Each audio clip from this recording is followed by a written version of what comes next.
Hey, the key circle. How's it going?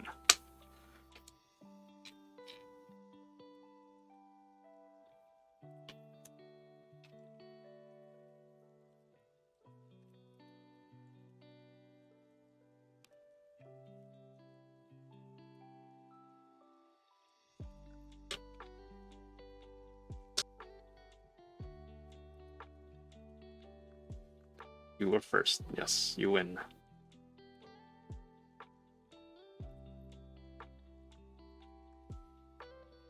Switches are these? These are the Tecsee Ruby V2 switches. Um, they're linear switches. The difference between the V1 and the V2s is very little. Biggest difference being the spring. So when I ordered these originally, I got a mix of both V1 and V2 switches, and they had different springs, and I was like, whoa, what's going on here? So it would have, you can feel a slight difference between the two. Then I got basically a replacement order for the number of missing switches for my V2 Ruby switches. The other difference is the stem. They're made of different materials, and I can't tell the difference.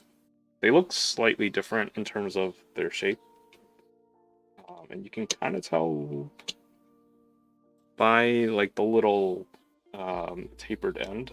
Like one's a little shorter and stubbier, and the V2s are a little bit longer. And I think I probably got it mostly right, but to be honest, I wouldn't be able to tell the difference. Are these good? I don't know.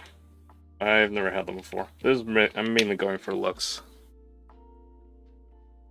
You know, I'm never really impressed by Tecsee switches. I haven't found a single one that I've liked, and I've always had like weird issues with them.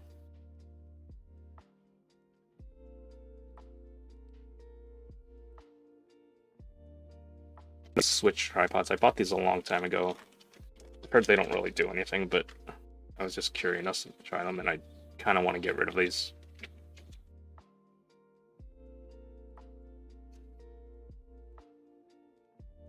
I was thinking about maybe filming.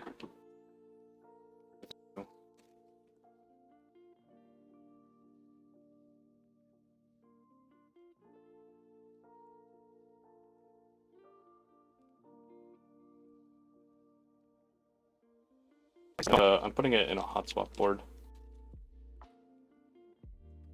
The Laneware 67. So that's hotspot. Well, I got the hotspot PCB.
Those stems.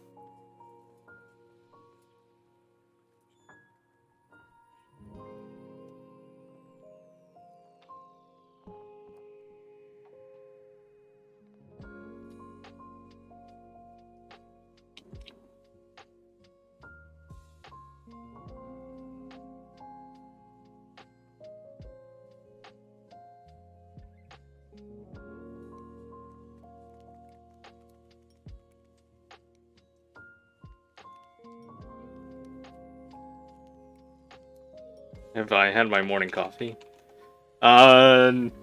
I had coffee yesterday at noon, and I was very awake for most of the night, and I'm still pretty awake. But I kind of want another coffee anyway. Well, I really shouldn't. I'll get one for lunch.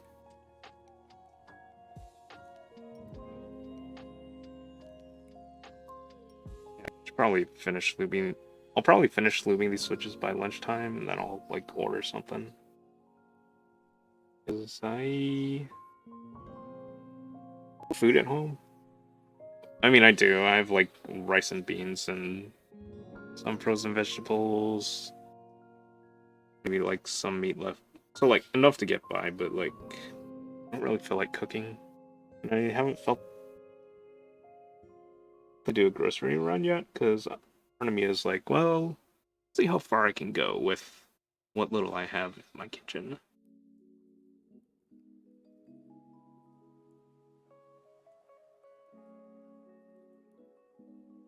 But sometimes it's nice just to order out and like, you know, have something a little different.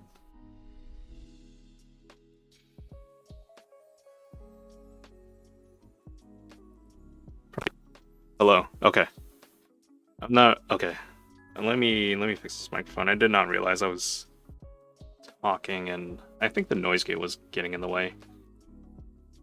If I point my head down, then the microphone doesn't pick it up.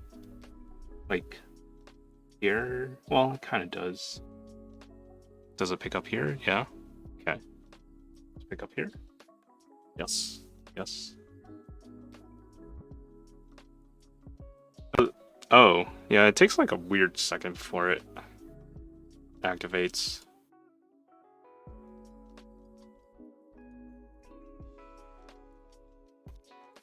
Alright, so I'll just leave noise suppression on.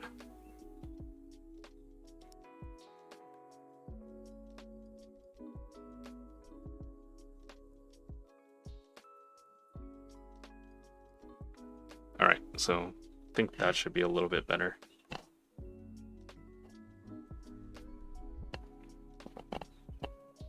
Oh, sorry. I'm adjusting the mic live.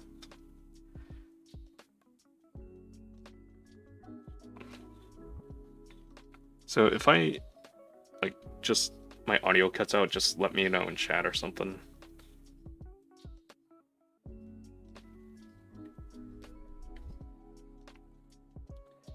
But yeah, my experience with Tecsee switches is that, let's see, purple pandas, they're okay. Not blown away by them, but I think they're fine tactiles. Corsa switches, I am not blown away by them either. The housings also seem really fragile. Like I would open them up, close them, and then like the little tabs on the top housing would basically split apart. On many switches, like those little tabs would just completely fall off. So what else is there? Tecsee. I feel like there are more Tecsee switches I have, but they're just like not very memorable. Technoviolets V1, long pole, and I have a slight bias against these because I put them in an NK87, which is a very stiff board, so it just really hurts to type on it. But I think that's more so the mounting. But the other thing is that the Technoviolet V1s I heard also have stem fitment issues, so there are a bunch of keycaps on that board that just are very loose. And they'll just like fly right off. Yeah, these are double stage springs, so they're essentially, yeah, they're kind of like two springs coiled together, but it's a bunch of loose coils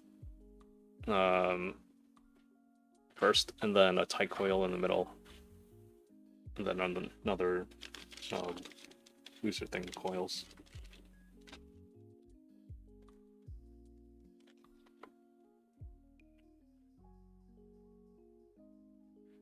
So I personally like longer springs.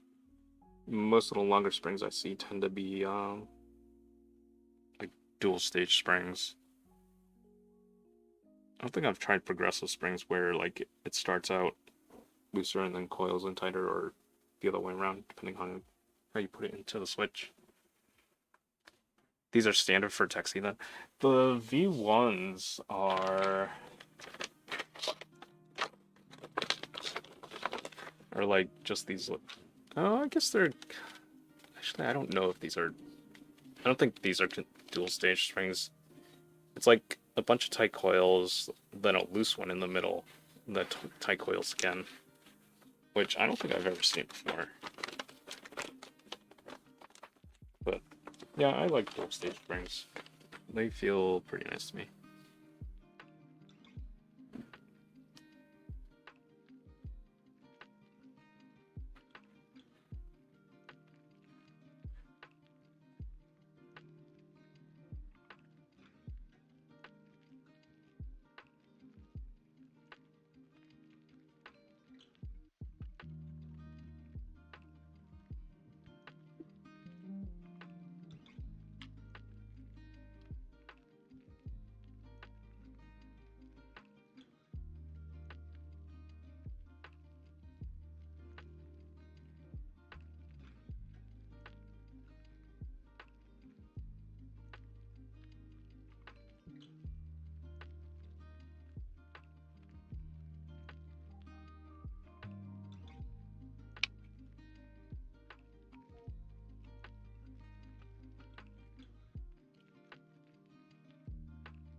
Stingray Shuffle! Are those Osome keycaps? Yes, they are.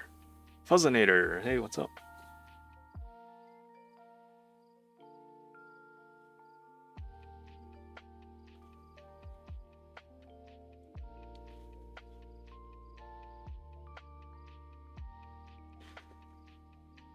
Do I like Osomes? Yeah, I do actually. I like the colors. I like the lettering on the keycaps.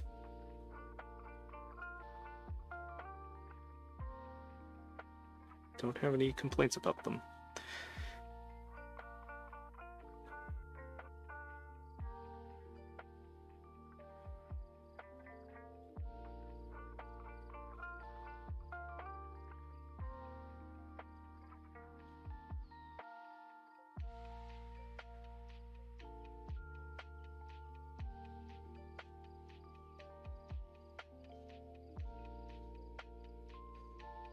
Also, my keys are nice. I think the only thing that I hate is that from afar they look like blank caps. Yeah, they kind of look blank, but I kind of like that the the symbols on all the keys are not as in your face.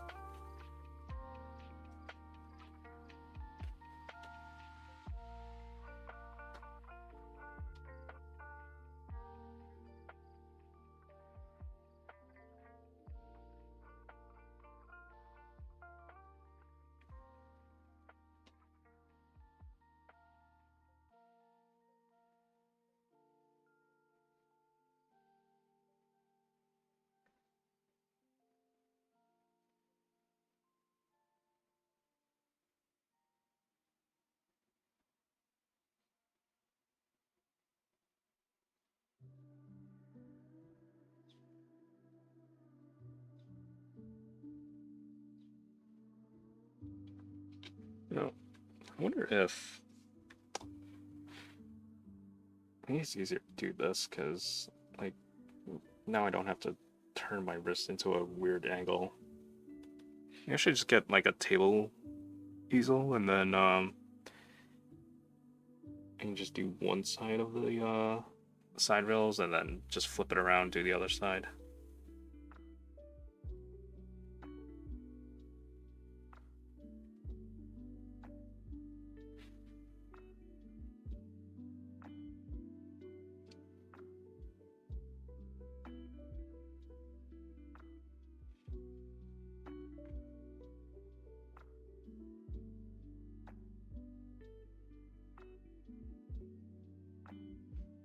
Although, yeah, now it's like hard for you all to kind of see what's going on.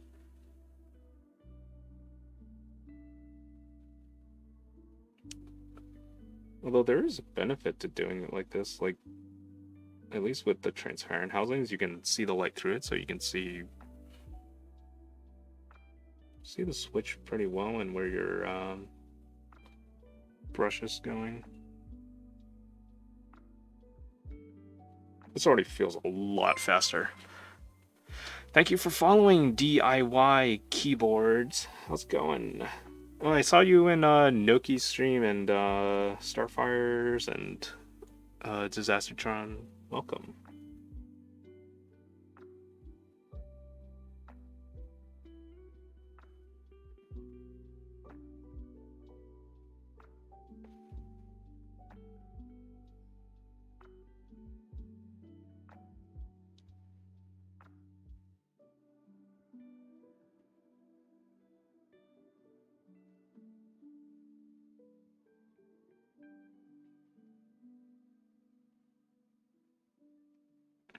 Yeah, so this is gonna be as red and gold as I can possibly make it kind of build. Oh, I should have put the color in the build command. So yeah, I got a red bottom and a gold top, plus an extra red knob. Let's see, the aluminum keycaps are red and gold.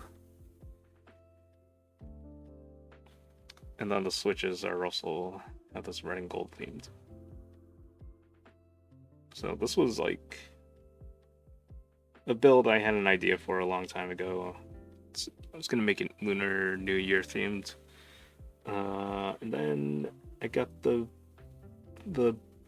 case pretty recently. Now I'm building it.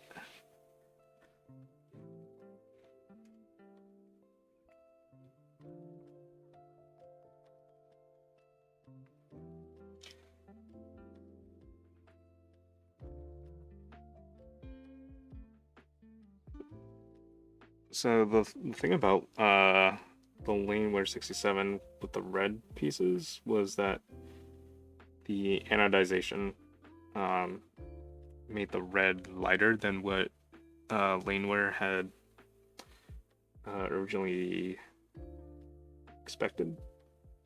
And then so he asked the factory to redo them because the original red was supposed to be darker, but I actually like the lighter red. I think it works a lot better. So, but Laneware did give us options if we wanted to like do a refund or accept the new thing or the lighter red case or get it mailed and I guess check if we actually really want it.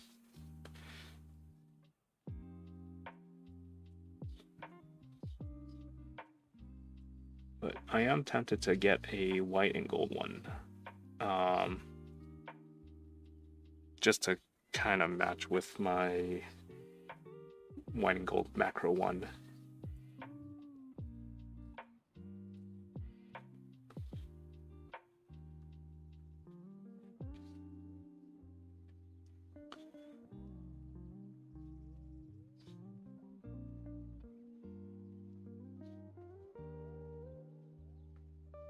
Yeah, I'm gonna buy a little easel. So I can lose switches faster this way. Yeah, because it like kind of hurts to just like do this side and act along this side and kind of like put my head down and look into it. It's just easier to put my arm on the table like this and I loop the outside. Whoops.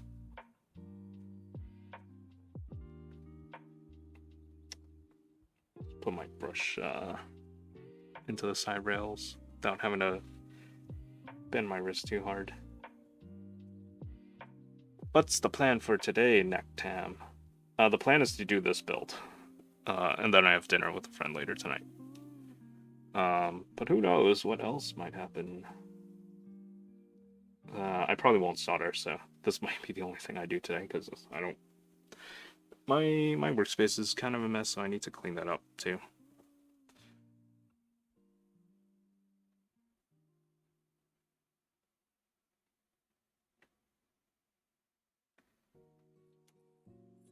Alright. Not bad. Keyboard. Hello, not bad. Not bad at all. Yes, we are building a keyboard today. We are building the Laneware 67.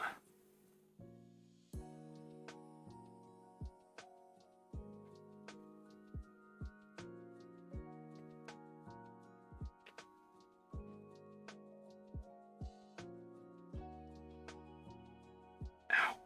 Ow, my foot.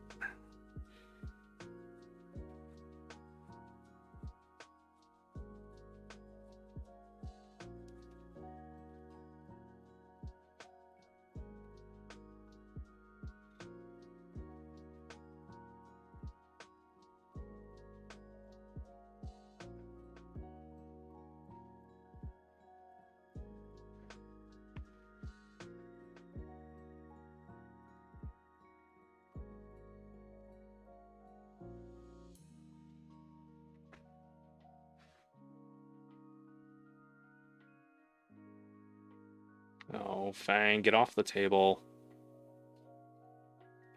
Can't be here.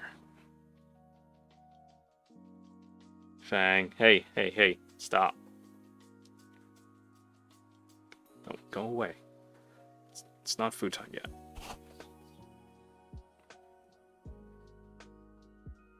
She's trying to beg for food.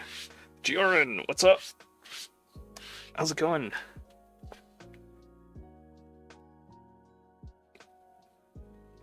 Tech cat switches now.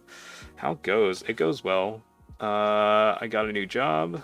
I'm starting on the 11th. I haven't started yet. The 11th of July, not June. So I still have some time. Yeah, I was thinking I could start on the 20th, which would have been fine by me, but I think they just like needed some buffer time for like my onboarding. Because I had to do a background check, and that took like a few days. Oh, thanks, Fascinator. Yeah. I would have been okay starting on like the 27th or the 5th, but that's also like there's a holiday smack dab in the middle of that. So I suspect that like it would be easier just for everyone involved to like just have me start on the 11th. And there's probably not just me that's starting, I suspect. There are probably also like new graduates. So I'll be going back to software engineering, doing some Java stuff, and Angular, and it's gonna be full stack kind of stuff. I'm not sure what products I'll be working on, since I guess they work on a few different things.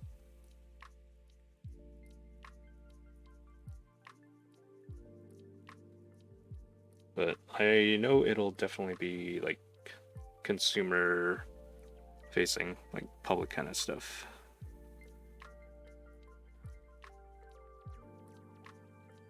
But they seem like a really good company. They everyone I talk to seem to really enjoy it. And it was good to hear from people who were there for like 2 years or a few years. And then I also talked with people who were there for like 20 years. But one common theme I noticed was that um, aside from everyone just really enjoying working there in terms of the culture, this company, which is not necessarily a tech company, is heavily invested in using forward-leaning technology ideas, which is great because it's an industry that isn't necessarily technical on the surface by nature. Are you excited to work in the 8-hour day? Yeah, because I need to pay rent and groceries and utilities and car insurance. Oh crap, I gotta renew that. Yeah, and I need to fund my various hobbies like keyboards. But yeah, it was around the 3 month mark after I left my previous job. So that was in May when I was like, okay, part of it was like, yeah, I need an income, but I felt okay going back to software. And taking that extended time off was very, very helpful because I um, did not realize how burnt out I was. Don't list the bills and they'll go away. Oh, okay. Easy.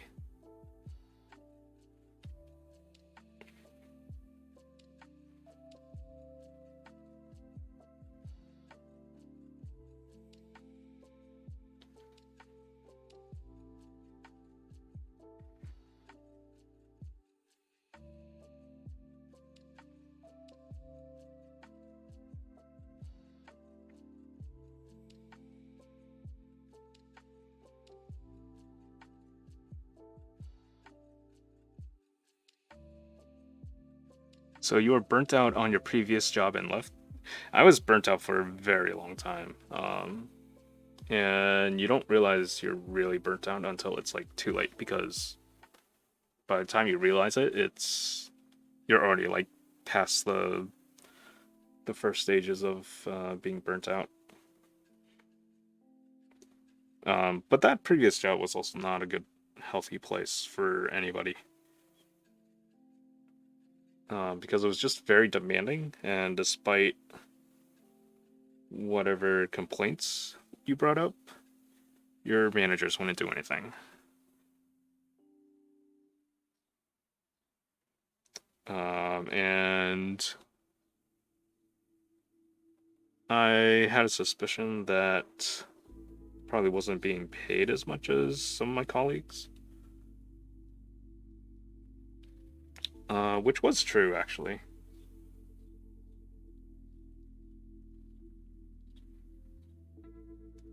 But the big thing was that if leadership was never going to change, then the culture never would have changed.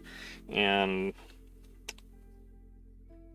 just the things I saw over the last few years there, it was definitely a noticeable pattern that had been, I guess, cemented since the inception of that organization. And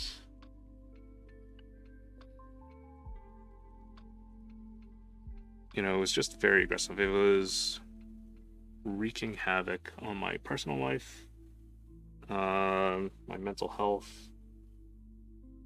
I know I'm not the only one who's had issues with that. Jiffy Lube! Jiffy Lube, how are you? Yeah, so... Oh, and actually, what's great is, I heard recently from one of my coworkers who's still there, there are a bunch of senior engineers that left, like, who are higher level than me, and that's a big deal, because that's not good.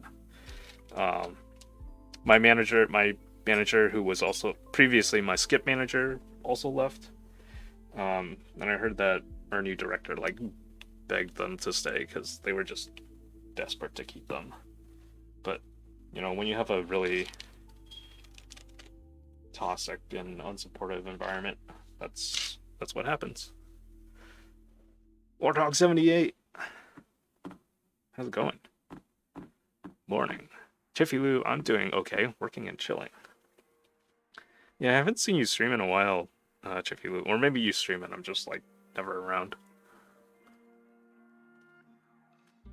I haven't streamed in, like, 2 weeks because I had an interview and then I was just, like, waiting around to see what would happen. And then I got the job and then I had to do a background check, so I had to, like, do some more waiting. And then I just played lots of video games in the meantime. But, yeah.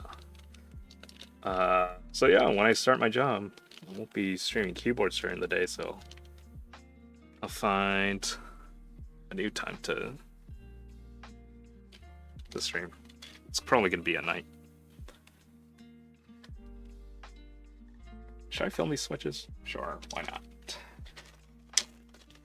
I have films. I want to get rid of them. I also want to get rid of these little switch tripod thingamabobs. They seem pretty useless. They seem like they won't really actually do anything. But I'm willing to use them on these switches. Just done weed whacking the entire backyard, and the spots I needed a bit for the front. Only took an hour and a half. 5 string changes and 2 tanks of gas. Wait, what is weed eating?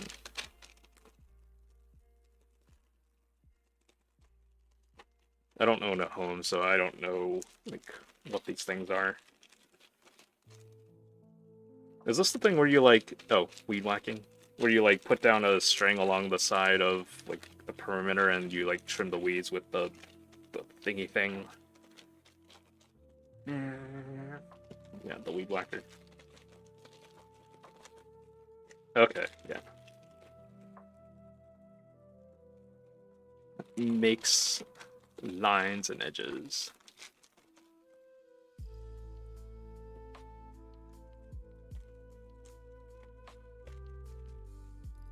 But for my backyard, instead of mowing, I have to do it. Wait, what? Is there a reason why you can't mow?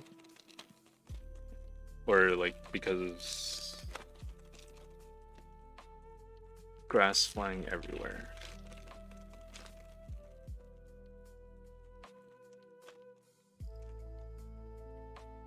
Brush and weeds. Oh, okay, I see. So you can't just take a lawnmower and just, like, go over it.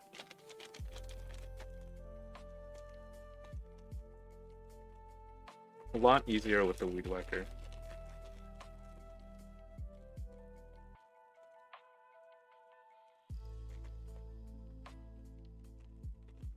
No use messing up your lawnmower deck.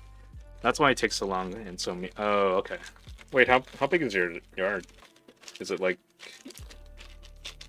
Does that? I mean, I assume that also factors into it, but I guess if you have to do a lot of that manual, like, laying out the line and then weed whacking, then yeah, I could see that taking a while.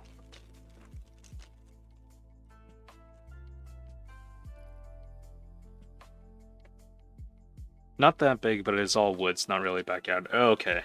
Yeah, I kind of have an idea of, like, the yards you're talking about.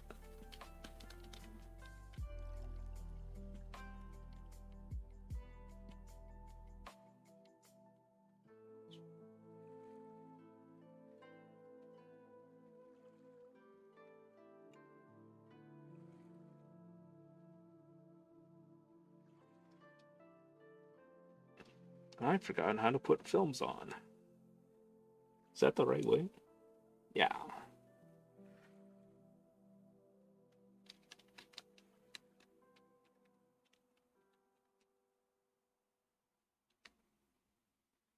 You saw in some of my pictures when I did them outside. Oh, I'll have to wait. Did you post them in Noki server? I don't think I saw those, or maybe I did, and I'm just not remembering it. La la la la la.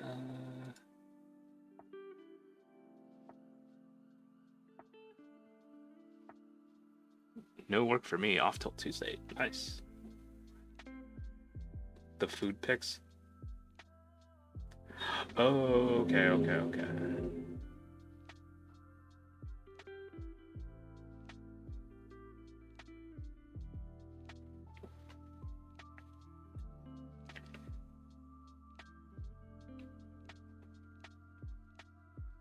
I should grill this lunchtime and make Geo and everyone hungry.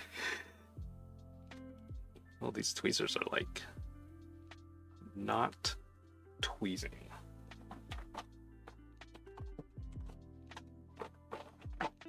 Probably because I've like bent them so much back and forth that like now the ends are like gnarled.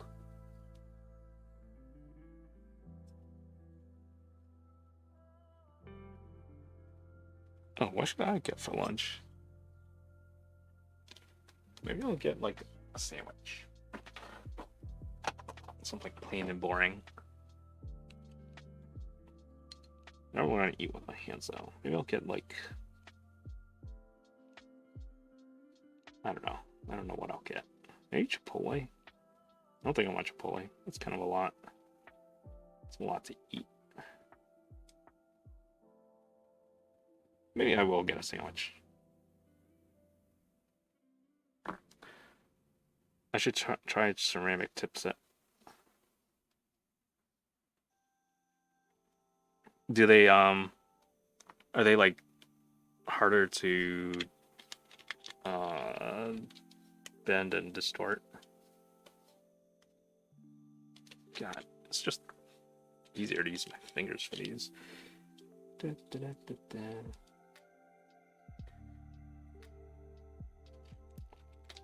I do have another set of tweezers that I just haven't used because I just haven't needed to. You can't bend them without breaking it. Okay. Yeah, I think these were some cheap ones I got off Amazon. They worked fine.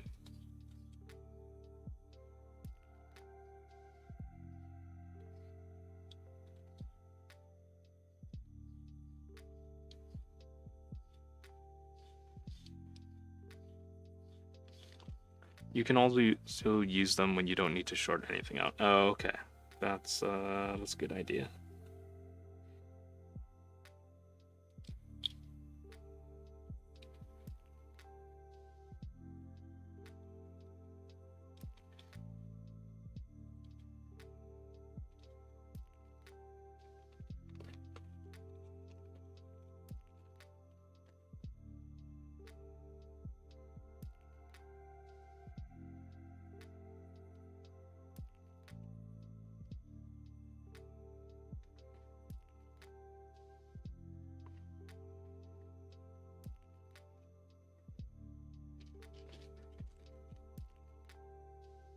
Oh, there's like random cat hair everywhere.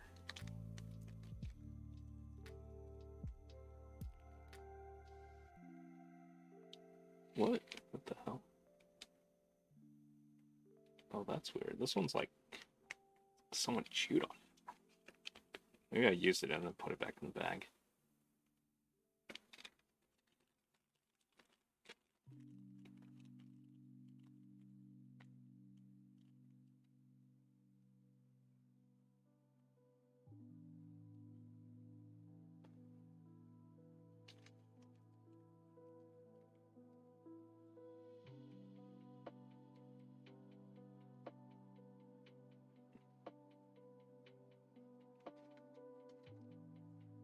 Tecsee makes the best tactiles IMO.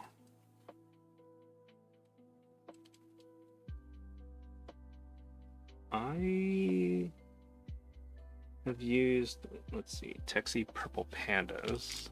Those are okay. I don't mind those. I actually like them because they're pretty pronounced. They feel similar to a Boba U4T, which I also like. I don't like the Corsa tactile switches. They feel fine, but I don't know, they just don't feel tactile enough to me. White shades are very, very tactile.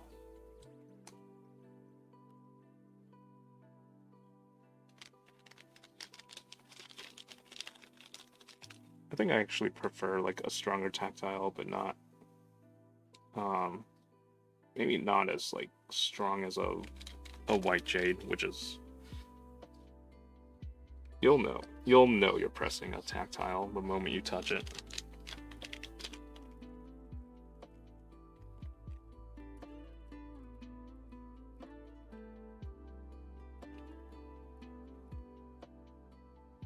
I feel like with tactile switches, I can't go in between. I have to go like all or nothing.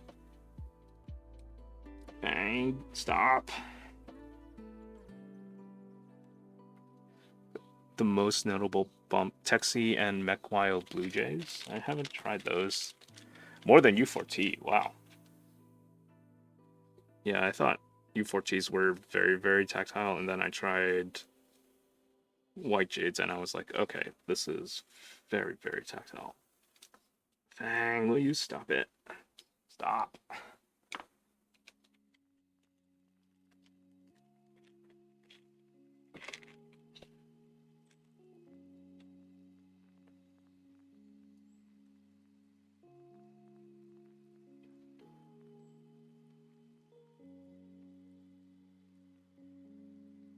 Kitty. U4T are smooth compared to those, haha. Yeah, white jades are also have very sharp tactility. Oh, where did I just drop it?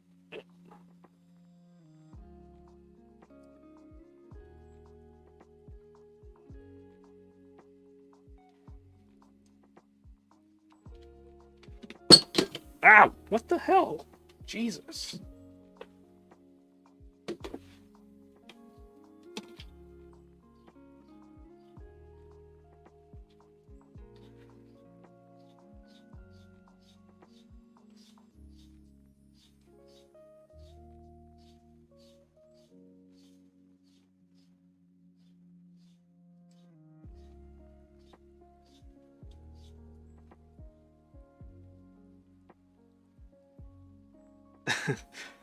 A fan of the TX films. Yeah, I am. I like TX films. I do have other films. I think I tried Desky films. Then like some other silicone films, but I kind of like TX films the best. Just because they have a little more rigidity, and I feel like other films are just weirdly too squishy for my taste. Do I use 1.125 or 0.15? I have 0.15. I have used 0.125 in the past. And I bought these a long time ago, and then there was a period of time where I stopped filming switches because I felt like they didn't need it. And they just made closing the housing a lot harder.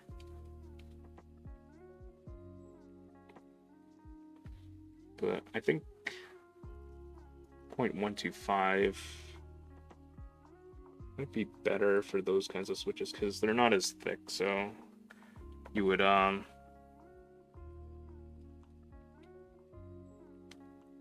be able to close them more easily. Film equals film. I use whatever I've gotten for free. FE39. Hello. Oh, Starfire Penguin's here. Everyone say happy birthday to Starfire Penguin. It's her birthday month.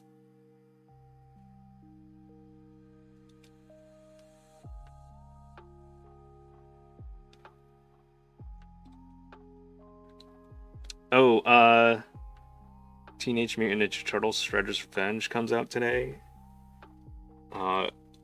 So you can have up to 6 players co-op, which is really cool, because you don't really see that many games have that many people as co-op. So I'm probably gonna buy it today on Steam. I know my friends and I have been looking forward to playing that together, because it's a game that all of us can play together that isn't limited to 4 people.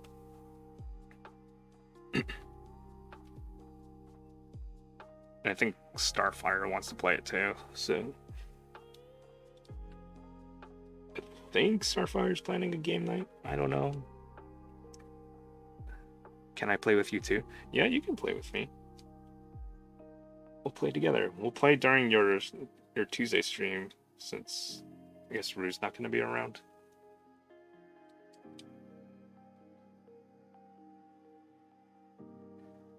I think it. Yeah, it's out today. I played it at PAX East, and it was worth the wait. It was a lot of fun. It definitely has Turtles in Time vibes to it. That old school like beat 'em up kind of game.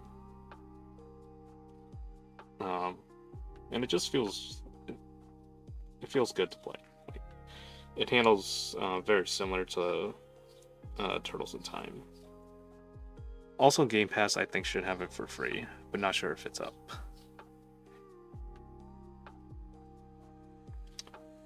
Yeah, I don't know if they support crossplay across different platforms.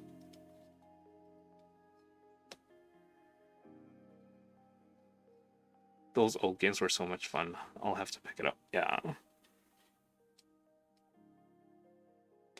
Yeah, it leans heavily into that the 80s 90s aesthetic with the pixel art. And actually, as you play through it, there are little things about it that you'll notice are like kind of subtle homages to Turtles in Time. It's already up on Game Pass? Okay.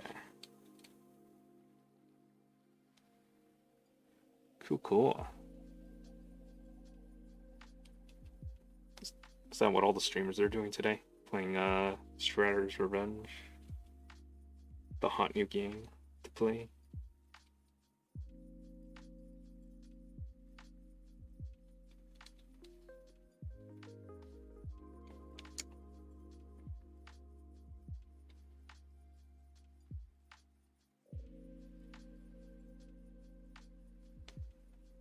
Oh wait, I actually have Game Pass. I forgot about that. I usually buy everything on Steam.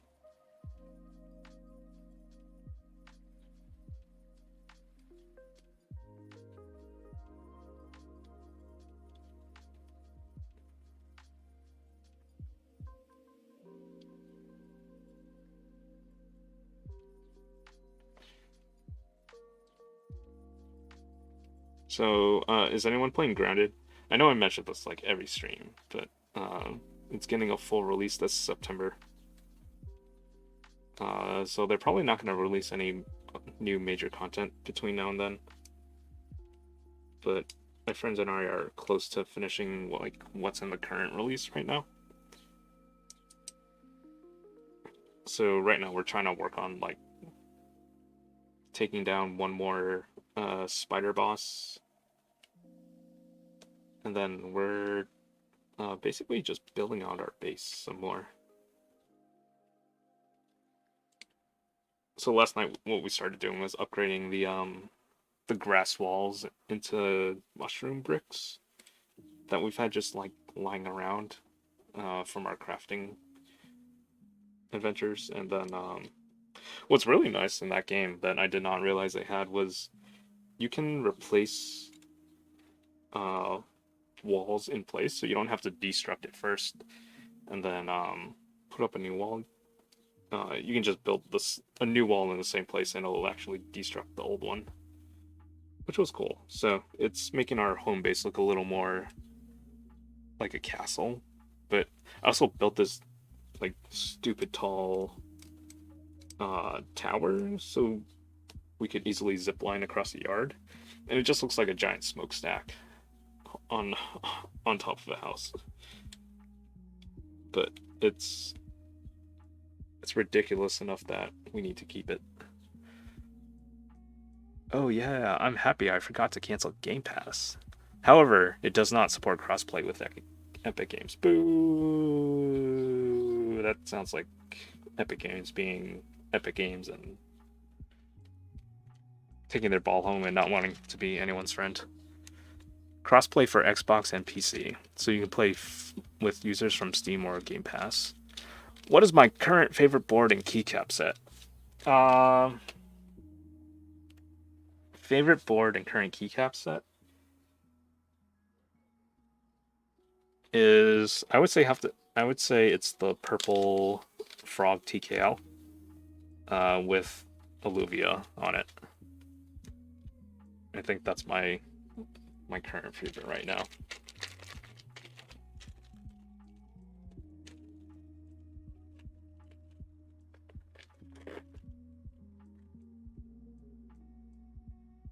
Oh, should I do like Twitch decides when I should eat for lunch? Just pick a random thing and like order it.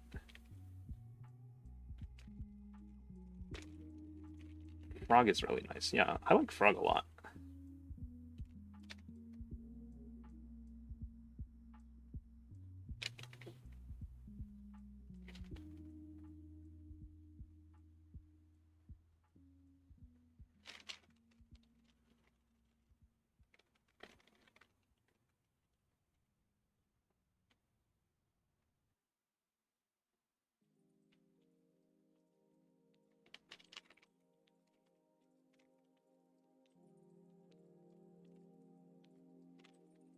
All my springs are tangled.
So, anyone a basketball fan here?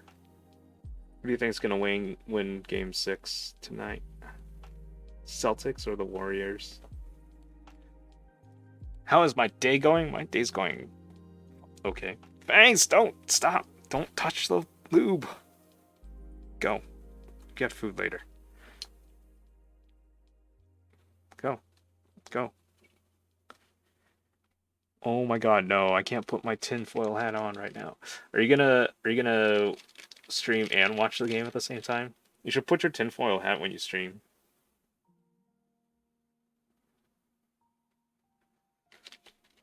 Golden State Warriors.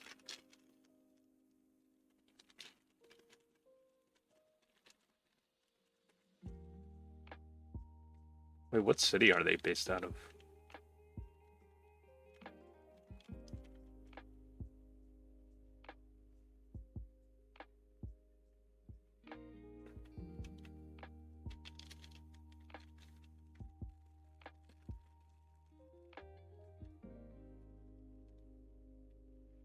The Warriors? Yeah.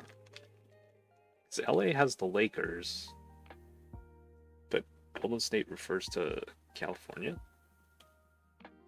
They used to play in Oakland, but now they play in SF.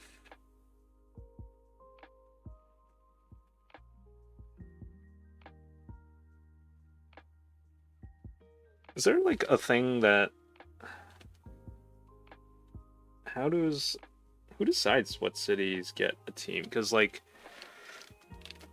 the Clippers. Wait, what are the Clippers? What are the Clippers? Is that a hockey team? I don't know anything about hockey. Wait, LA has two teams? Why do they have two teams?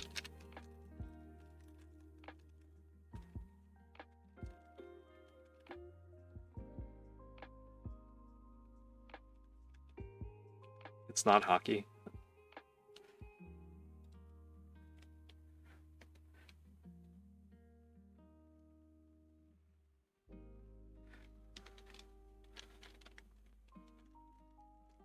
Wait, so San Francisco has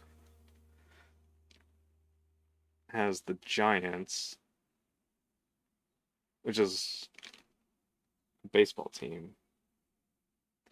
But then they have the 49ers, but Oakland has the Raiders.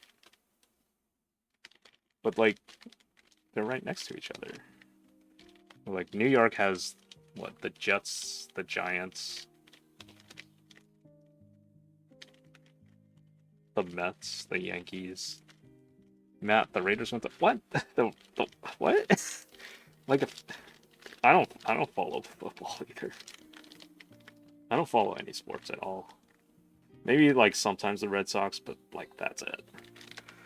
The Oakland Raiders, Las Vegas Raiders. Las Vegas.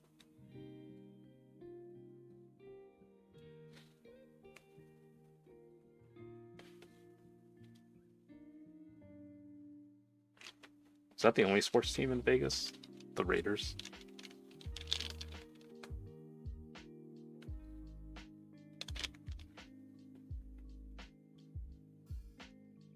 The Brooklyn Dodgers went to LA, right?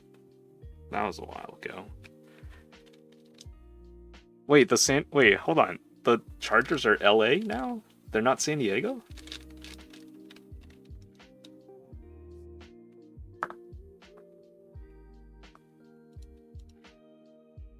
And then the Redskins became the Commanders.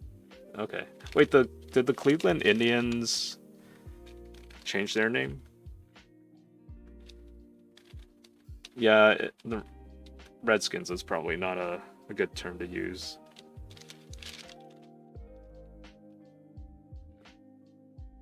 What word was auto-modded? Redskins.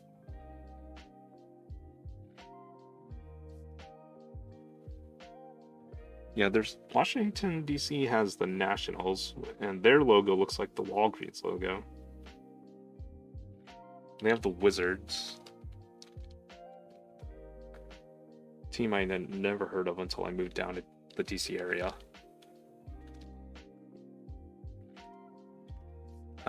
It's a permitted term. Up to you, Starfire. Use your best judgment. But sure, we can probably unpermit it. Well, I don't know. That's a tough call.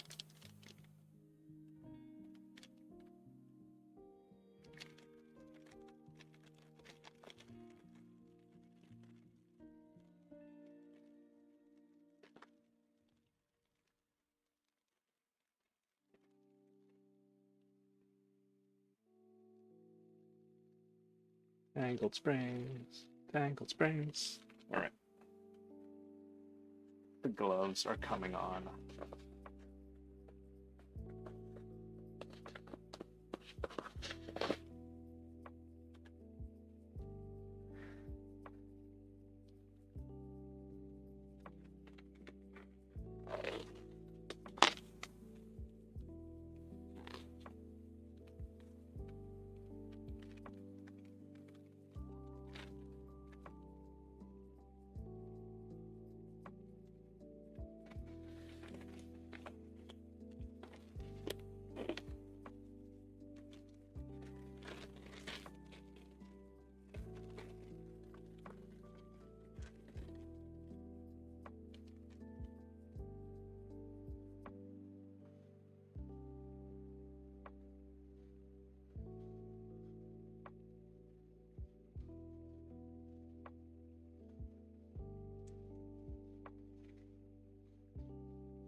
I have no grip with these gloves.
Wait, so why does LA have two basketball teams?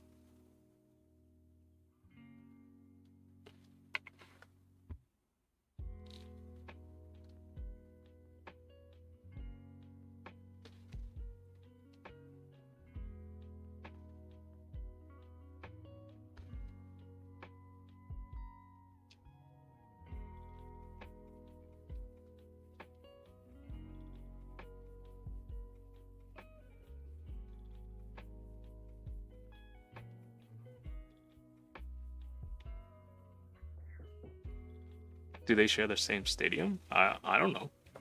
Do they? Is there more than one stadium there?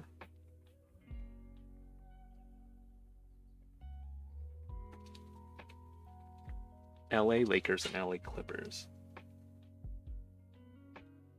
Wait, would they ever theoretically end up like in the finals together?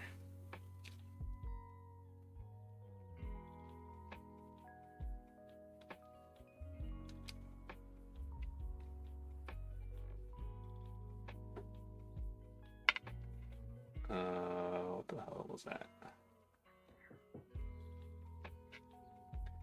I don't think they do.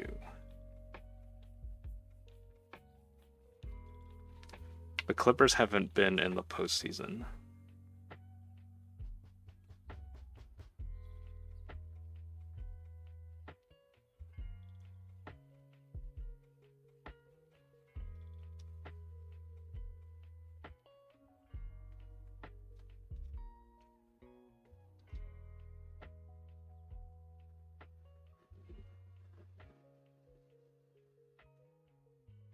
They kind of boo-boo. Probably explains why I never heard of them.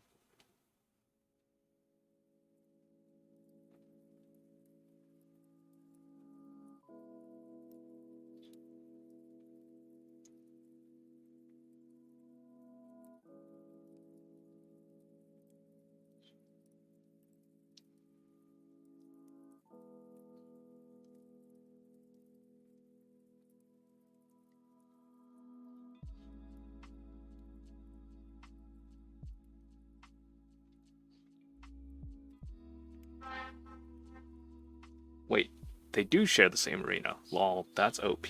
So like, if the Lakers and the Clippers went to the finals together, then like, LA wins regardless.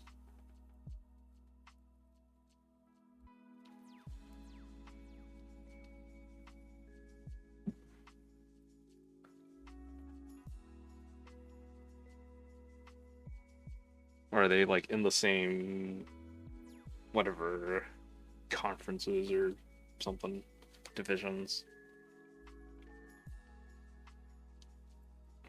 Still seems pretty stacked in their favor though for LA. They're both home games.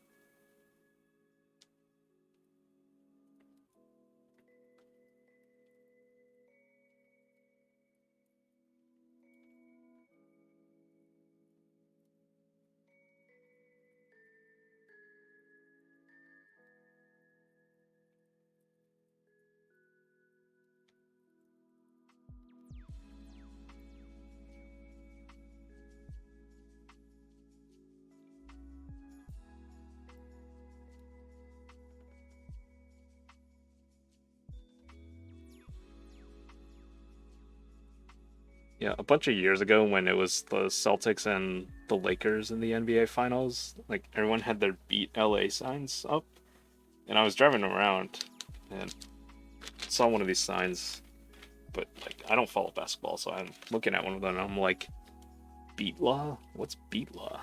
And then my sister goes, that's beat LA. I'm like, oh.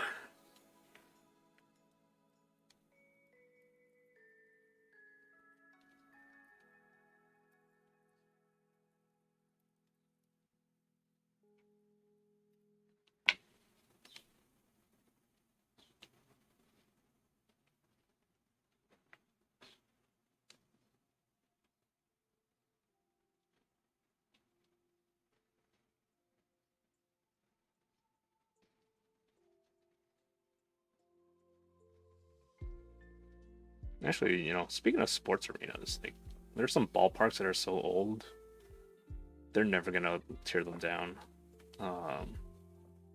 for historic reasons. So like you have like a bunch of different baseball fields that are all like different sizes, and I guess there is a regulation size.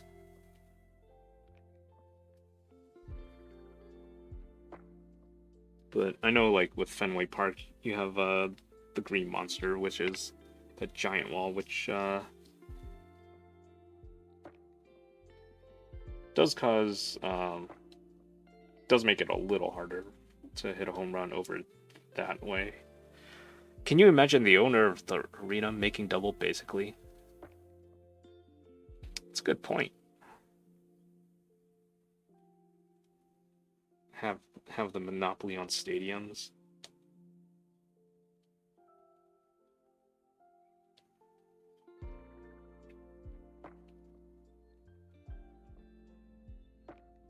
I don't think I would want to own a stadium. It seems like a lot of work I don't want to do.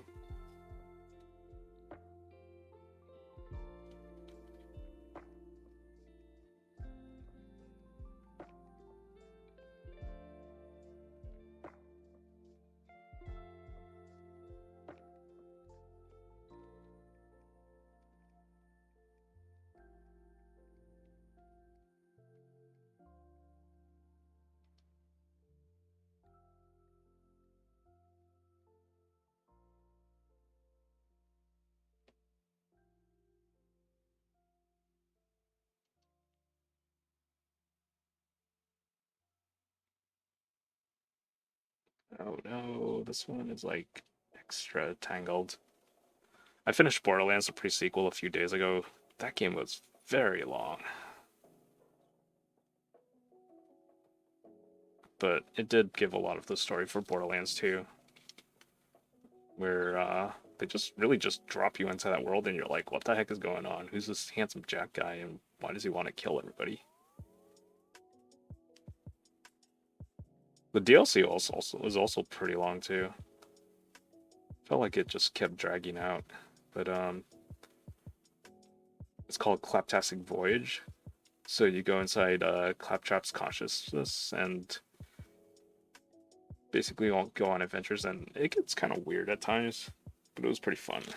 The final boss was like, oh my god, it was so horrendous.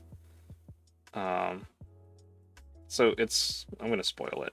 The game's been out for many years, but it's basically like this evil version of Claptrap who gets in a giant mecha suit and just like starts blasting the crap out of you.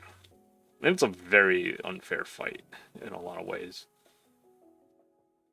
But once you get that, then he goes into his final form. And he basically turns into a giant death satellite floating around the air. Also very unfair fight. Just blasting the crap out of you.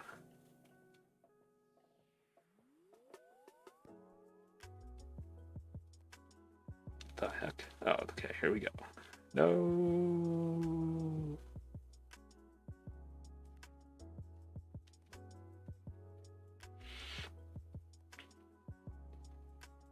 Oh, it's caught around the middle.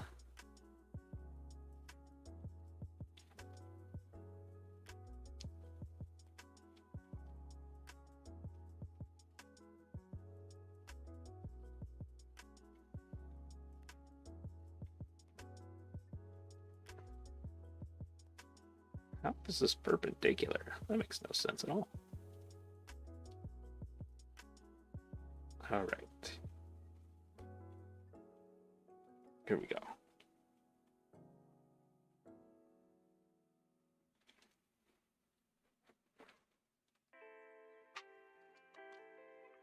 All right, time to loop the stems.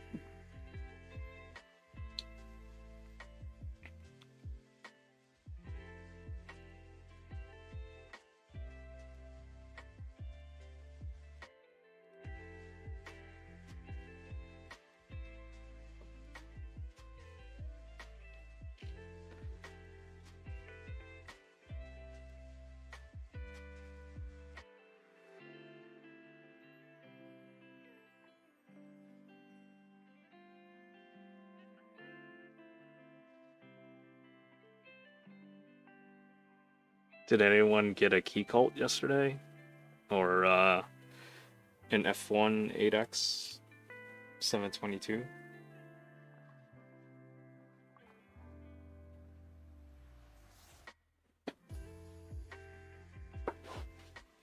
I got nothing, says Starfire Penguin.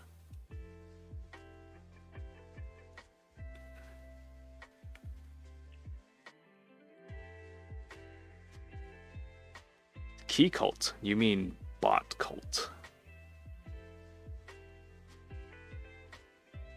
Yeah, there was no hope of obtaining one of them.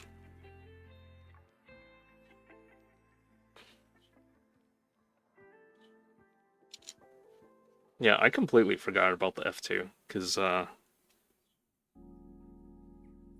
by the time 9 p.m. rolled around here, I was not on my computer yet.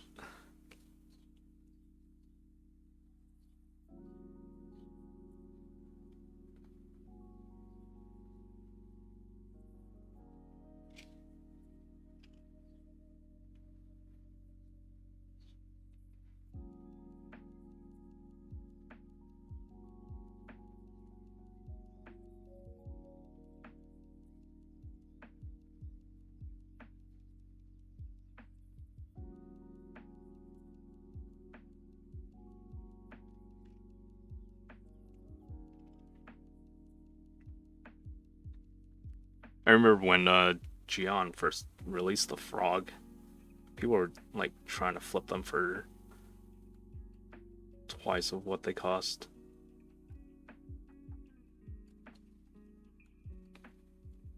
Yeah, they were very difficult to get at first, but then he started doing monthly releases, and then they became more and more available. I think there's still some C stocks or B stock ones available on his site.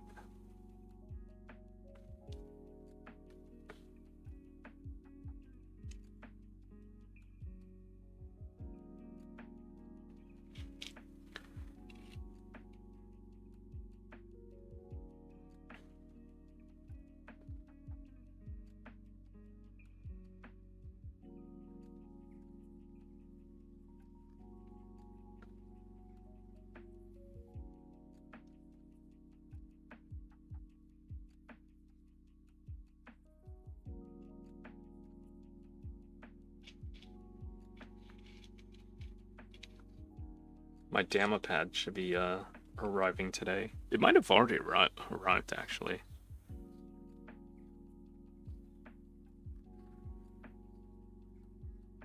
Because I did hear something at the front door, but it could have been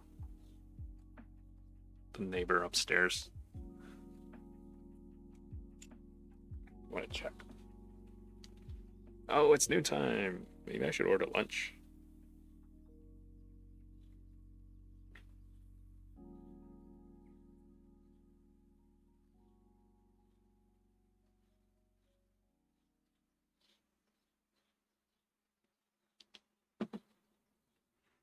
I do regret buying my Frog aftermarket because now I have to desolder or buy a new PCB plate. Oh, you have a dark green one, right? I mean, that color is also very popular for Frog. But desoldering isn't that bad. Just takes a while.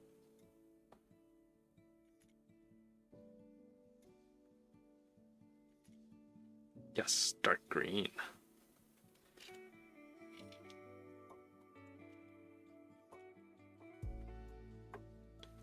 I still want to get a half plate for my Frog.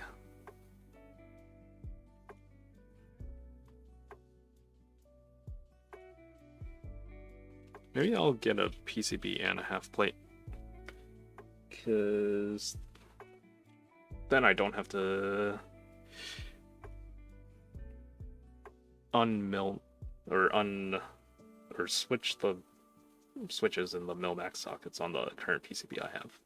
What kind of switches do people like to use with brass plates? I like alpacas spring swapped with 90-gram springs. Of course the switches are okay. Actually, that plate's not brass, I think. I think it's aluminum.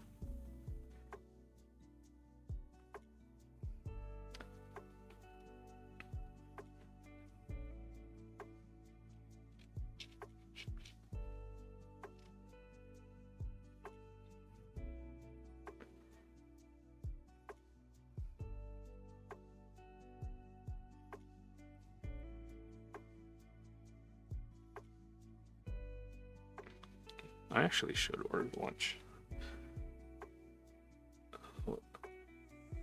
I'm not a huge fan of brass, so I usually don't buy that premium stuff. I actually like brass plates a lot.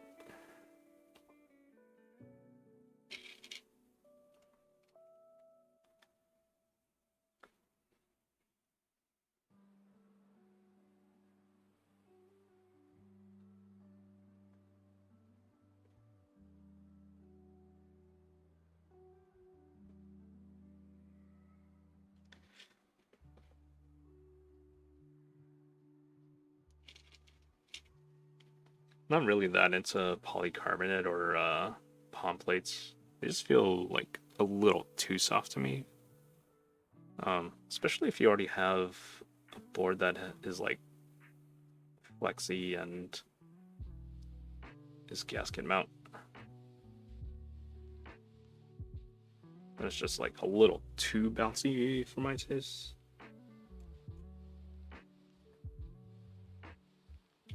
And I kind of like bottoming out my keys, so sometimes I like a stiffer plate.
Oh, I hate it when a switch film like flies off, then you have to like put it back on. There's my Matteo. Hey, Sandy. How's it going, Mr. Magnificent? Wait, what happened to the Mohawk? I got that in October last year. I had that for like a month. Wait, you're just asking this? Oh, you thought I got it recently?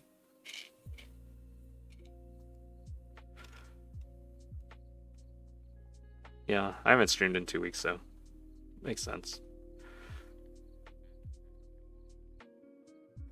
Oh, you thought it was a new photo? Okay. Nope, it's an old photo. Starfire has to go to meetings. Boo. Meetings are dumb. Tell them they should have sent an email.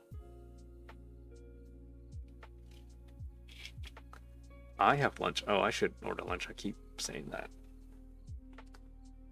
Because it's lunchtime.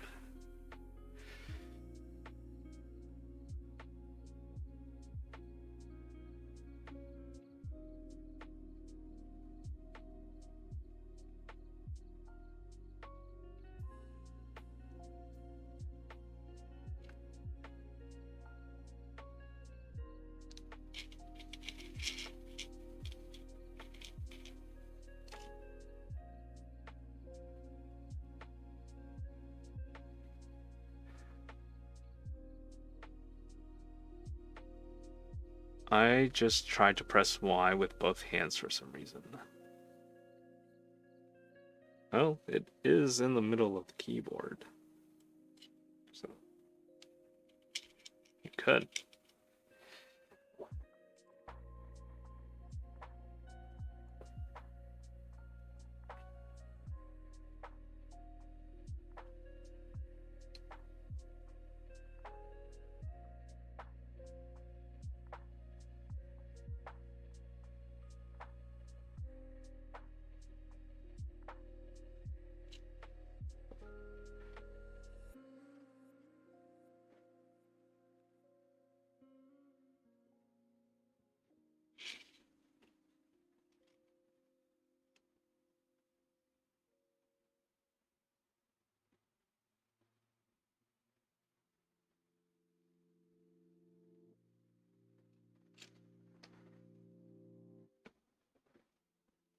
Alright, I'm gonna order lunch real quick.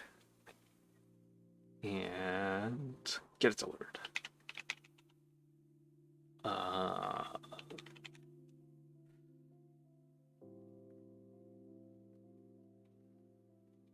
do I order from this place?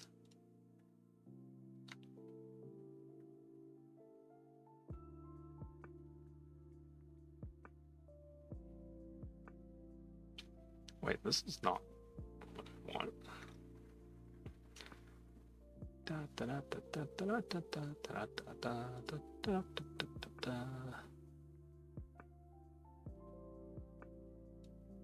I just ordered a wrap. What kind of wrap did you order?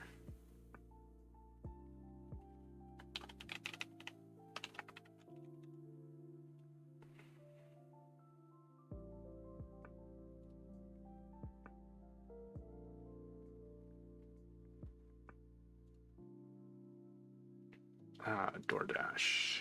Oh, I hope they let me order without having to create a DoorDash account.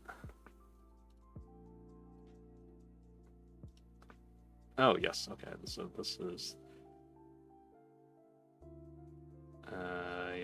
yes. What should I get? Oh, crap, I realize I typed some stuff that should not be showing on stream. That's okay. I said too much now. Ooh, spinach, corn, and egg plate. That sounds delicious.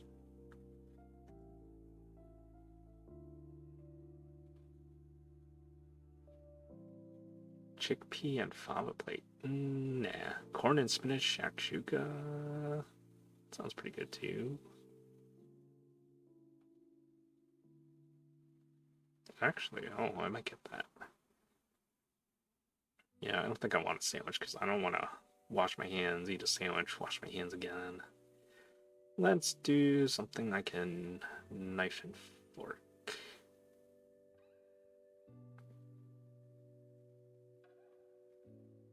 Yeah, we'll do that.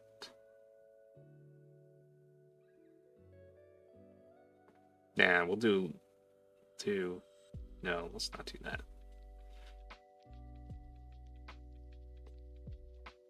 Okay, no, we will. All right, corn and spinach. Yeah.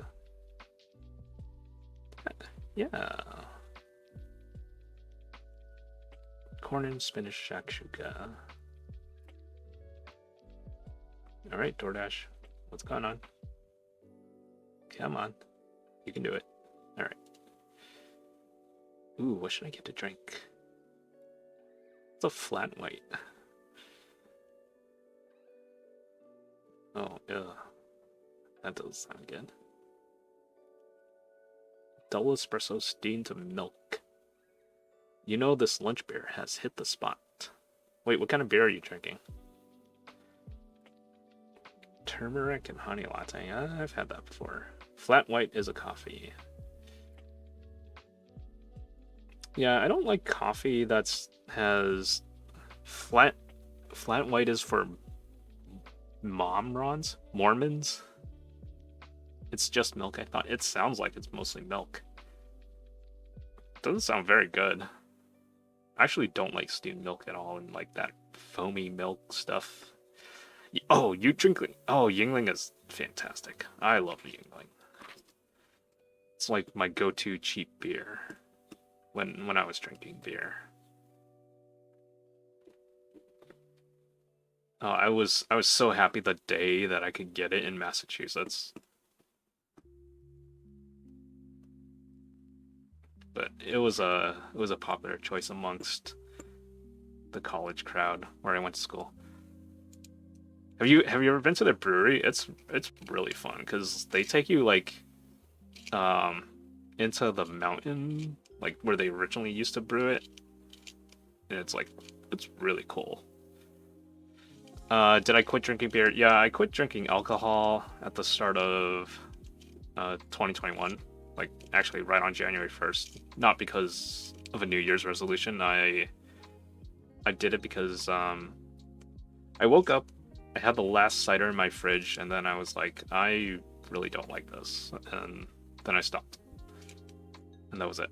But so some of it was like the physical aspects of, or the physical effects of alcohol, where it was just like making me feel worse as I get older. As much as I like the taste of craft beer, which is like kind of a bummer. But there were also other issues I was having at the time that made me afraid that something bad would happen if I kept drinking.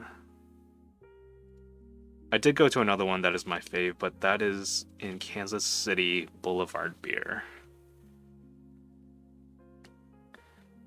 Yeah, I can't handle the hangovers anymore. They last all day. Yeah, it just gets worse as you get older.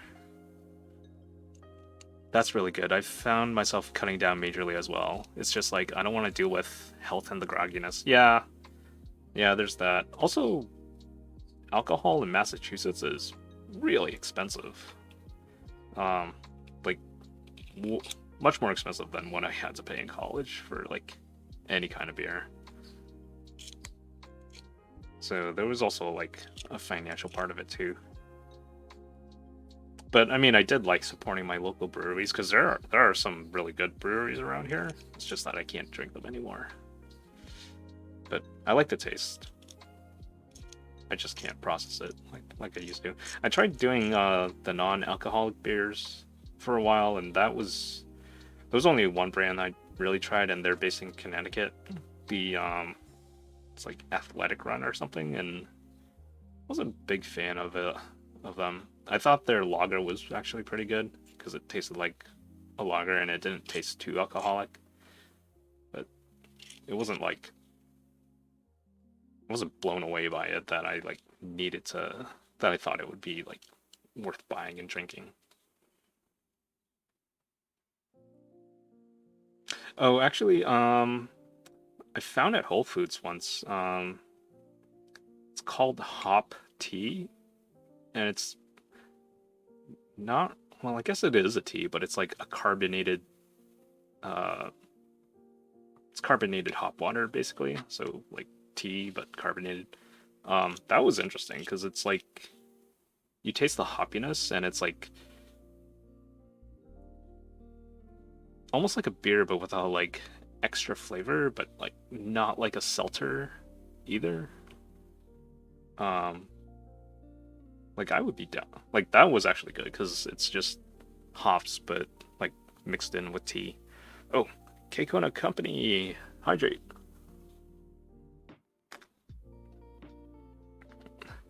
At that point, you're drinking like diet beer. Oh yeah, it can be costly, but also the beer gut. But I need to polish off my whiskey collection more. I tend to be a slow drinker, so one can last me about 15 to 20 minutes or more at times. If I do a whiskey sour, that can last almost an hour. Yeah, I feel like when you get older, your tastes change too. I mean that like you're not drinking just for the sake of drinking. You're drinking because you actually like are enjoying the flavors of beer or like whatever cocktail you're having.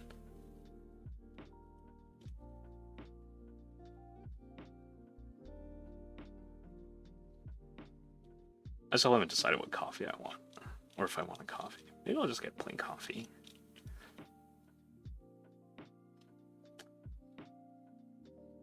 La la la la. Are we old? Yeah, enjoy the taste, not the effects of being drunk. Yeah, I'm old too. Full of liquor, all dusty. Yeah, I mean it's like it's also kind of unbecoming too when you're like older and you're just drinking just to get drunk. Um, in the sense that like that you're drinking like a college student basically. Like at some point you like need to move past that. My feed no longer has weird cake videos. uh huh. Alright. I can look at more cake videos for you, Keikona. But there are days when I say screw it. I'm sure most people have seen my type later in the yeah, like I get that. I have done that before, like even as I got older. Um but yeah, like not drinking has been like really good for me.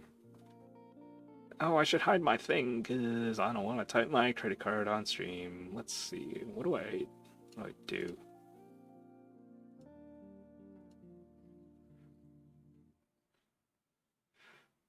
Keck W. Okay. I know it says looking for a stabilizer system on the floor, but I'm too lazy to change it.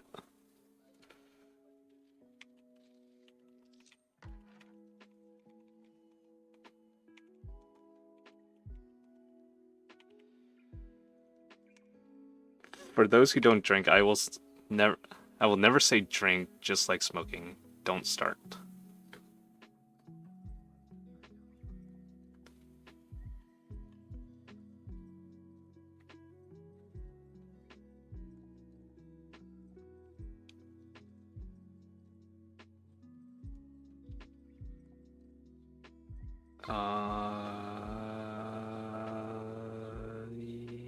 Yes. Place order. What?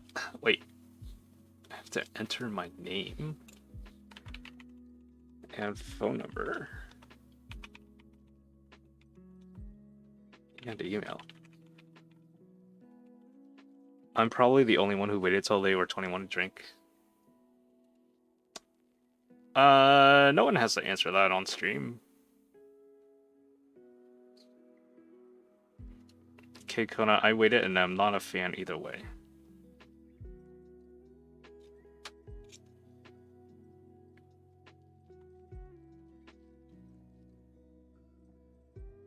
What are we ordering? I'm ordering lunch. I ordered a corn and spinach shakshuka and a coffee.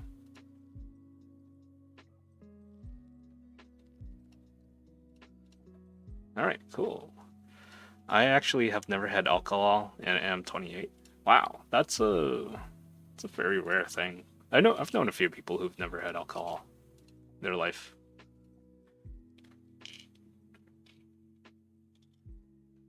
I sometimes still cook with it. Like I'll use wine to deglaze a pan or put it or add it to a soup, but the alcohol will like evaporate off anyway.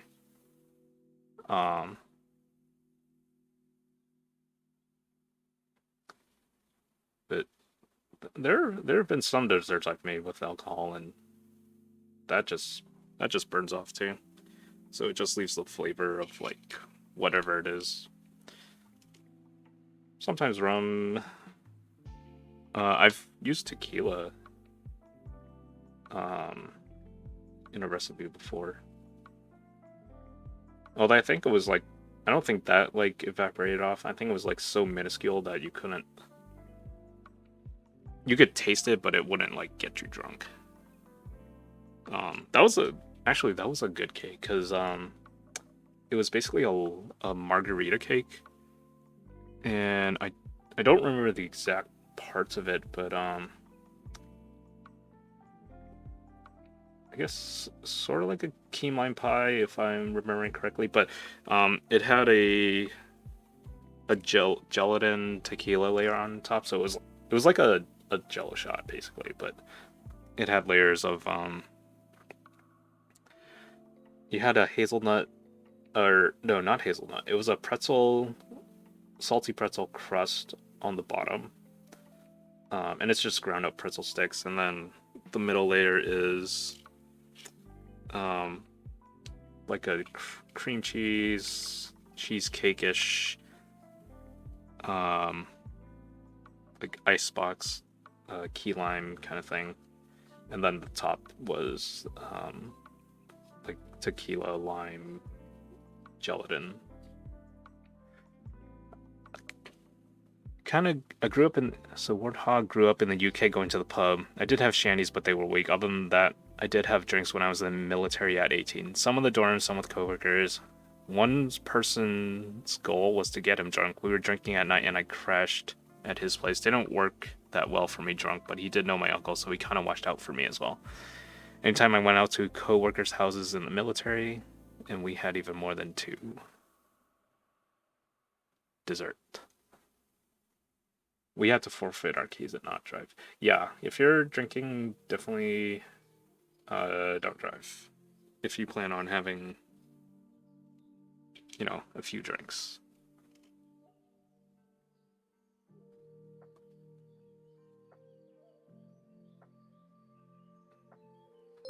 Go with friends, make sure you stay safe and stuff. Sean88, hello. How are you? Thanks for the follow. Shoe on 88. Hello.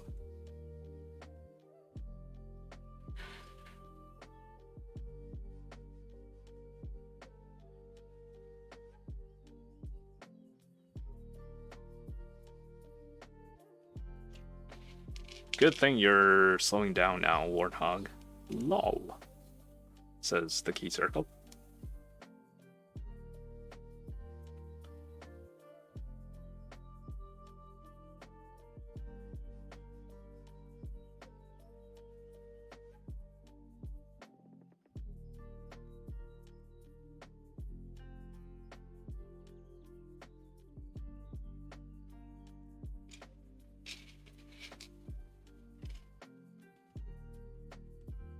Has anyone ever had beer cocktails? I had one in a restaurant once and I was like, this doesn't taste good. It was like beer mixed with like other things and like it just felt really odd because it just didn't feel like a thing that should be mixed together because like there's flavor in the beer already. Joyce is here. Oh my god, Joyce, I miss you. Joyce, come home. Joyce, come here, please.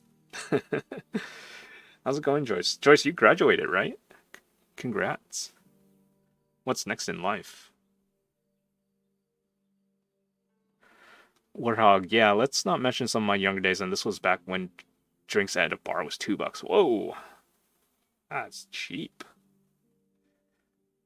Not that I remember, but was told. Oh, you got a job offer yesterday? Nice. Congrats. Fantastic. Everyone's getting new jobs. A bunch of my friends got new jobs. I got a new job. Joyce got a new job. Everyone, go get a new job. Warthog 78. The only one is a shandy, which is beer and 7-Up. 7-Up is the American equivalent for the UK lemonade. Yeah, I don't remember what was in the beer cocktail I had. I just remember it was just very odd. The key circle. I need one too, unfortunately, Sag. Matt Meetup 1. Joyce, you're coming to visit in July 4th, right?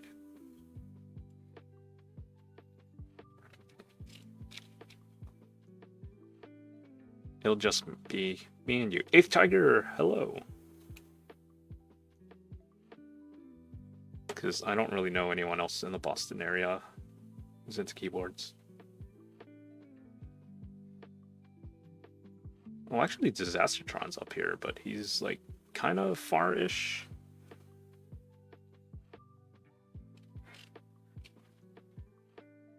Yeah, let me know when you're here, Joyce. I'll come meet you wherever you want. We can get boba tea, we can get banh mi, we can get pho. So many good places to eat. Yeah, let's get boba. Matt meet up in person. Lucky.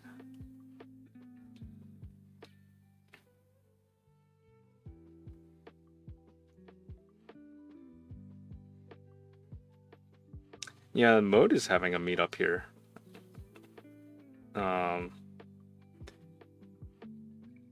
On the 25th, so I'll be going to that. It's going to be outdoors since the address that they have listed for their office here is like extremely tiny.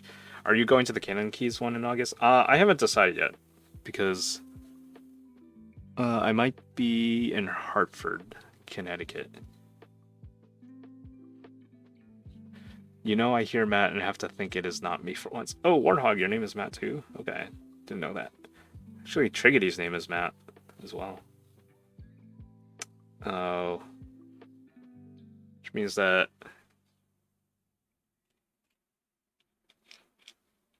Yeah.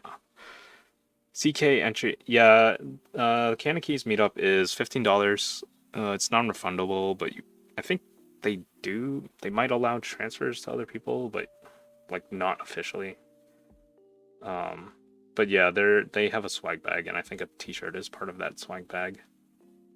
But they are planning to have like a schedule of things for the day, so like the price is up to a point, isn't it? $15 is still really cheap. So if they raise it, I can't imagine it beat that much more. I don't know when the price is going to change, but I suspect probably closer to the actual date. When, you know, people might decide like last minute that they want to go, or that they haven't figured out their plans until closer. But it is in Providence, Rhode Island. And there's, yeah, even $20 is still pretty cheap.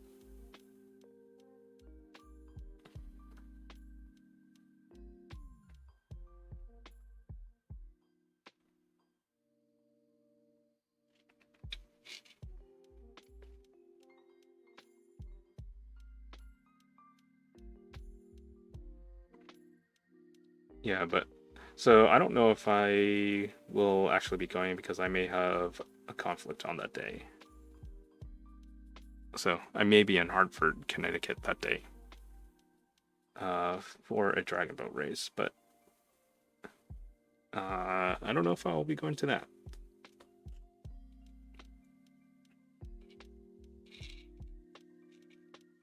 I see.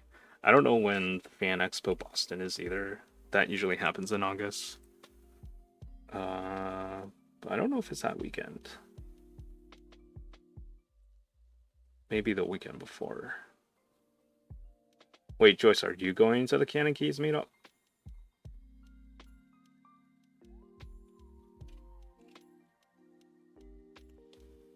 Is anyone else going to the Cannon Keys meetup?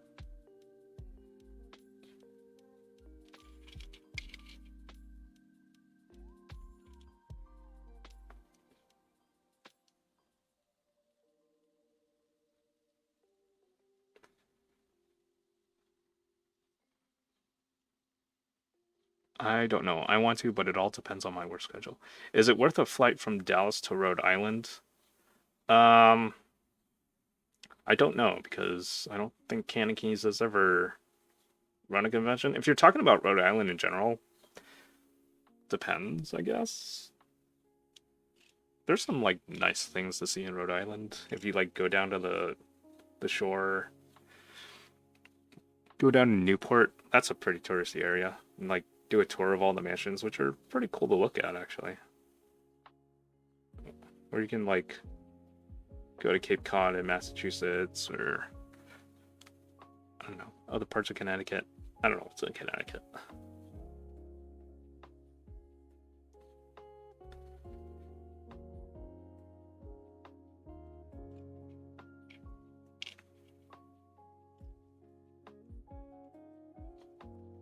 mean, you could always go to Boston too. Providence isn't far from Boston. It may be worth flying there instead and driving down, because I don't know... Well, actually, flying to Providence might actually be cheaper than flying into Boston.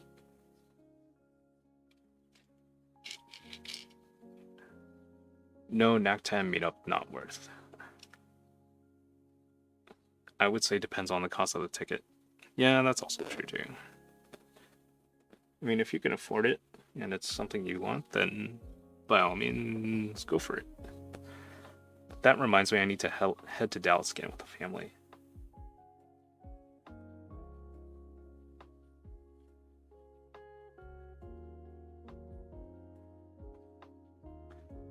Oh, I should probably feed my cat.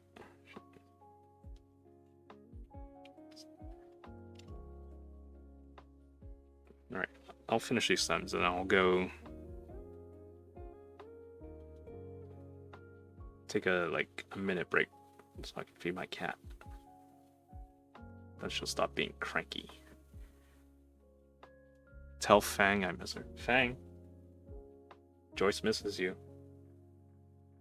She's just staring at me like, what? Who's Joyce? Where's my food?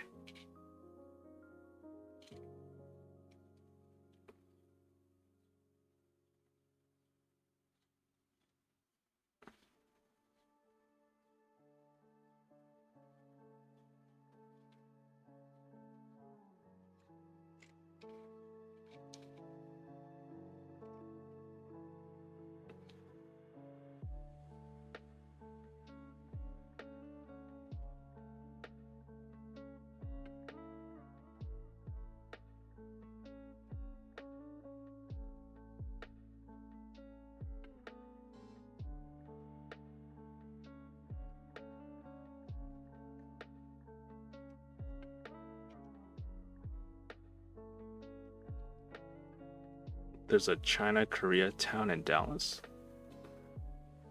Warthog, usually with a family in China-Korea town area, eating with them or shopping. It is only a 5-hour drive for me. I think Warthog, Key Circle, I think Warthog is saying that Dallas is only a 5-hour drive for him.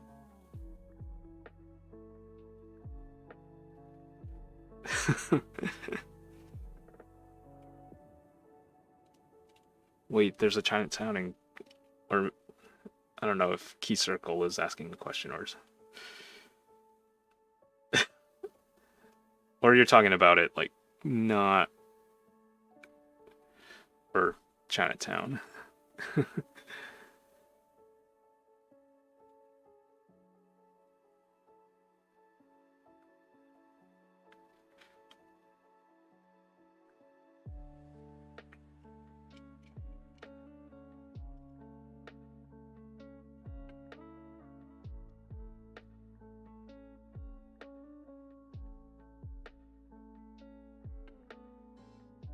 Key Circle, oh nice, you're practically one of us. Asian then.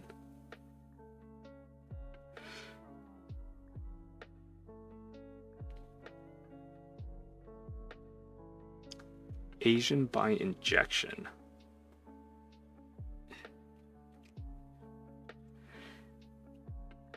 Oh, my food's on the way. Asian by association.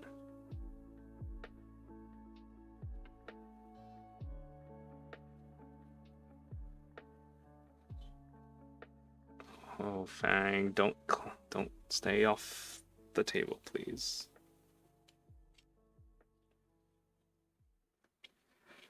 Lived in Indonesia for 8.5 years. Kids born there, wife is from there. I have a house there too. Oh, cool. Nice.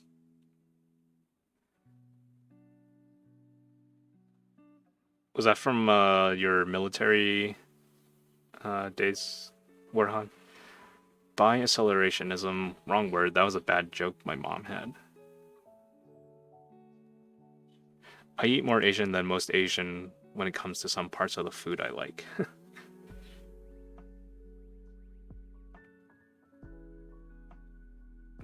Sandy, she says she was Irish by injection because of her boyfriend.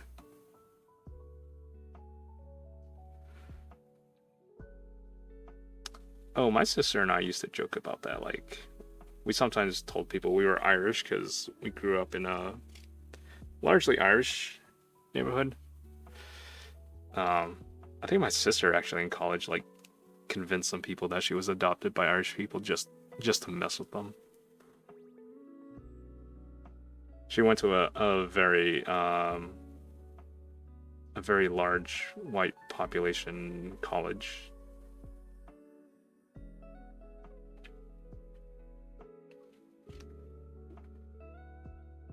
Oh, she had to give the admissions office a lot of crap because she actually also worked in admissions, but they so we were she was born here. I was born here too, and they whatever photo like they had of her from whatever event they like took and put on their international students website, and when she found out, she like gave them so much crap about it, and then they took it down.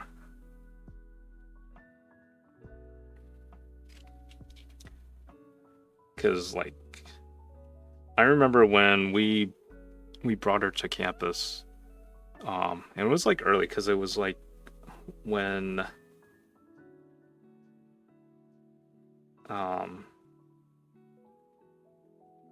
some international students and or like in general like people of color, there were very few people who were like there for that orientation. They all fit in like one small banquet hall, and it was a very small like liberal arts college. So yeah, that student population was predominantly white. So they basically like used her image as like checking the box off. Like, hey, we have international students, but even which they used as like anyone who isn't a white American. Warthog 78. I was an ESL teacher there. Went there for my ex-wife, and we divorced and met my current wife there. I'm sure I will retire there. We even thought about maybe buying a place in Bali at one time. Oh, that's cool. Too many damn tourists in Bali. I looked at Airbnbs in Bali, and I was like, do I want to go there? Maybe someday. Who knows? Joyce, sounds like the stuff my college did, not gonna lie, because there were maybe like 4 people of color, so they use this as their diversity. Yeah, that is messed up. That's scuffed, like Key Circle says. That's when people ask where you're from and be surprised when you say California. Like, bro, where did you expect me to say?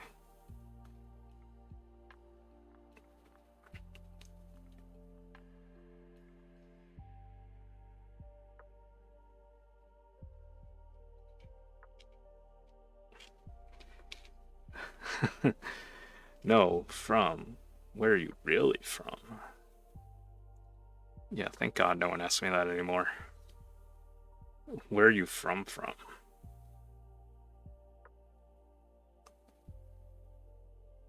Like your parents. No, stay off the table. No, you can't. That's no, stop. Stop. Stop.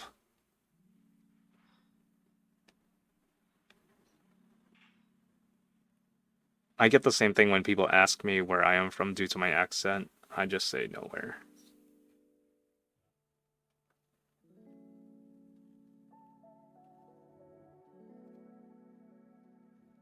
What accent do you have? The only reason to ask is if you're already talking about race, which is rare. Yeah, Sandy hits that on the nose. Fang, get down. I was born in the US, dad is American, mom is British.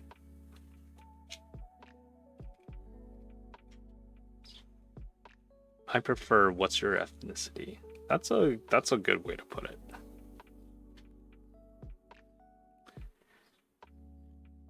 Because that is actually more specific about what someone wants to know, or what kind of information someone is asking for, rather than asking where are you from. And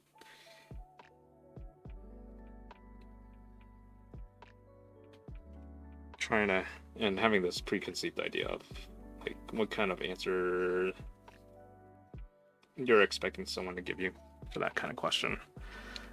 Dad is retired military. I grew up a lot in the UK. People think I am from North England or North UK. Been told I have a bit from up where Matt is area.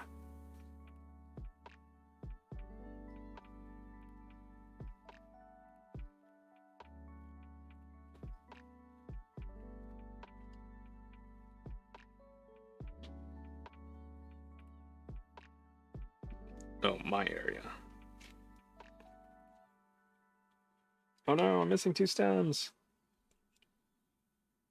Do people up there have an accent? Boston, they do. It's accents are very subtle. Technically, everyone has an accent. Because you'll hear variations just across, all across the United States, actually. But like when people think of accents, they typically think, you know, the strong, kind of very noticeable accents. So, and stereotypically, that can mean like Southern accents or like the Valley Girl kind of accent. Synthesize or synthesize? I can't spell on and on. Drinking day. Can I have your best impression of a northerner? A northerner? Like New Englander?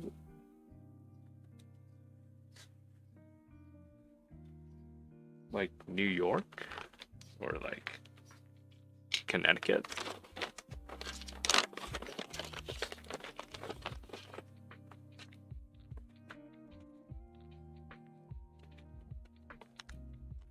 How did I not count these out properly? Alright. Let's see if I can find a stem that is like all the other stems. That's close enough. And we'll pick you. Yeah, New England. New England is...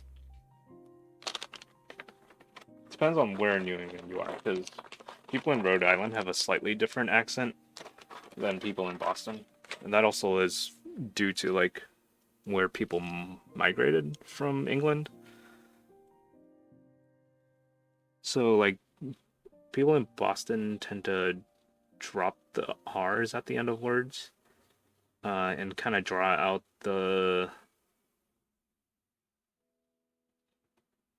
some vowels out, like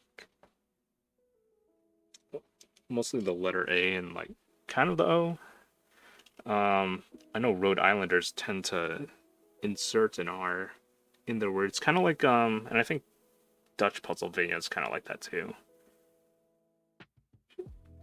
I know people use the term pop for soda. Yeah, that's a larger regional thing. So soda tends to be used in the Northeast, and I forget what their divide is, but it's like when you start going to like the edge of New York and like around there on the western side of New York and like Ohio-ish, then it turns into pop.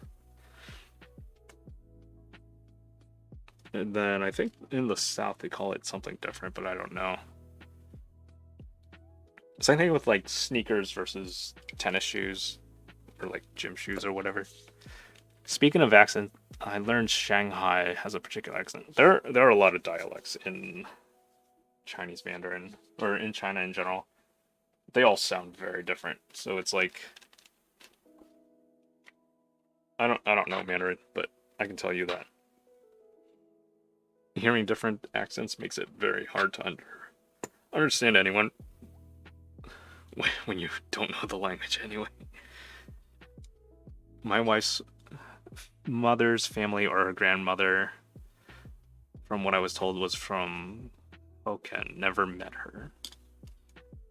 Okay, I'm gonna take a quick break so I can feed my cat and... Oh, my lunch is here. Hold on. I think. Maybe? Who the heck's calling?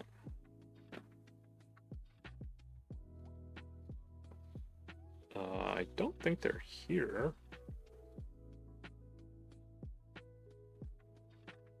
Oh no, this one is a spam message. No, screw that. But my lunch is here. Okay, I need to go feed my cat too, so... give me like 2 minutes. I'll be back. Fang is just chillin'. I want to be like Fang. Was going to get a tat of the names of the wife and kids, but it doesn't translate, so we will need to do their years for a half sleeve one of these days on my left arm.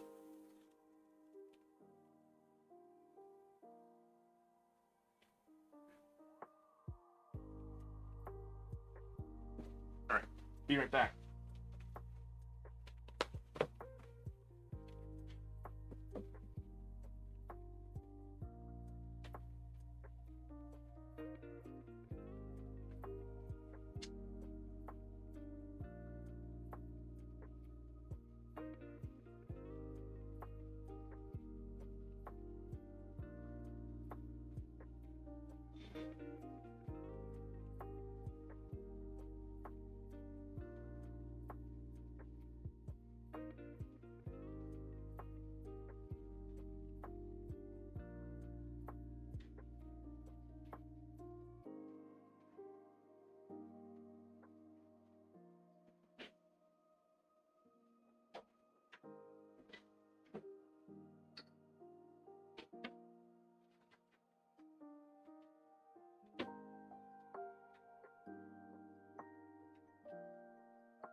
Alright, I'm back. And I have lunch. I have no room to put my lunch down. So I'm just gonna...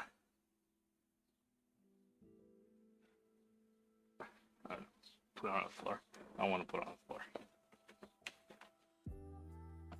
I also don't want to put it on my keyboard stuff.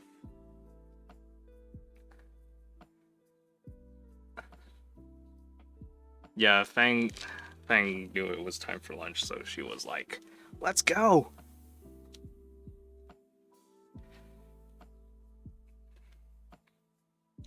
You know what I need? I need like a tray thingy to go over. Then I can like use it for lunch. We want to see the food though. Oh, okay. Yeah, let me shuffle some things around. And I will be very careful not to mess this up. Taste test. Crytox is okay for incidental food touching. Doesn't mean you should go eat it. ASMR food eating. Let's move this out of the way.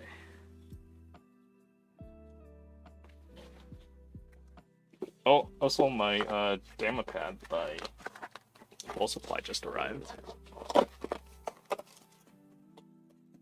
So, I'll also unbox this for you all. It's stuff in the package.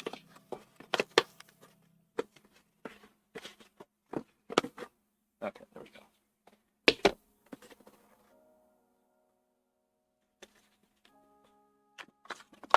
Okay, what are you doing? Go away. They say it's non-toxic, but it's also been discovered that DuPont has been lying for decades about the safety of PFAS. It's actually very toxic. Yeah, Kerbal is right. Don't eat anything that isn't food, basically.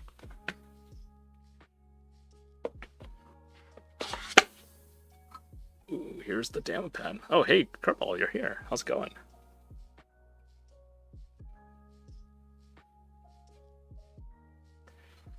Ooh. Yeah, I would not put Crytox in my mouth at all. My actually not mine, but I did date someone once who had birds, and she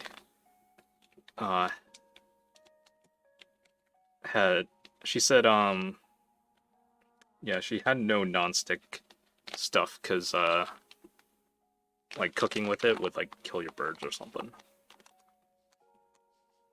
There's a good episode of Last Week Tonight on it, just waking up. Oh, okay. I'll have to check that out. I guess you can call it waking up. I just got up for laying in the bed for 7 hours with my eyes closed. Up from laying in the bed for 7 hours. So this is the shakshuka. It's really messy. Give me a loaf of bread. That's it. It's very garlicky. Very oily. Okay, I had to add some Nick to some juice. Ah. I really need like a separate table for like non-keyboard stuff. This is why I like don't stream until like after my lunchtime, because it's like such an inconvenience. But like if I'm not hungry, then like I'm okay to just skip lunch. What the hell did my cat step in? What is this? Is that water? I just heard garlicky and a dam. Yeah, I love garlic.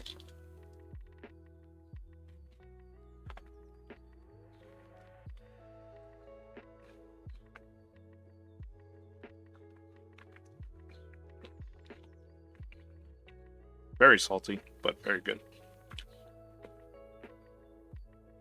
So,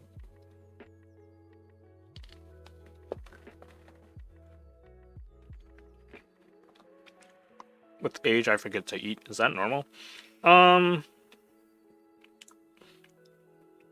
don't know. I think as you get older, your metabolism kind of slows down a bit. But, like, not to the point where you're forgetting. If that makes sense. Like, if you're... Yeah. I mean, if you're busy and stressed, yeah, that can definitely do it.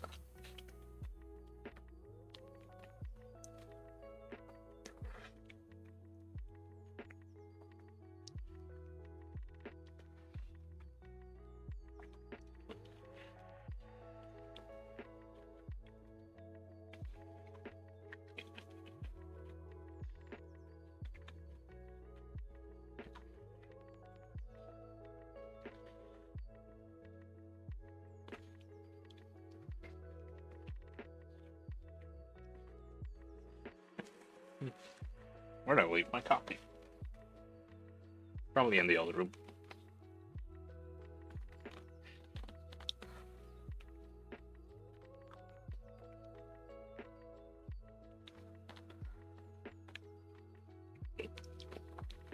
Have to watch chill streams like this to calm my days. Now, I used to do that. Whenever I would work from home, I would just put Twitch on in the background and just kind of like keep that as noise. Sometimes I would leave it on just to like keep my cat entertained. She actually used to watch Twitch a lot more when she was younger. Like, something about it was just like, Jura, and now she's like, yeah, whatever.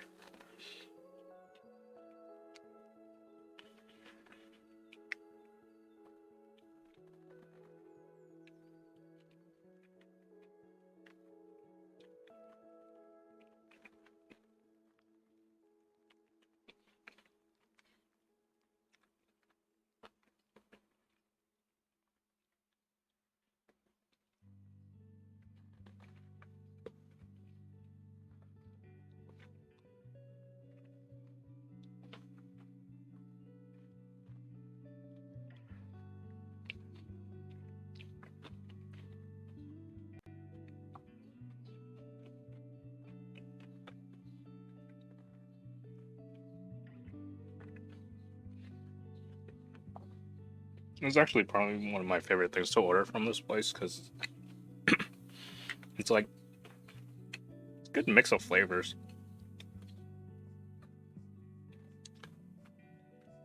It's sweet, it's salty. Different spices are in it.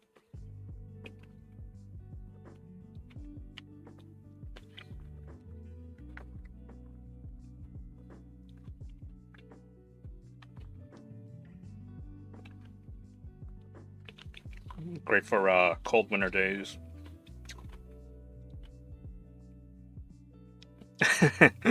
Making you hungry.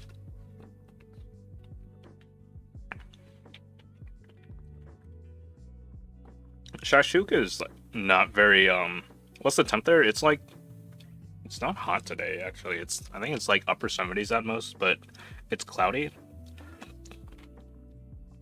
And it's not too humid, so it's like a little bit cooler than it usually has been.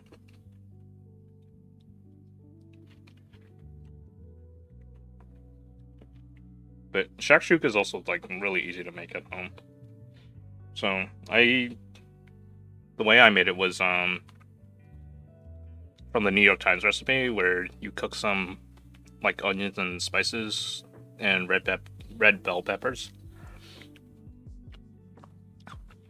And then you basically put in like a can of tomatoes, and then you put eggs on top, and like then you like bake it until the eggs are cooked. And that's basically it. It's pretty simple. There's probably stuff I'm missing, but that's essentially like what it is. Today is a cooler day in Dallas at 95 degrees. Oh god.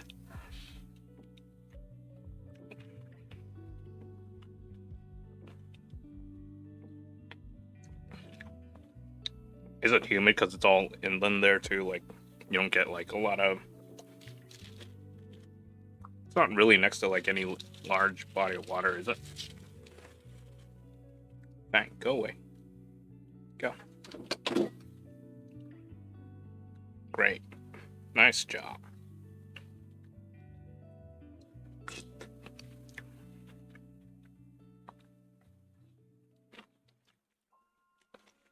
Right now, for me, it is 90, and it will be 93 and mid-90s all next week. Houston is humid. Dallas is dry heat. Oh, interesting. I did not know that. Oh, Houston actually is closer to like the Gulf of Mexico or like some body of water, right?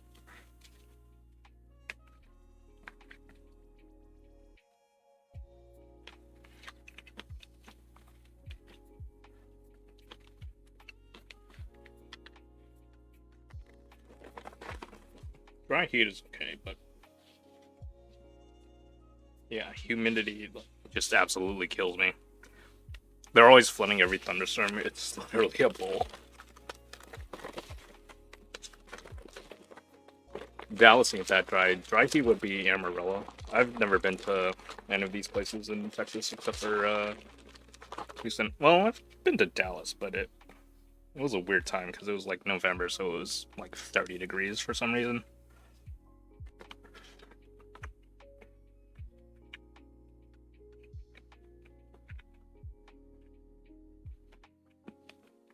Come visit. Yeah, I would go check out Dallas again.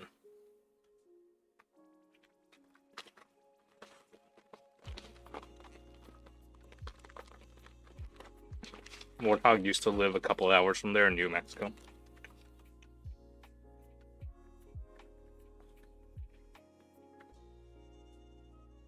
Boba exploration.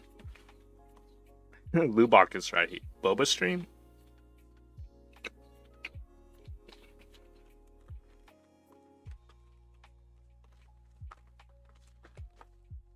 Well, the bread they gave me is not like stale and rock hard. Sometimes it like isn't. They don't sometimes give the freshest bread out.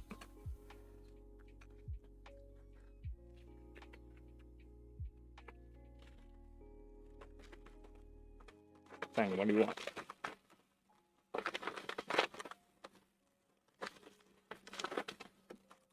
Your great granduncle's guns and saddles are in a museum in Lubbock. Oh, nice. That's pretty cool.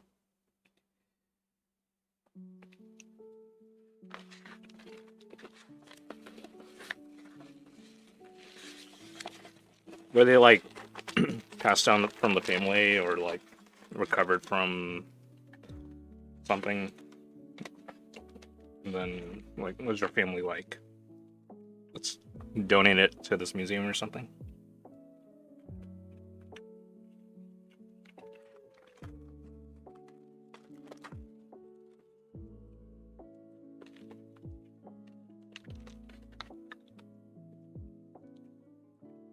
That actually, my friend went to a museum recently here in Boston, and there was some childhood statue that's like that was in a neighborhood that she used to like go visit every so often, and kids would say it's haunted, whatever, and blah blah blah.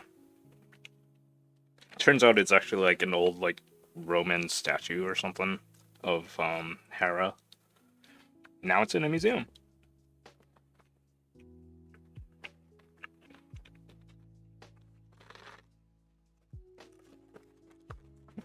Warthog 78. He was an old school Texas Ranger. Was involved in the barbed wire wars in West Texas. Oh, cool. Nice, nice.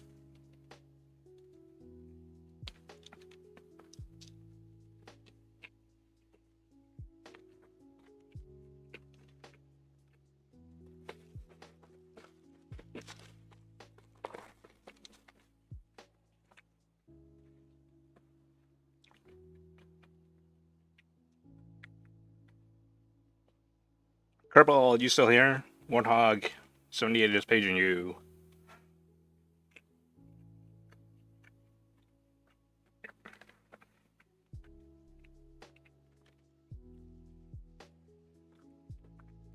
He is old enough to know Dan Blocker. Haas Cartwright from Bonanza was a Haas Cartwright was from Bonanza was a third or fourth cousin of mine. Wow. Dun dun dun dun dun dun dun.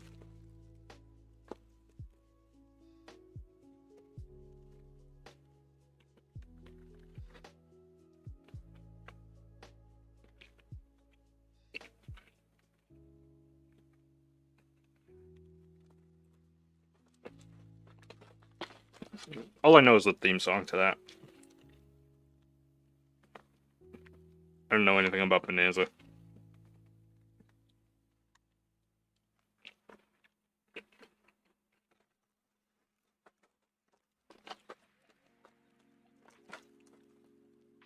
Kerbal, how old do you think I am? My parents watched those shows. Well, you have as much gray as me, so we are old. Key Circle thinks Kerbal is 80.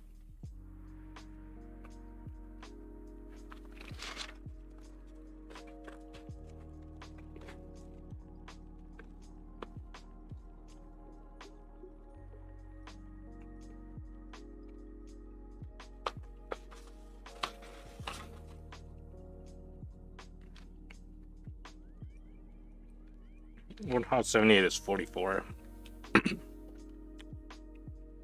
Kerbal, I'm 5 years younger than you.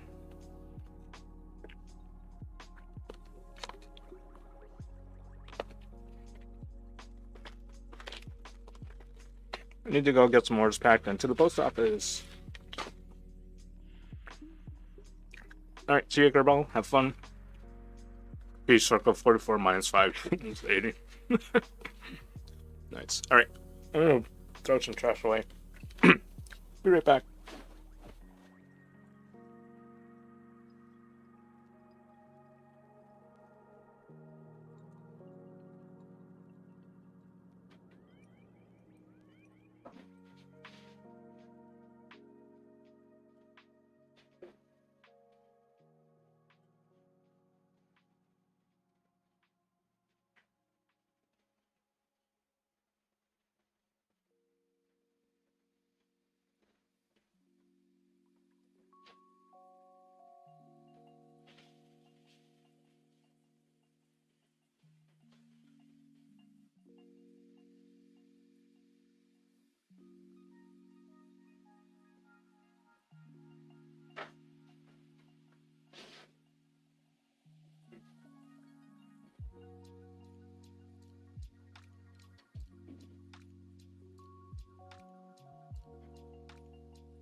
Alright.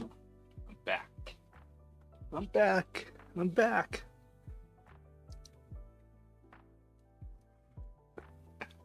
Do you judge someone's age by the gray hairs? Yes, since I have them. When I was in college, everyone had gray hairs. Lol. More in my beard than on the top of my head, stressing about exams. Luckily, I still look really young. Warthog 78, but I still have my hair. Key struggle, maybe it's the Asian genes. Yeah, that tends to help with some of the gray. They tend to group me with the 20-year-olds. Yeah, that's been my experience too. Like, even after I graduated college, I mean, I was still young, but like, even in my late 20s, there were a bunch of people who assumed I was like still in college.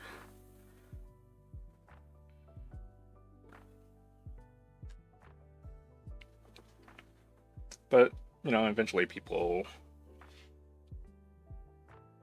I guess, figure out like what age you are just based on a lot of different things. But I've noticed that like people who are older, not necessarily older than me, but just like older population, tend to know like what age someone can generally like have a ballpark of what age someone is. Given another few years, and I might have to send Knack to have some turtle wax. Yeah, I'm sure I'll need it. Yeah, this has like really started balding in the last few years. I don't know why, but it was like right when I turned 35, it was like my body was like done. Let's age now.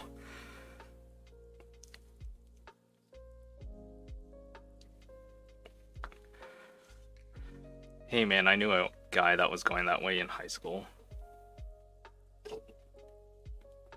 There were a few people I've known in college and in high school who like some of them were balding early, some of them like also had a lot of gray hairs early in their life.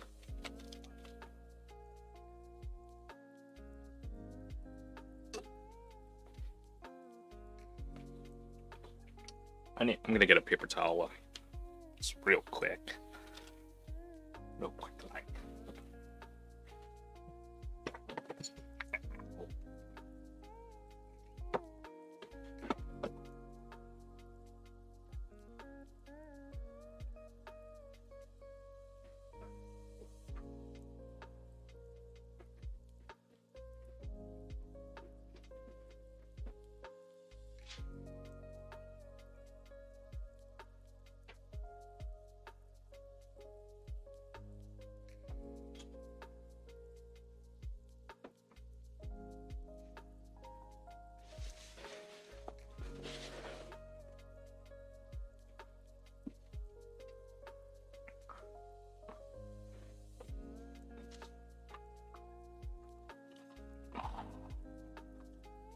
Alright.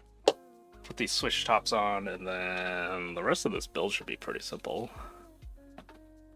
Since I don't have to do any soldering today.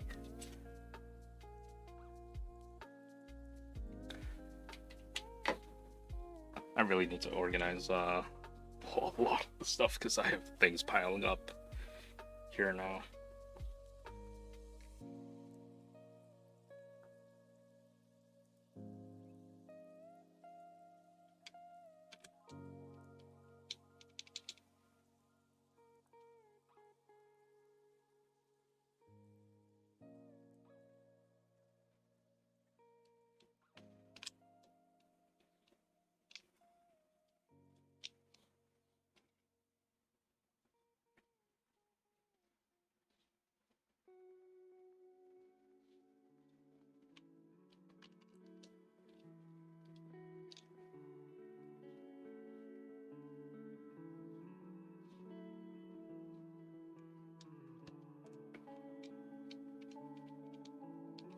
Do you know when the QKGB stops? I don't think I've allocated enough money to get it. I have no idea when it stops, but it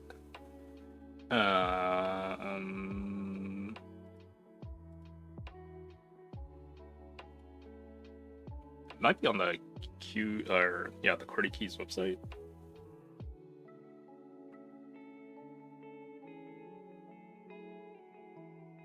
Are they like restocking or something? Oh, it starts on the 10th of June. Expected to last 2 weeks. Okay. Unlimited GB. Oh, you would check while you're on your work computer. Yeah, so this is, yeah, it looks like you're still in the clear for now. So if you do it within like the next few days, you should be fine. Oh, till 24th.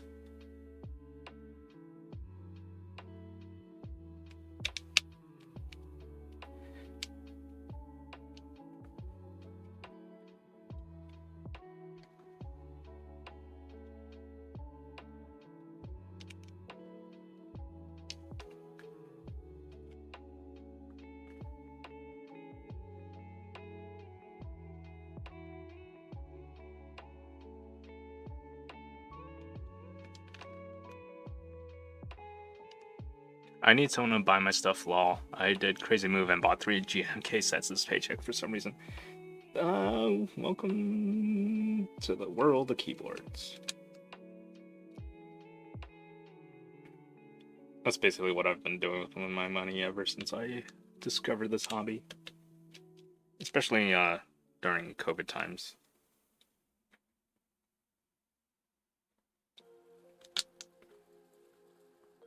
I want one, but I spent too much money this last few months. Remodel of bathroom and kids' tenor sax.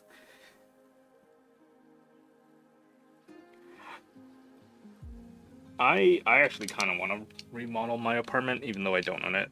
My landlord owns it's a 2-family house, so I live on the first floor. But I kind of want to just remodel it just for fun.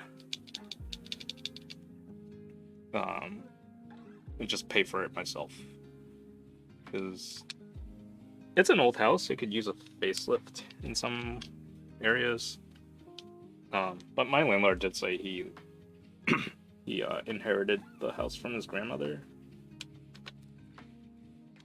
But it's definitely an old house. Like you walk in and some of the decor in the kitchen just like scream like, yeah, this was a house from the olden days. Like, I would modernize like the kitchen,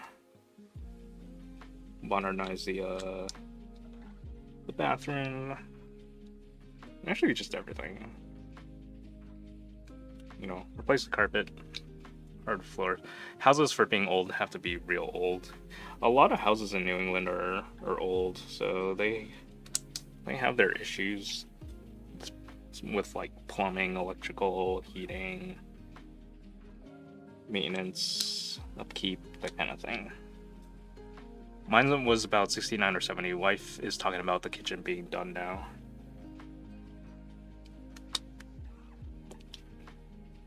Yeah, I think a lot of houses around here were, depending on what neighborhood you move into, or at least that old.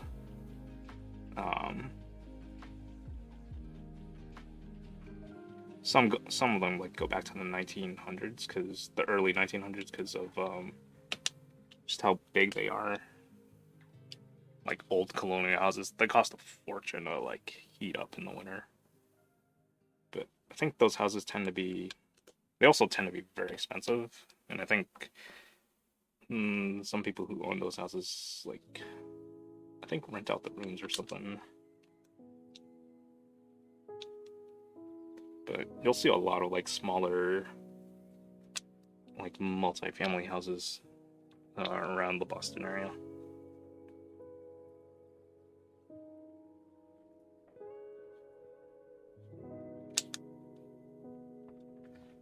'70s is not that old for a house, really. Yeah, it really isn't.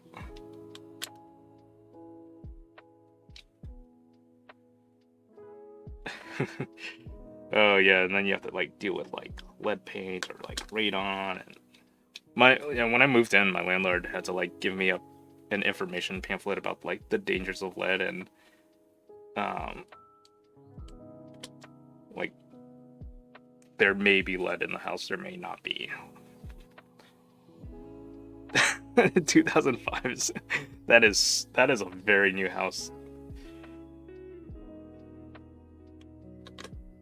Man, I have cousins who are that age. Just historical value is what those are about, and who can really do the remodel.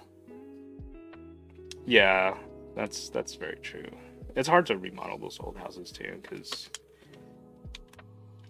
the structure of them was not built for, I guess, modern day kind of things. I mean, there are things you could do. It's just a lot of work to do them.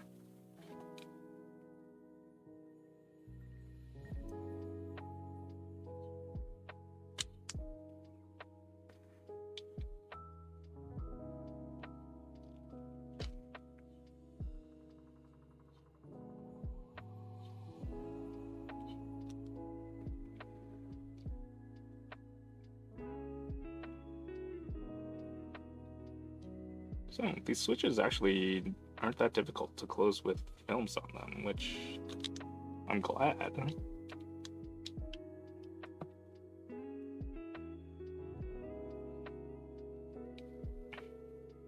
But also kind of feels like now it's made me think, maybe these switches don't have the switch housings don't have the tightest tolerances then.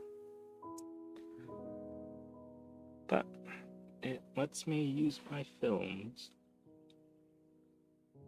so I can get rid of them.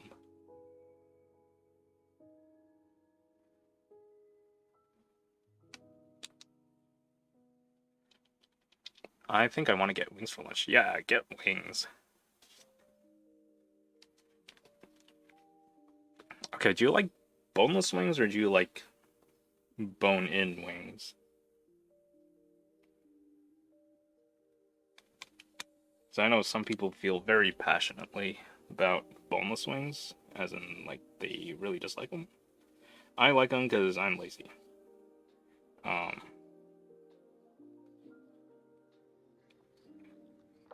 But you know, bone-in wings are fun too. Shit. I lost the switch housing.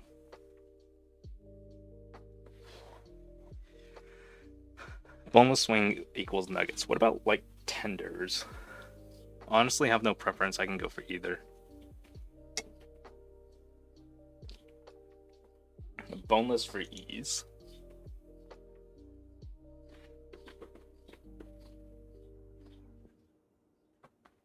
I lost the switch to. I don't know where it is.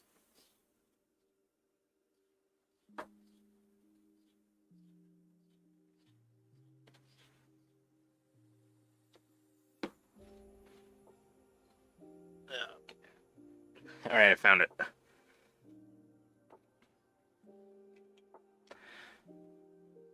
Next time we do wings, I'm going to try another grilled set, but without the skin on them. Oh, interesting.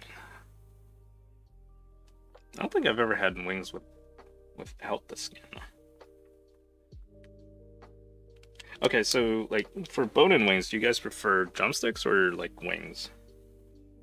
Because I know some people feel very passionately about that, too. I'm actually more of, like, a drumsticks kind of person.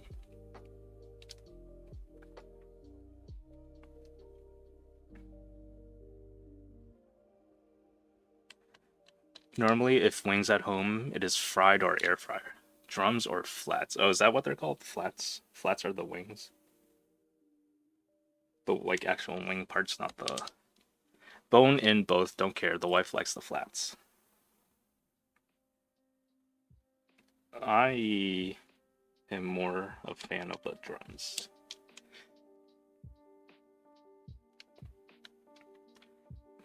I mean, the flats are fine too. But like, I've had wings with people, and there were some people who just like don't like drums at all, and I don't know why. But they were like nuts about flats.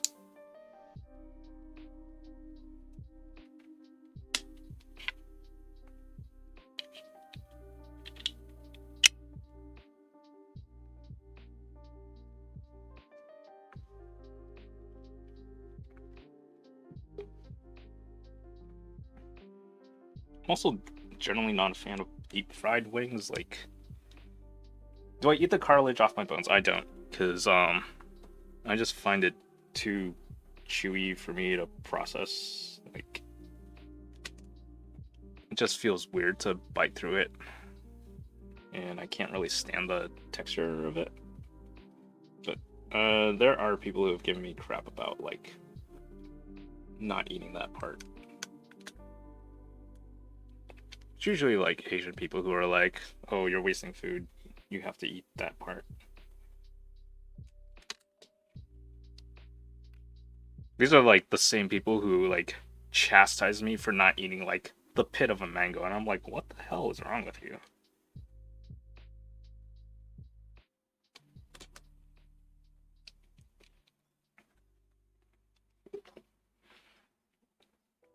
I actually don't like the cartilage, even if it's like braised. I lost the film. Like braised in a soup. Like it's still too chewy. Well, I don't think they like eat the pit of a mango, but they like chew on it. I'm like, nobody does that. Yeah, it really is an Asian thing.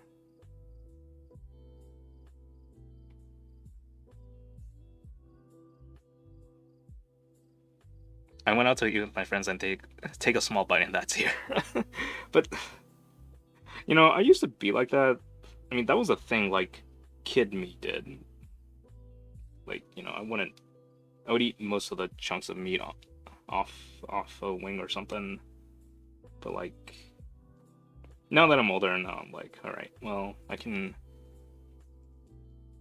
get like almost all of it off, like barring the cartilage and stuff. Had a rambutan tree. Oh, rambutans are delicious. I love those.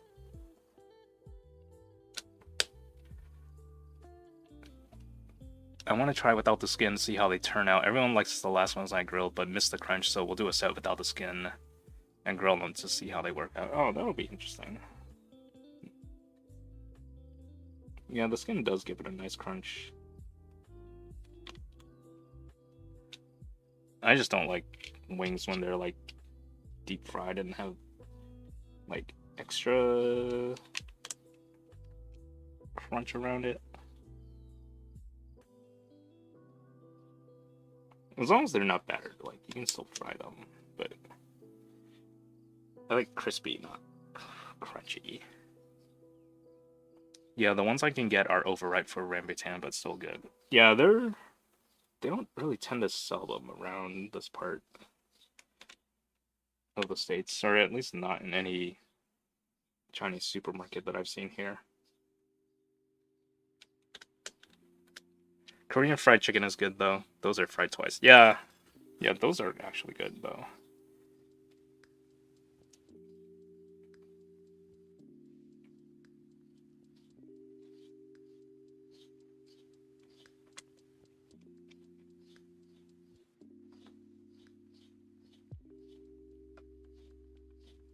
But yeah, I tend not to eat wings that often actually.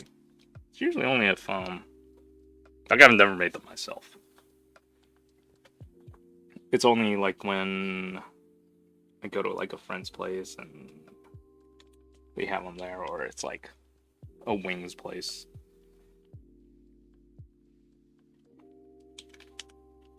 I hate durian and the smell of it. A lot of people do. I actually don't mind it because I can't really smell most things anymore. So it doesn't really bother me. But then the taste doesn't really bother me that much either, actually.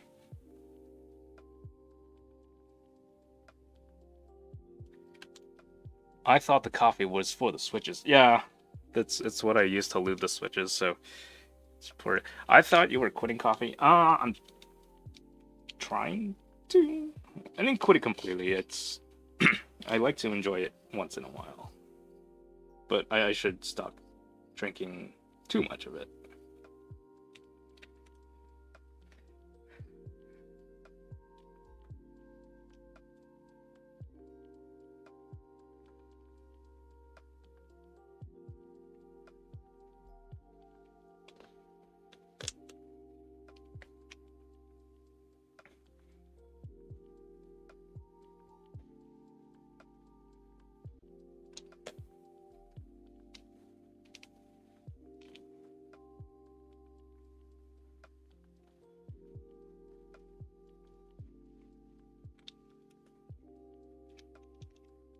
Wait a minute. I don't think this is going to be enough switches. I don't have enough double stage springs. So this is, what, 48? And then 61? Really? Could have sworn I had more. Caffeine is good, just don't drink or smoke. Don't be like me. Yeah, like, well, the caffeine I get from coffee tends to hit a lot faster and harder. And it's like almost too intense. So like that's kind of why I like stopped drinking so much coffee. Like I was drinking like at most 2 cups a day, which was still a lot. But getting rid of my equipment at home like helped. So if I go out, then like I get it as a treat. But I'll make tea at home. I almost like never buy tea, but I enjoy tea at home. Oh damn it! Lost the switch. I can't wait for the sound test on this.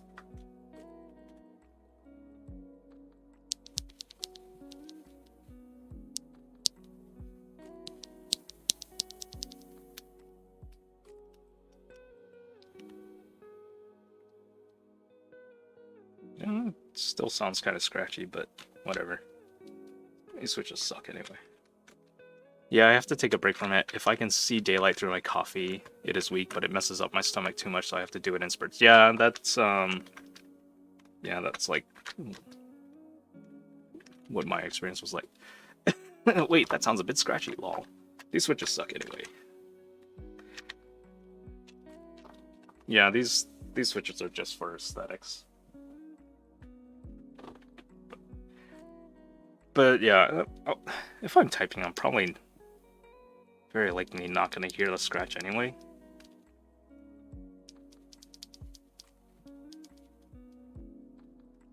But aesthetic switches, narf.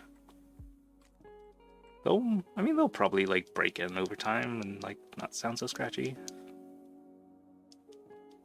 Yeah, it's fine. I tend to press my keys hard anyway, so like I'm sure I will break them in at some point. We are going for looks, not performance. Yes. Alright. Let's bring up the keyboard. Hey, to be honest, the echo switches are rather good. Have a couple of sets I used. Not bad for the price. Alright. This is the red knob. Oh, whoops. I'm gonna put this. GST board. Wow, this board is sexy. GST cable. We take out the PCB. I remember you posting a pic of this. Yeah! Yeah, I didn't find Laneware stuff appealing at first. But then I got the macro one and I was like, this is a really, really nice macro pad. And then, which made me glad I went in on the Laneware 67. Is it a brass integrated plate? No, this is actually, I think this is actually aluminum. They offered a brass plate, but there was an upgrade an upgrade choice to get the a gold anodized plate, which is what I chose. So I don't think it's brass, or at least when I checked my order, I don't think it doesn't say brass. So, and that was an extra because it comes with aluminum by default.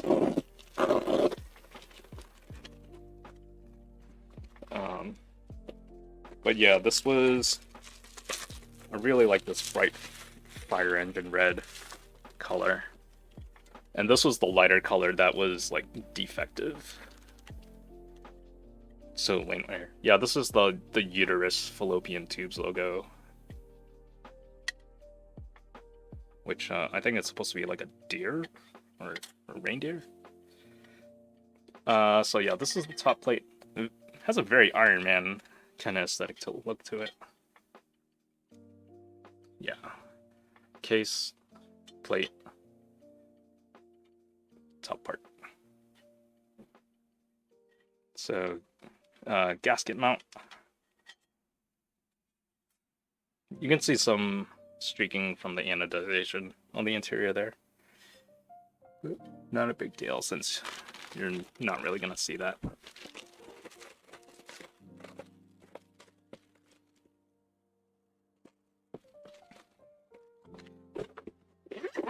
Plus the shape of Laneware keyboards is I really like because it's like kind of has this like cool little curve on the back, and its shape kind of reminds me of like the Daily, but not really. But it kind of has like that feel to it. This is the Laneware macro one, macro pad. Yeah, so I really like this.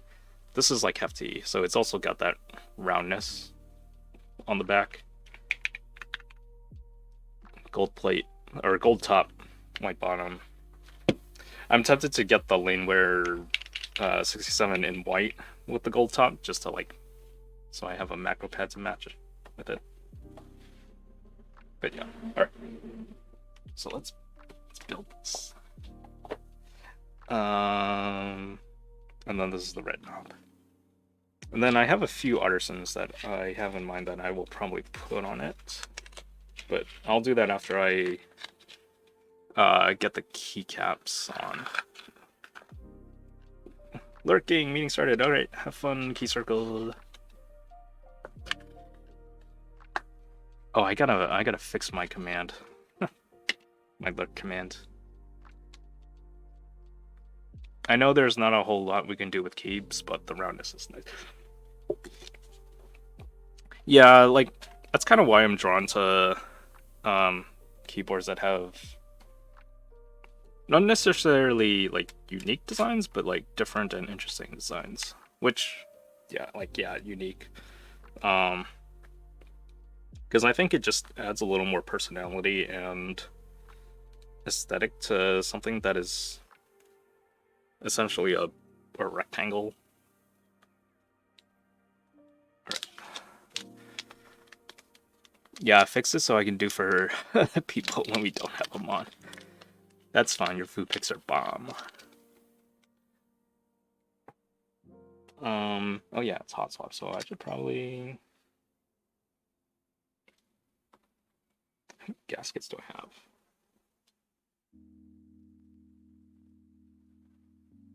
One, two, three, four. Alright, 4 on the bottom, and I guess 4 on top. I'm gonna put it on the case, just so that if I get another PCB, I don't have to buy extra gaskets.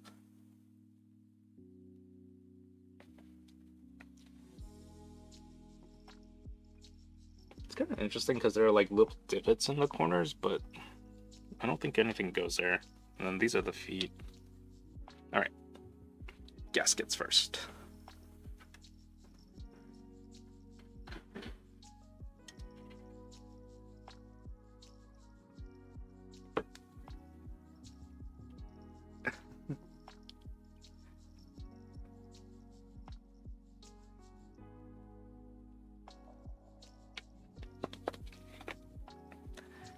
As I say, I may not have the keys, but I have the meat. I am always envious when I see them in Noki's Discord. Yeah, Boardhog posts really cool food photos in Noki's Discord. Like, very delicious looking barbecue.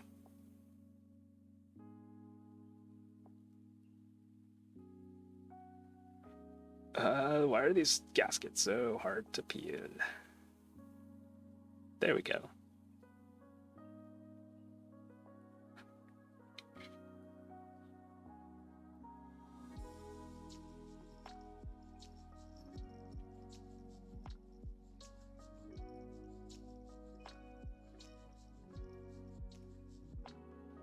These gaskets are like slightly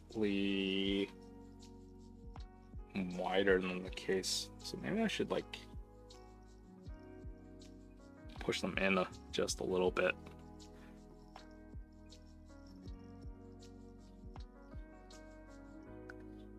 Because I'm afraid if I squish this down, it's gonna... Oh yeah, it'll peek out from the side. I should take this off. Hold on. 1, 2, 3, 4, and 1, 2, 3, 4. Oh my god, I have exactly 8. Probably should have bought extra gaskets.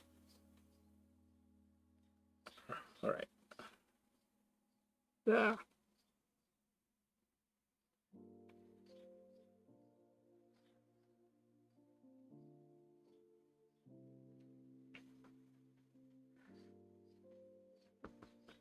It is not hard, to be honest, but it did take a bit to get the stakes right. Practice makes perfect.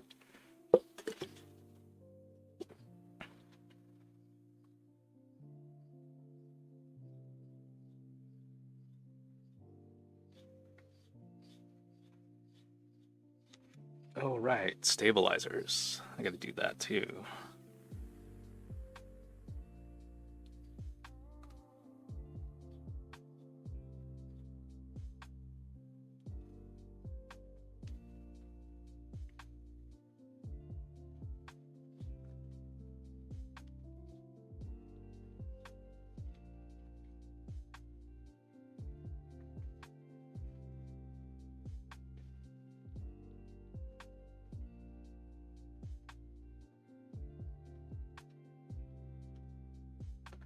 Work, the usual.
I am off. Started Wednesday and don't go back till Tuesday.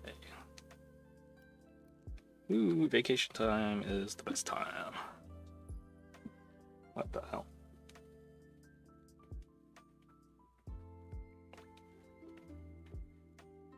Wait, is this where the JST cable goes? Probably. Or the connector, yeah. Makes sense.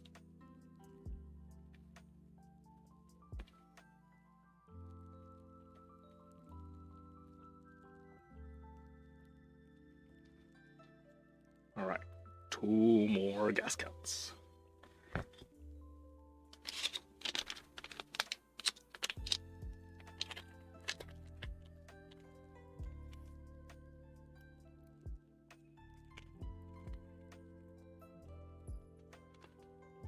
kind of wish they sleeved the JST cable, because I'm like feeling I'm gonna like accidentally break this, just or it's gonna get caught on something and just like split apart. Band clinic in July. Oh, until they go back to school. Wow, that is a very busy summer. Cool.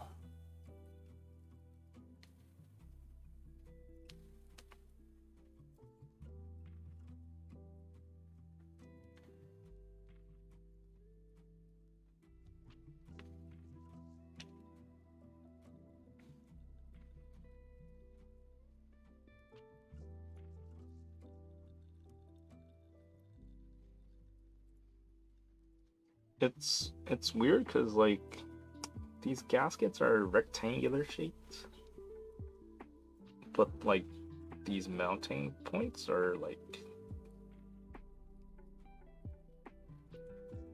they're smaller, but also they have like rounded corners on the end. So like not quite pill shaped, but sort of like that. Plus the gaskets also don't span the full width, which is fine, I guess. But I haven't seen a keyboard built before where like gaskets weren't like cut to size exactly to match. Oh, maybe they fit on the plate. Oh, even the plate's rounded too, has rounded stuff. So I guess there's extra like room or leeway on the plate for the gaskets to stick on.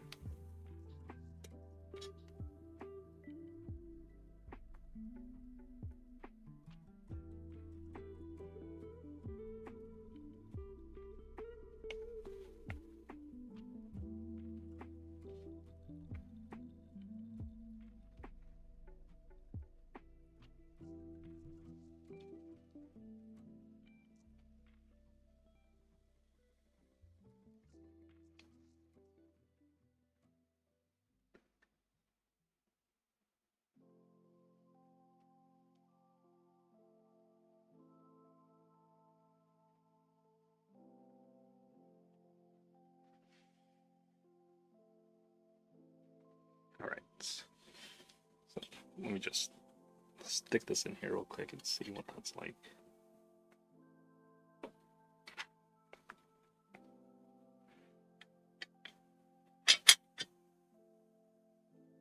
Yeah, I guess sticking it on the plate would have been better because, well, it's gonna stick out anyway, but now like the sticky part is like sticking up. Which means that like if I put a switch here, then a keycap on, I guess I could always just trim it off, but it's like such a small piece. Alright, well, I'll figure out what to do with it later. Let's put some stabilizers on the board.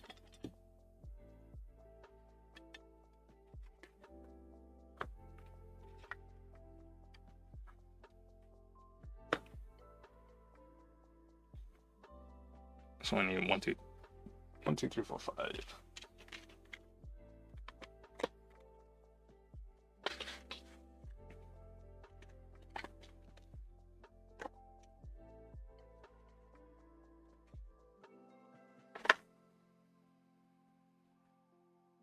Should I mod these?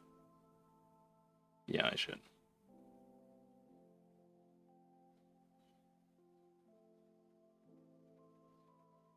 Kind of don't want to, but I feel like I should.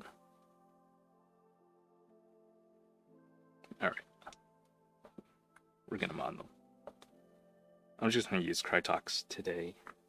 Nothing too fancy. Is there prep work you have to do for my first day? Oh god, I hope not. Just lube and cook them. They sent me a welcome email, so like, well, they will send a welcome email, so I won't. They haven't stated anything specific that I need to do before then. And I won't get it until like right until I'm about to start or something.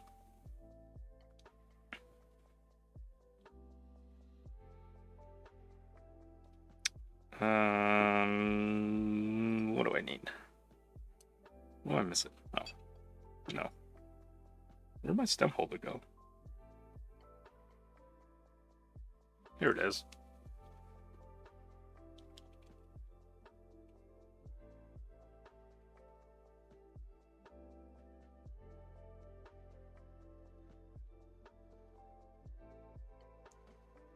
Congrats on the new job. Thanks, Warthog.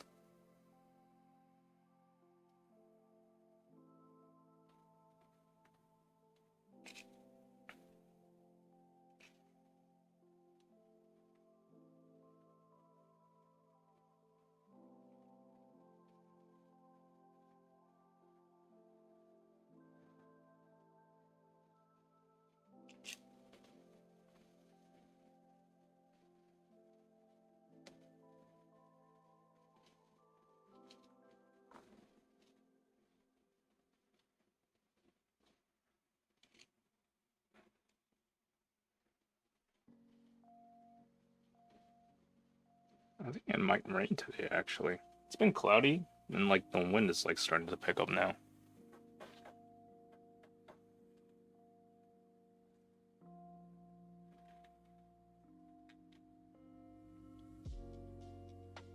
The wind is really starting to pick up now.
Oh, right.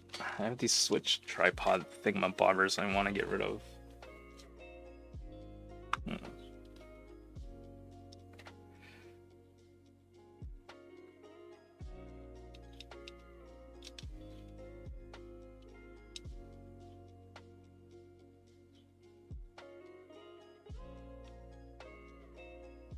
Wait a minute. Is this the right way? No.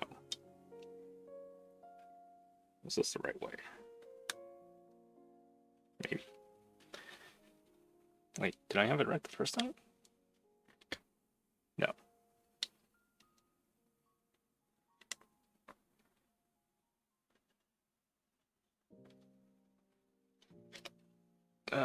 Go in. What the hell? Why do you persist?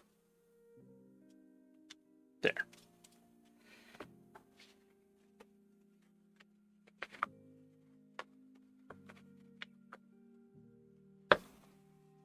Alright, time to put these pain in the butt things in.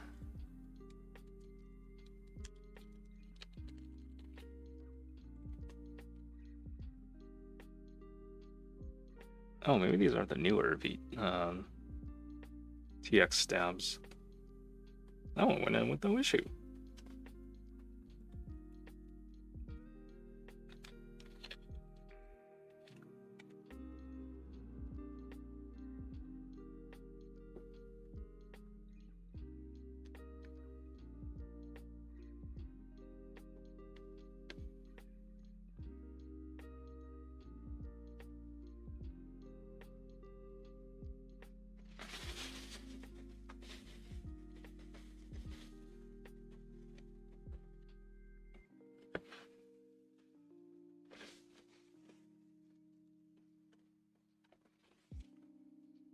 Oh, is this a 7U wire?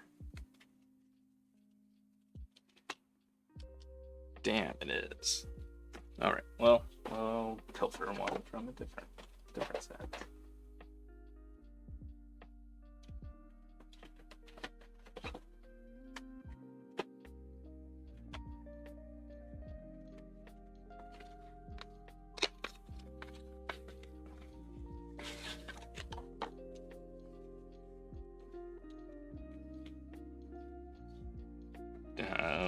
Yeah, you know what? We'll do this.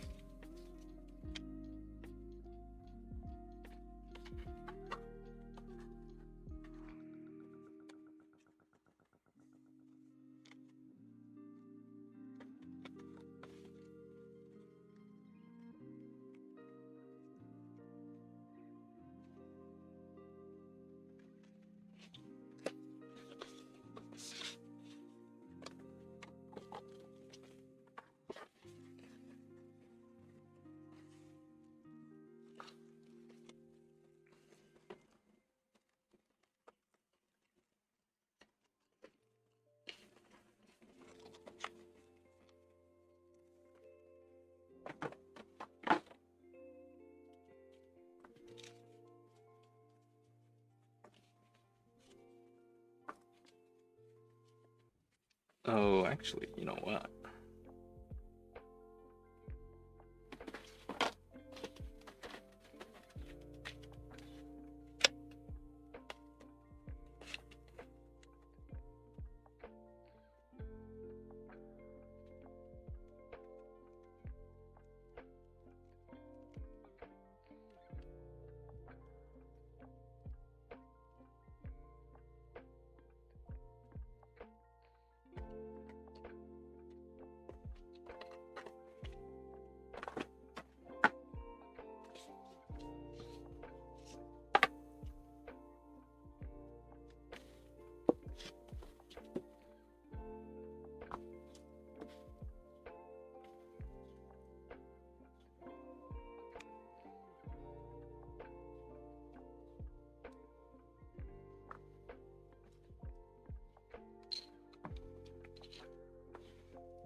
Does anybody want some V1 Ruby switches?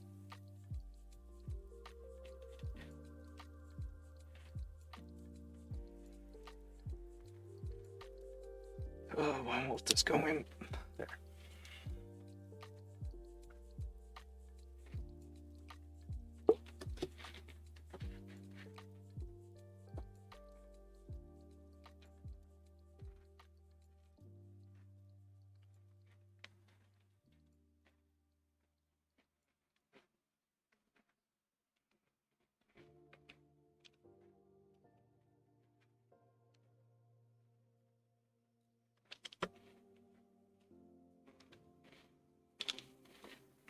Wait, am I putting this in the right way or not?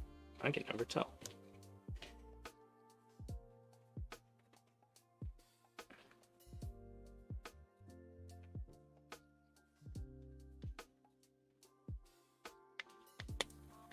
I don't think that's the right way. Is it this way? Yes.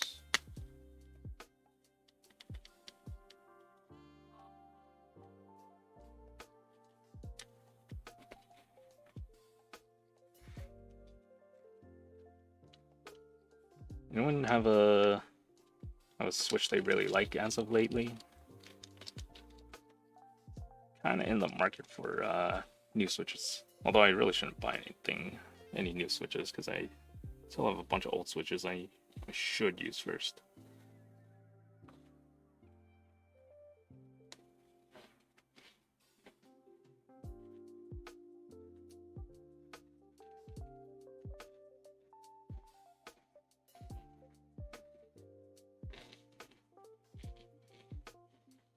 Oh, these wedges are really easy to insert too. I still really like my KTT roses. Oh, that's cool. Yeah, that's what I have in my KFE under this keyboard right here. I actually like them a lot.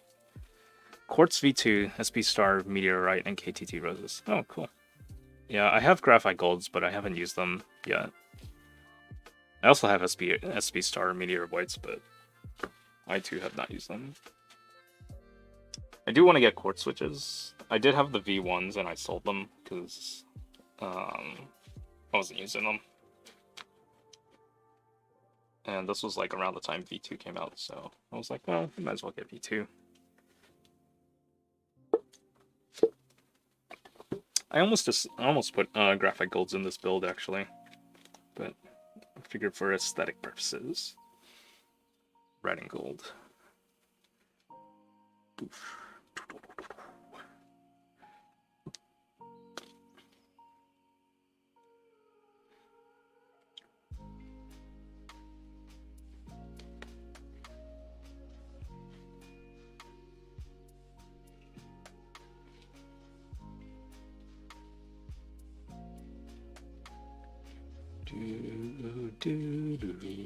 What stabs are these? These are TX stabilizers. The ones that everyone wants and sell out very quickly.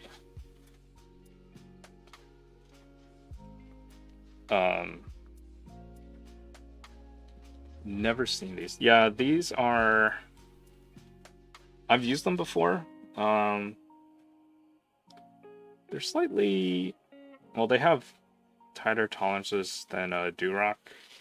Not as tight as Stabies. But there's something like inside it that is also supposed to prevent wire tickings so that you don't need to mount these as much. Like, lubing them should just be fine.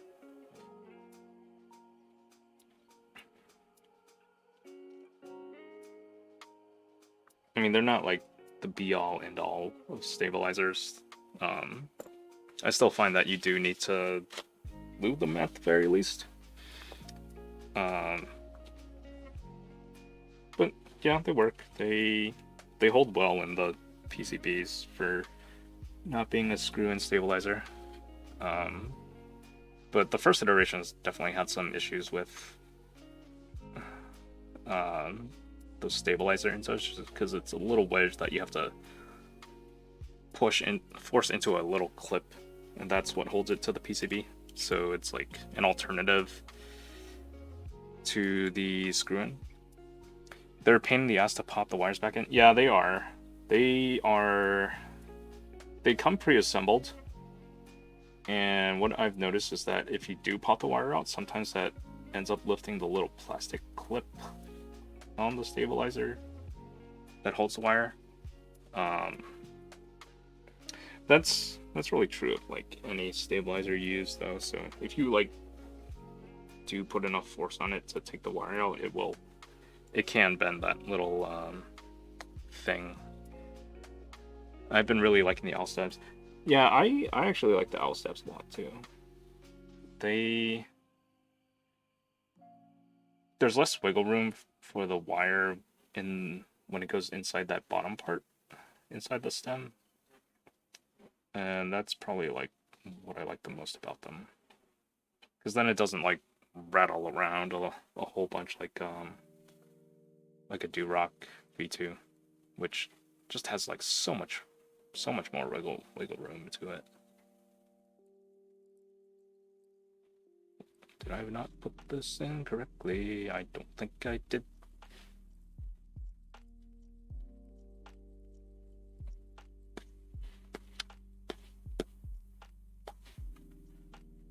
Did this go in? Yep, there we go.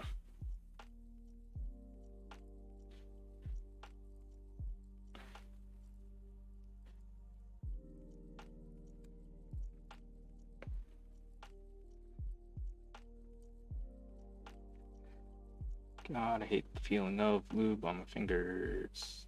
It's so disgusting.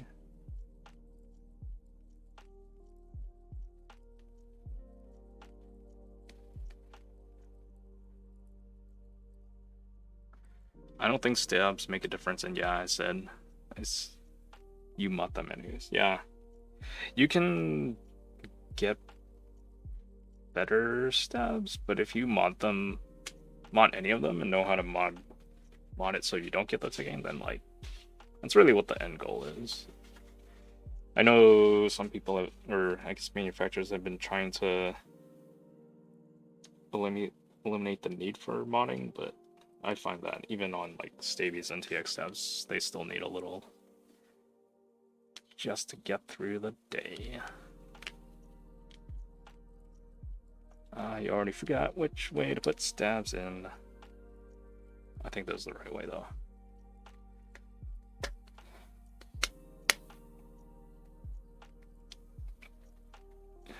Durock V2 are great after you balance the wire loop. Holy mon. Yeah, I agree. Like, they're not terrible, but you can make them work with the right mods. What the hell did I just do here?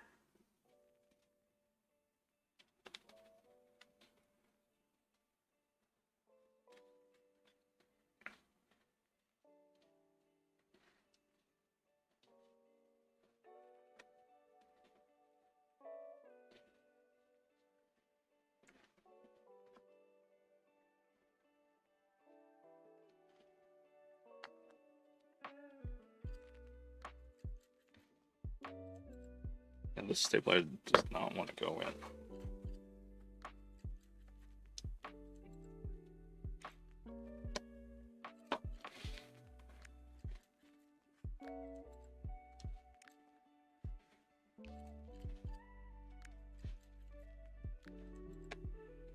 Okay, there.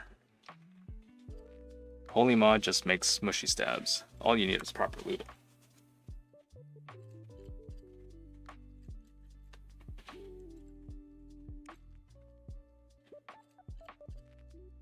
Yeah, so when I holy mod, I actually don't use band-aids, so I don't know if... When I say holy mod, I don't know if that... I don't mean like the traditional band-aid method of modding your stabs. Because the thought of using band-aids for your stabs just really rubs me the wrong way. So I usually have like little sticky, very thin foam thingamabobs from like other stabilizers, or not stabilizers, basically little aftermarket packets that I use for modding. Depends on what you use. I guess use a thin tape like athletic tape. I don't know, it's nice. That would probably work if, as long as it wasn't like catching on to the wire.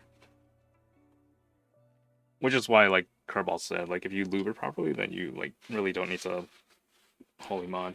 Because there are builds that I have that are Durock V2 that, and before I like really got deeper into this hobby, that are just lubed with Crytox 205, and they sound perfectly fine.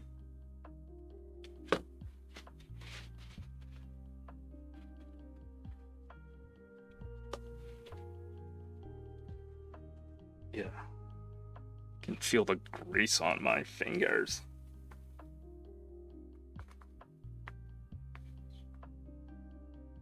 100. Whoa, Warthog, thanks for the 100 bits. Okay, I'm going back to Lift Green. Need to head out to the door. All right, have fun, Kerbal. See you later. Wow, thanks for the 100 bits, man. I don't know what bits do, but that's cool.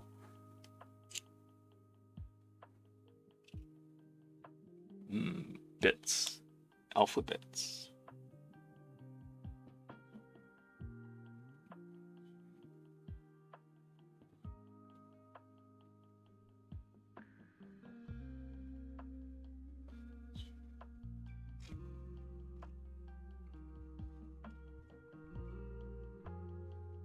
I started Tales from the Borderlands.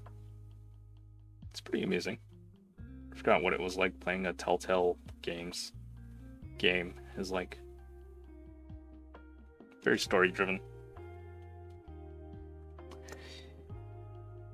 But I heard they're making The Wolf Among Us 2, which I don't think was happening because I thought their studio ran into a bunch of issues and then like essentially dissolved. I actually really like The Wolf Among Us. I haven't played the Walking Dead one. The Batman one was pretty interesting.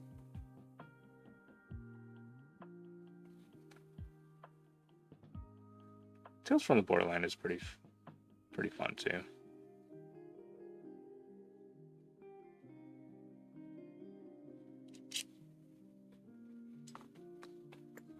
Then after that, I gotta do Borderlands 3. Then eventually Tiny Tina's Wonderlands. Oh, I still haven't done that DLC in number 2 yet. So, hoping to do that with some friends.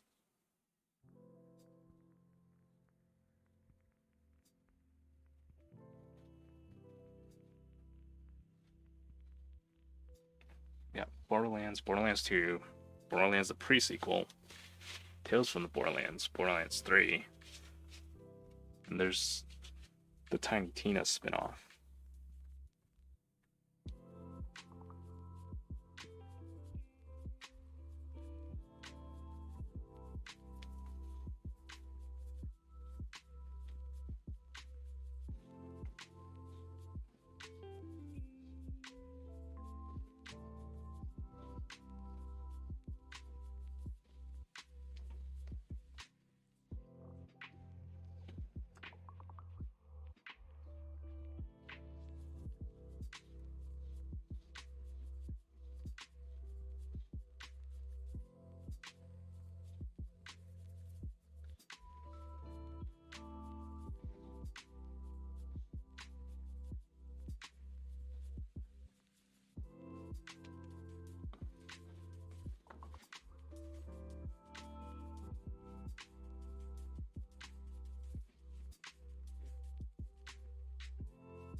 My lunch is so late in the day, I keep getting stuck in meetings. maybe this is why I don't eat. Yeah, you should stick up for yourself for that, because that I've seen people not eat for like hours because of other people taking advantage of the fact that some people's free time is only during lunch, and that is unhealthy, but also like disrespectful to someone's time, because then they don't get a break, and you know, maybe you really don't need that meeting.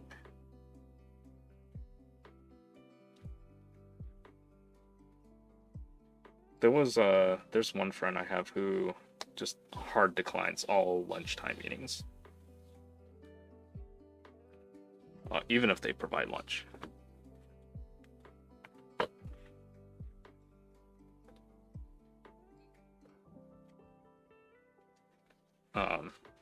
It was people who were especially guilty of this were people on the West Coast who were not, I guess, considerate of people on the East Coast, because I guess they just assumed that everybody was on the West Coast. Yeah, late meetings suck. I technically don't get a lunch break if I don't want it or schedule it in my Outlook. I hope your new job is nice to you with time. I have had to schedule like fake meetings just to fill out my calendar, just to get people to leave me alone sometimes. An open calendar is not a free invitation for someone to use your time as well.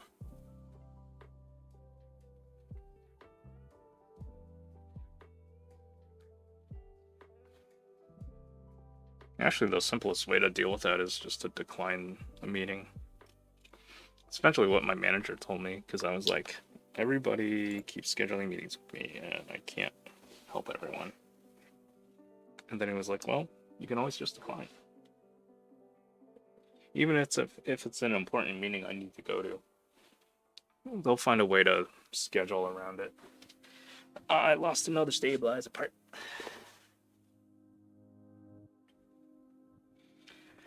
Oh, great. It was a housing. There it is.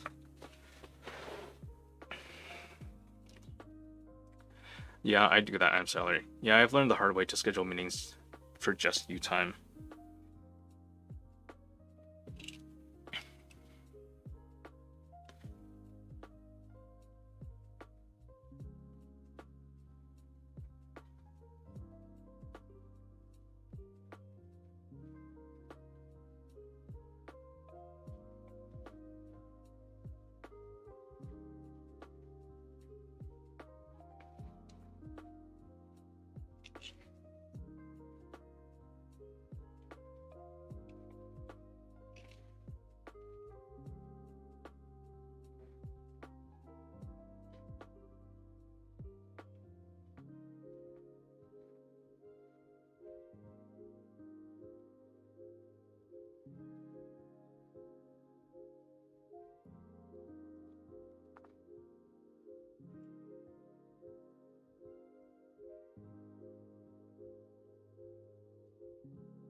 Oh, God. I feel like I'm gonna bend the spacebar wire once I pop it in, because it's just like not going in easily.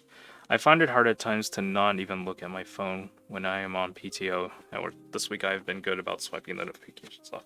Yeah, when you go on Yeah, you gotta like really shut yourself off from work. Don't let people abuse that kind of thing. If you are doing work on PTO, don't fill it out. I was always told to fill out my like PTO forms or vacation forms like after I come back, just in case I like don't end up taking it.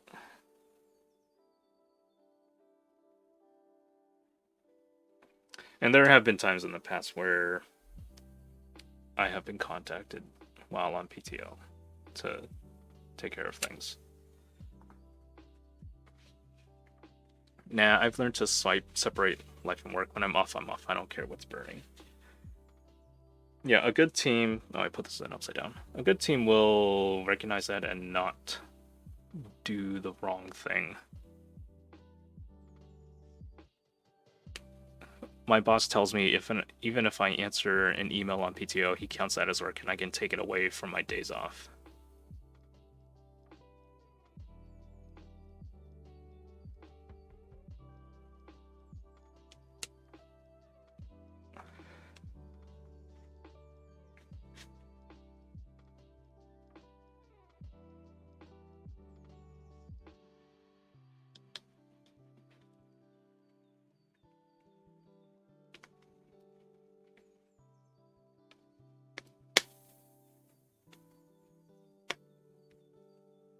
Oh, this is rare for me.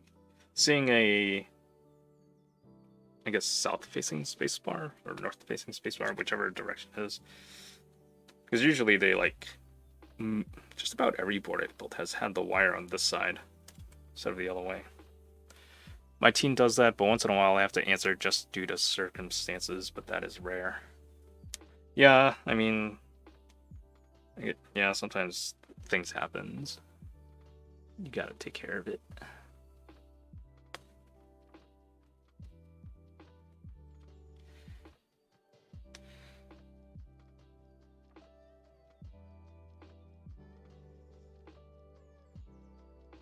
Okay. Let's put in the switches. Yes, I can by its description, but that is only for special things. We don't abuse it. Yeah, that makes sense.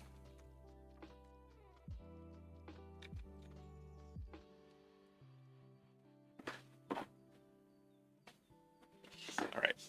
This is trash. This is trash.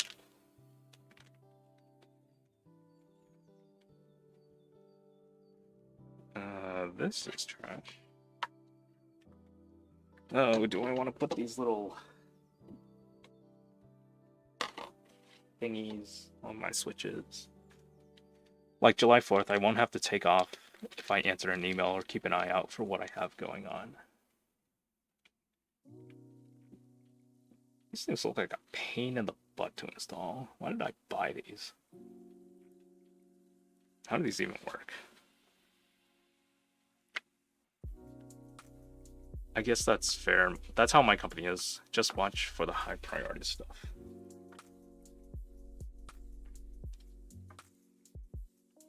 They go on...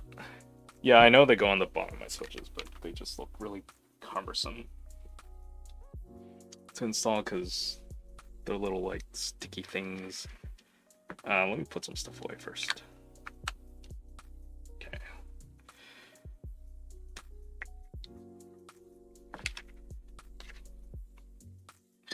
Haven't used them same reason as you, probably. Yeah, I also have like the little sticky switch pads that go on the PCB. That's like PCB or PE foam, I guess. But like that just seems really cumbersome too, because you have to put it on every individual switch socket. Make sure it lines up properly. Yeah, it seems a little like unnecessary and excessive.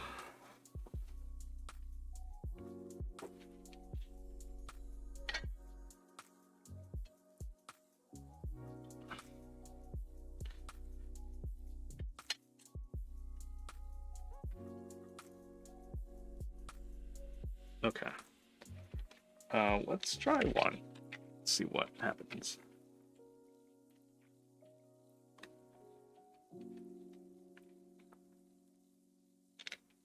Oh, it's like really sticky. Okay, there we go. I can already tell this is gonna be a pain in the butt.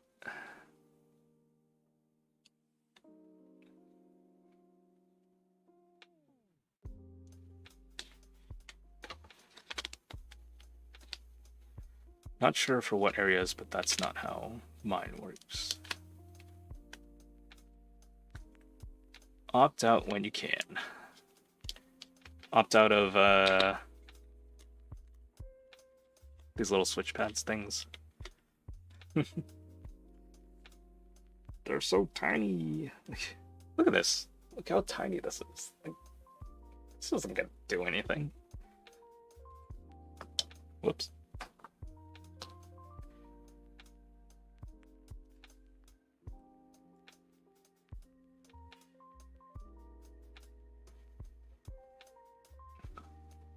Oh, and I guess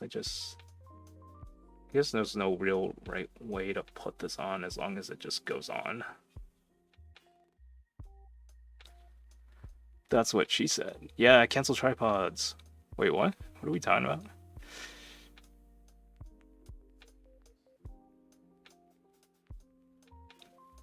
What this is, it's so tiny. Oh. It's so tiny.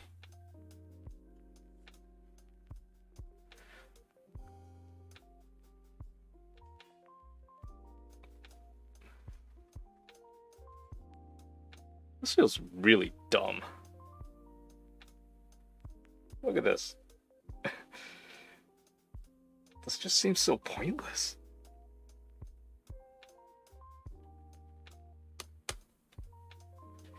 So, like, just fills up the space under there.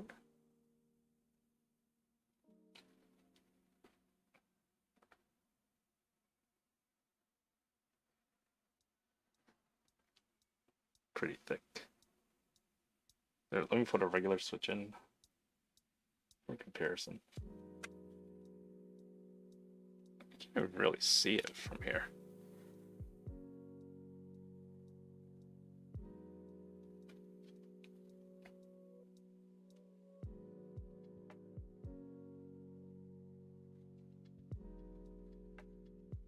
Okay. Oh, I am going Grace Starfire with one of my tricky knights, but I will warn first. Look how tiny this is. It isn't going to do it. Oh, that's what I said. Yeah. How will this affect the sound at all? Probably not much at all. Probably not at all. Oh, but like, I want to use them because I want to get rid of them. Well, I already did one. And I don't feel like taking this off because it's going to be even more trouble. The feet, metal board shouldn't be much, but I know a plastic bottom, it does a lot.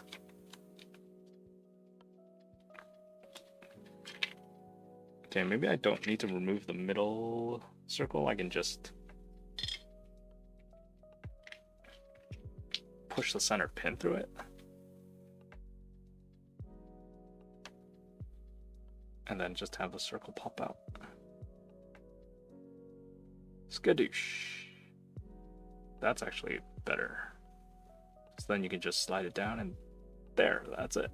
You take that off and that's it. Wait, you used the tripod pads before? Nope. This is my first time. First time for everything.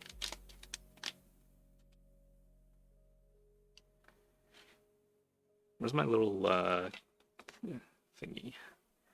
I should know. I have a cheap TKL I did from Amazon. I built, and it has legs, and I do not like it, but it is a workboard.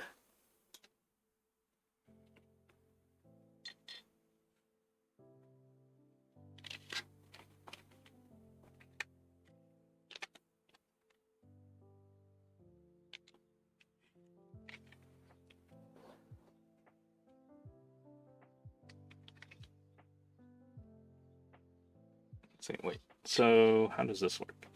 All right, so I put one like leg of the tripod up towards the middle, or the actual like switch pins, and then just push down, and that didn't work. Da, da, da, da, da.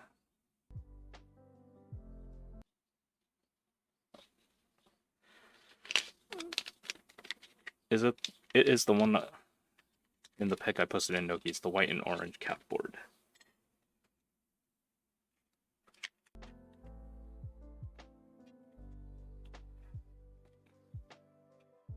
What time is it? 2:30. Wow.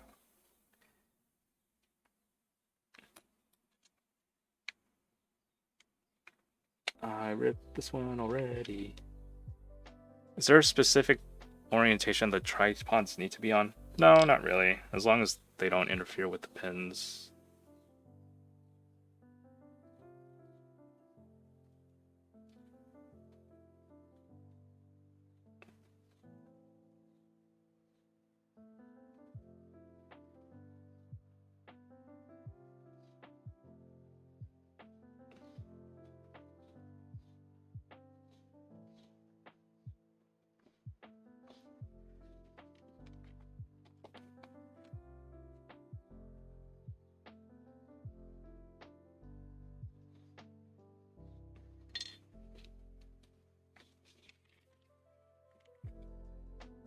Stupid me, I bought the tripods both in different hardness.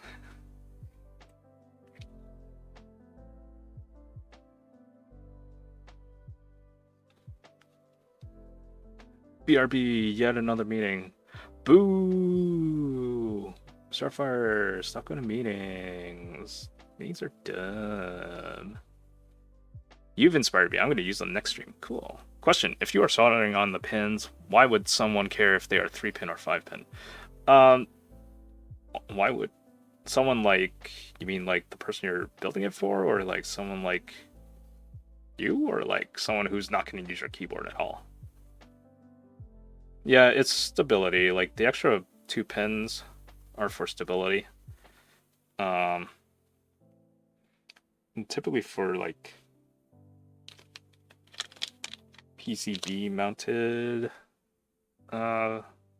switches, whereas like,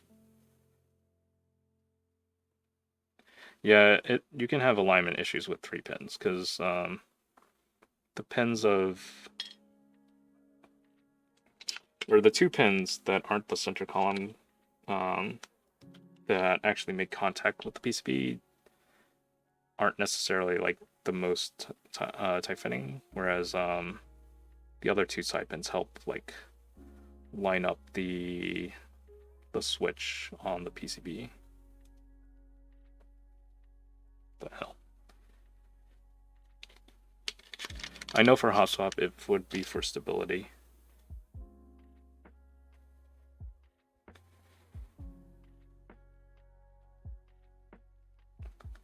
But I align 3.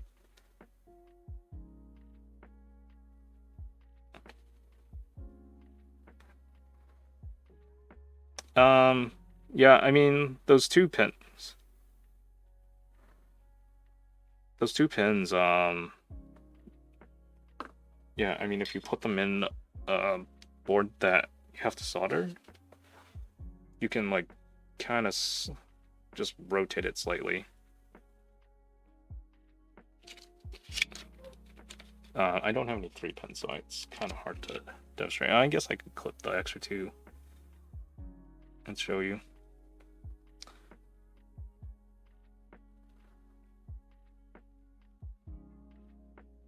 Yeah, but there's like less wiggle room for switches to like misalign when you solder them in.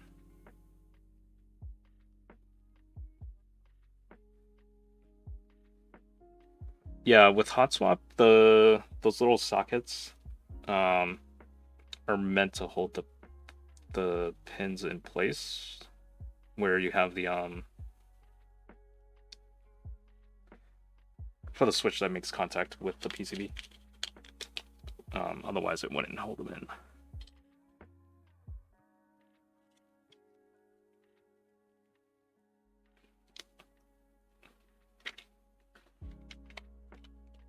These are like...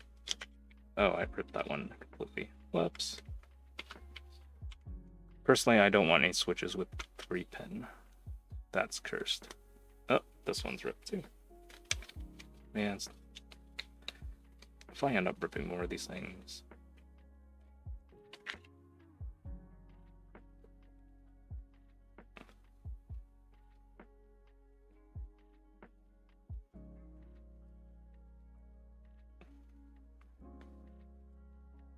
There's got to be a better way of doing this.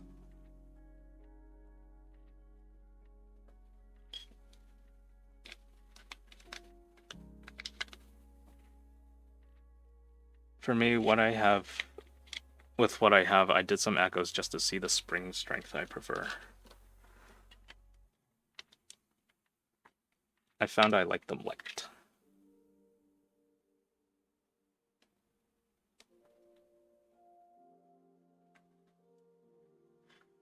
Better way of doing this is to remove the tripods and throw them away. Yes, I agree.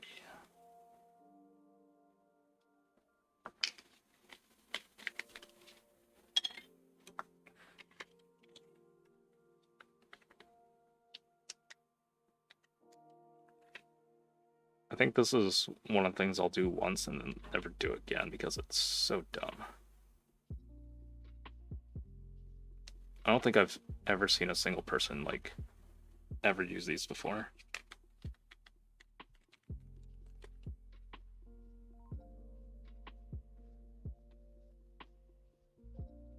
What the hell?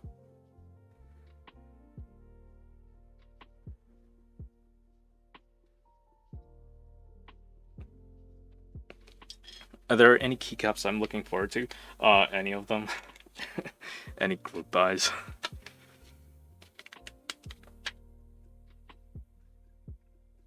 Could be years before I get them.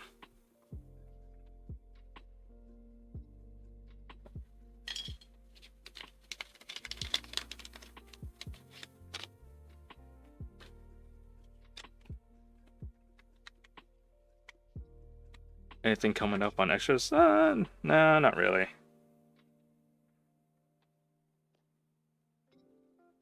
Yeah, there isn't really anything out there that, like I'm dying to get right now. Actually, GMK Metropolis, probably.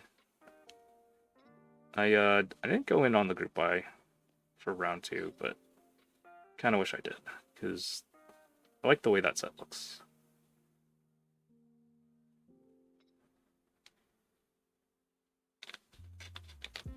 I did buy the desk mat, so I'm like, now I want the entire keycap set.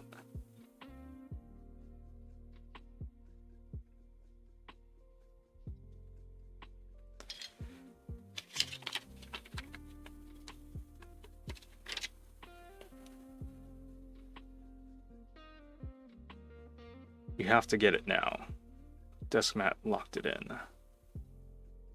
Yeah, that's true.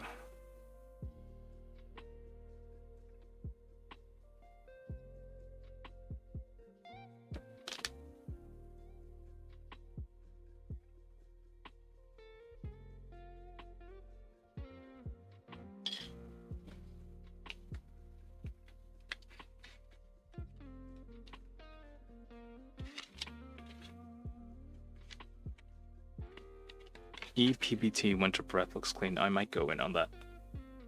I think I bought the group buy for that one. Yeah, that one I remember I liked a lot. How they put it on that PC Bear. Sheesh.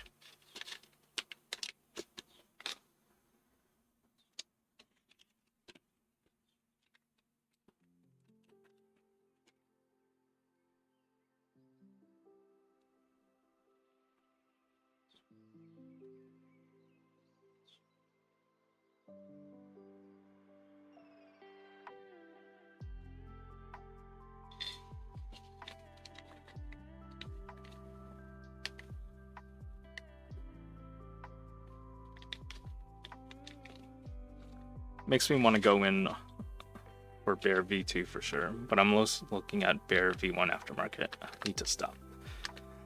Yeah, I might go for the Bear V2, but not it looks really nice, so I'm not too crazy about it, but maybe I'll sleep on it for see how I feel about it later.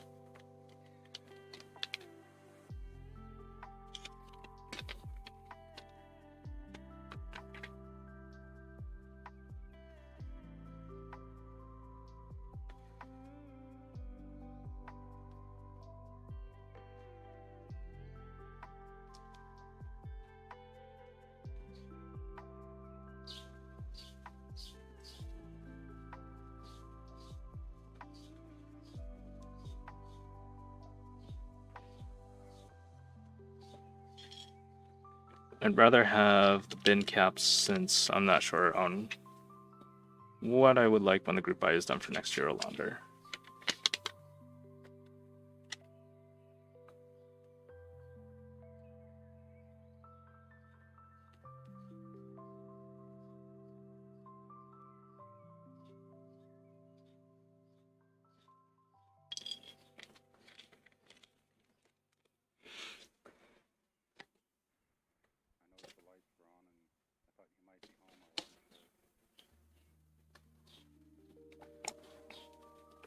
Iron 165 extras are coming up, I think. Thoughts? I actually don't like how the iron looks.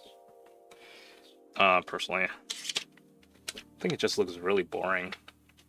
Both the Iron 165 and the 180. Also Angel and Icky Stargaze. I also do not like the Icky.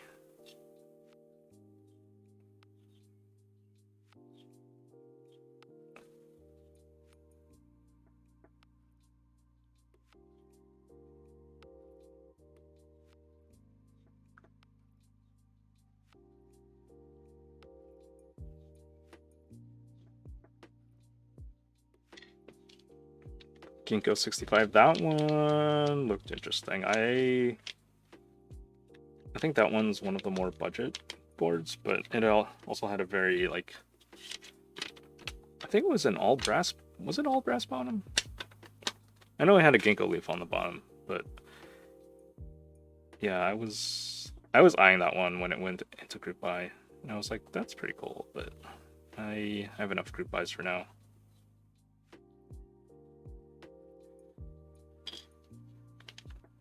Yeah, that's the thing, like, there's so many ickies, and they're all themed too, which I don't particularly care for. I don't necessarily want to put my keycap set on a matching themed keyboard like the Icky, which is like partially why I don't like Ickies.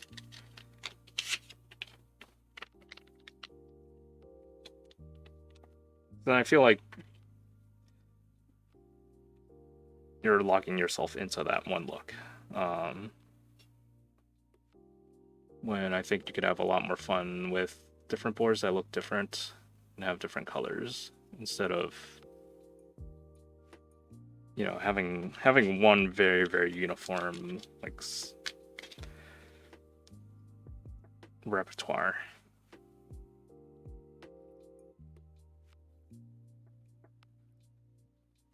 Yeah, because then if you like get that board, then you might not. I mean, you could always put whatever you want on your keyboards, but in terms of aesthetics, I don't think that like themed ickies are like the best idea. I understand why people like them and why people buy them and why they're made, but it's not something that is for me.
I think those are more accepting since it's like sparkly white or sparkly black.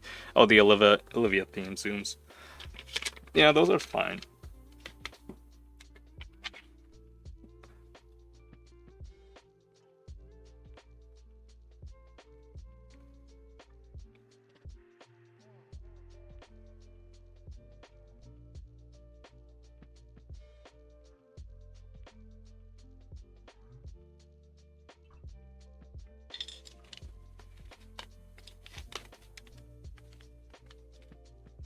Not entirely themed, by the way. Very good price for Zoom IMO. 200 for a full build.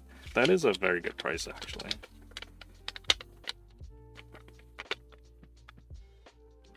Oh, this one's broken.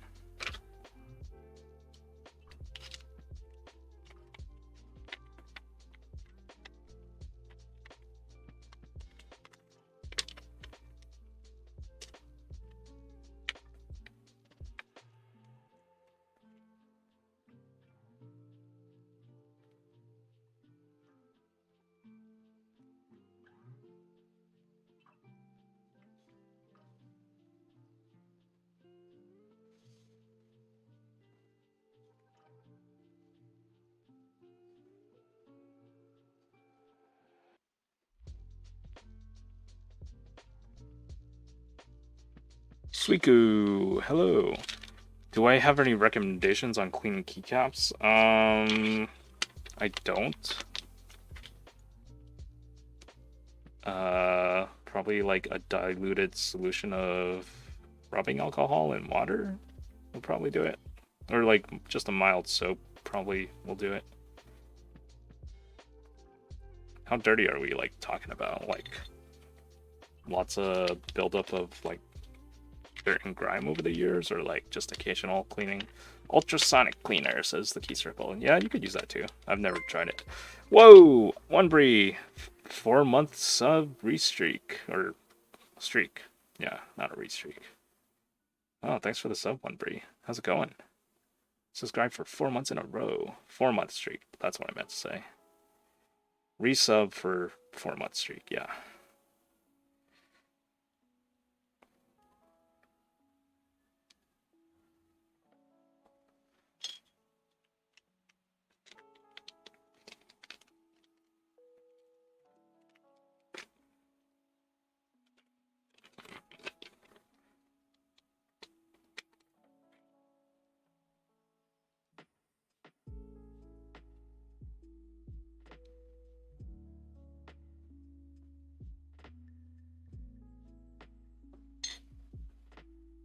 So we are building the icky. No, not the icky. What am I saying? The Laneware peripherals LW-67. It's this right here. So I'm putting these little stupid switch tripods on because I want to use them and get rid of them. But they seem really dumb because they don't look like they would do anything because they're just so tiny and thin. And you might as well just be using like PCB foam instead. What are switch tripods? They are these little pour-on foam pieces that you stick on the bottom of your switch. They're not stabilizers, but the idea of them is to basically help mute out the sound of the switch without needing to put foam across the entire PCB, which does seem like it should work, and I don't know if it will work. I don't know anyone who's used these, but I was curious and I bought them, so I was like, yeah, I'll use them. And I'm mainly just using them so I can get rid of them and not have them in my drawer anymore. They also just putting these on every single individual switch is just very time consuming.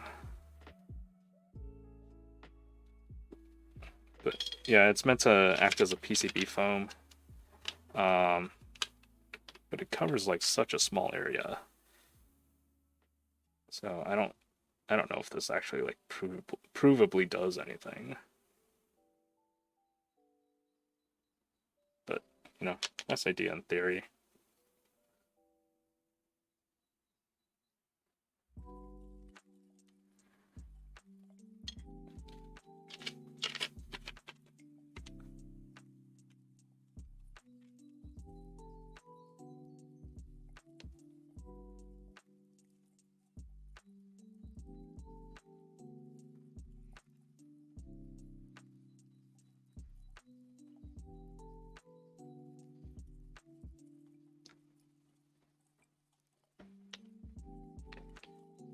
Almost there, Noctam.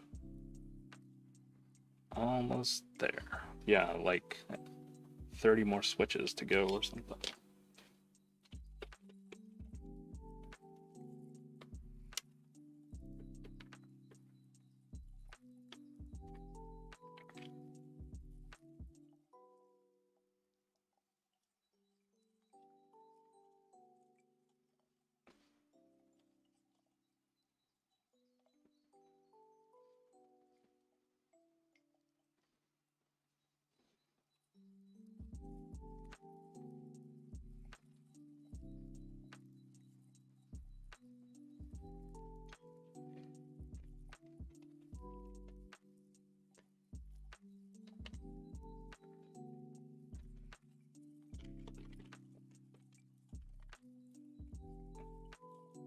There will be a build where I will use those little, like, foam sticky socket things that you put on the PCB instead. Which is also going to be very time consuming and annoying to do.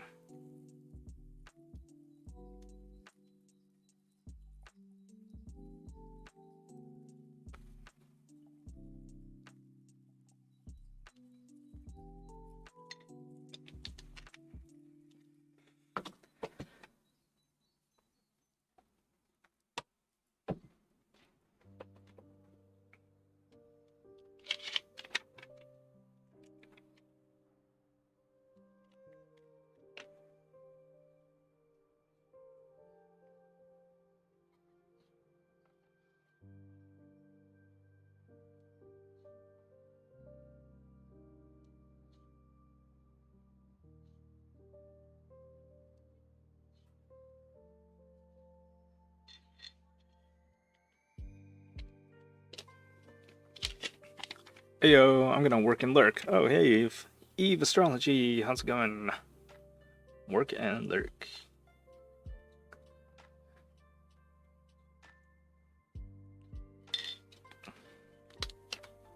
Whoops.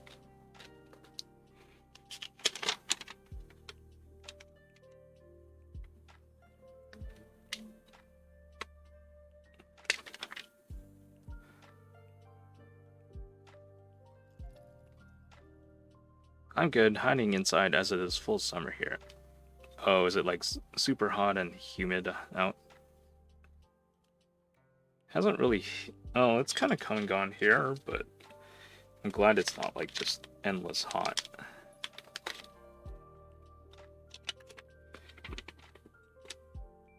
You must be in Texas, lol.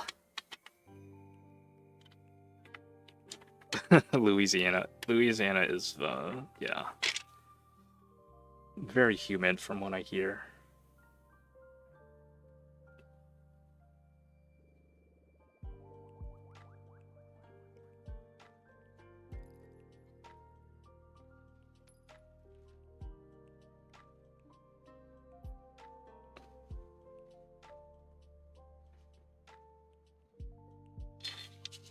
Heat index 105, 90% humidity.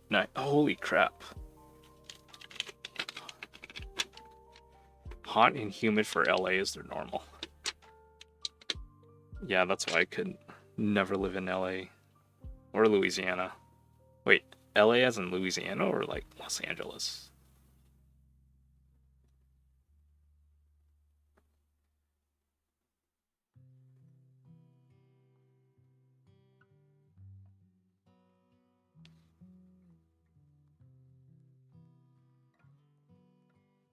LA as in Louisiana.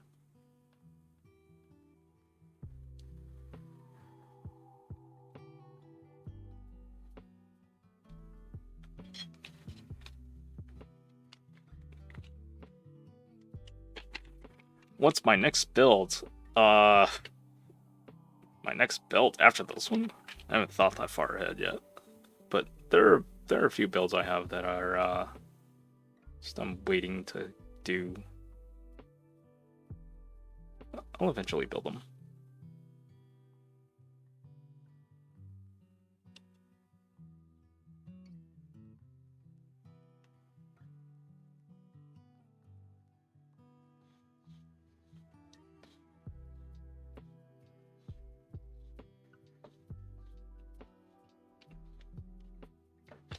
You think yours is going to be the Epo Maker cat board?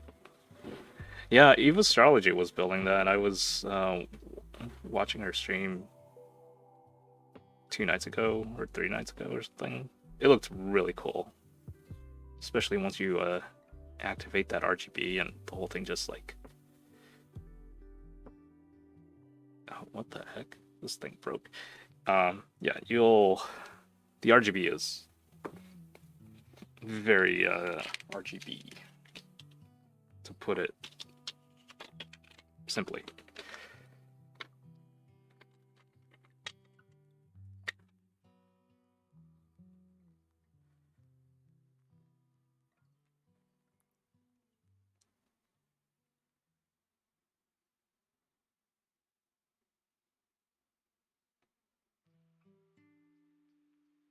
Alright, so anyone who is thinking of using Switch tripods, which I can't imagine why anyone would be thinking of doing that, don't.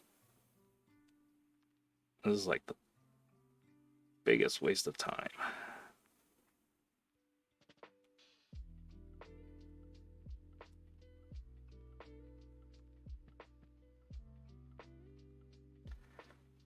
Lol, I tried to warn you. Yeah, well, I have them. I need to use them. Otherwise, what will I do with them?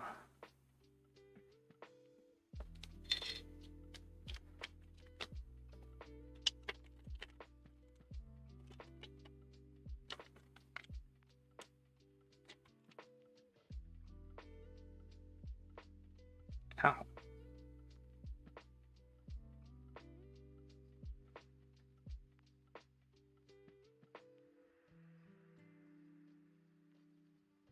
Include them in your next sale, lol. Include Switch tripods.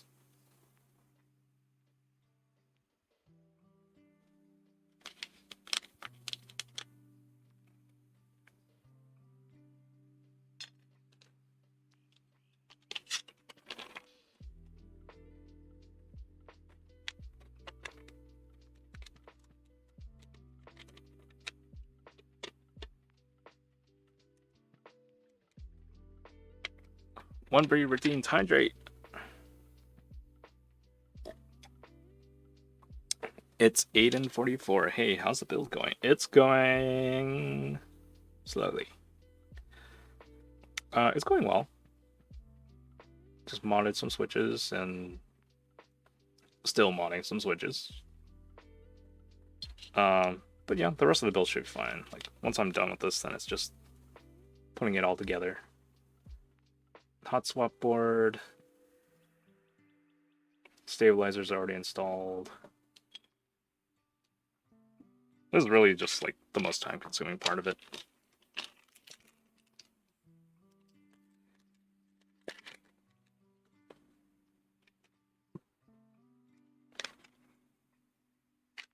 Really do hope I have enough switches.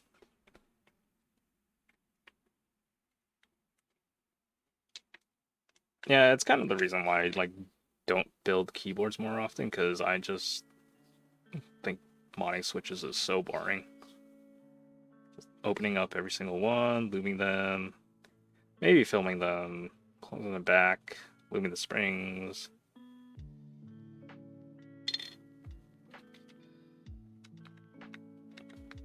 But you know, it's not a bad thing. I still enjoy it to a degree.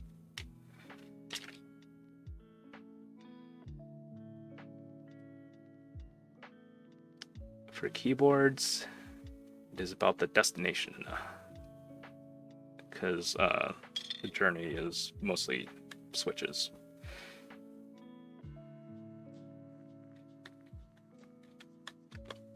Ooh, Tecsee Ruby. Hey, Thrash and Tony.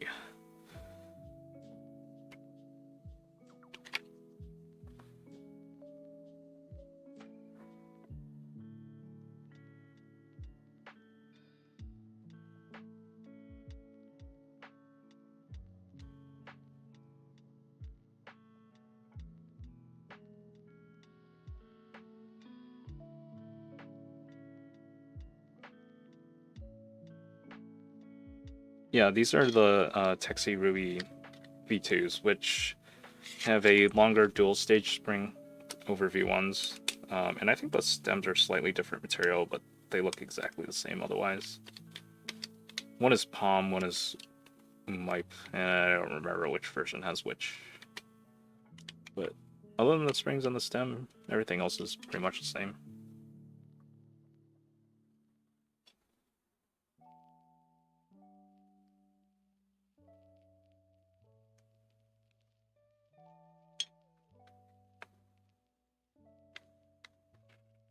This layout looks interesting. Kind of looks like the mammoth.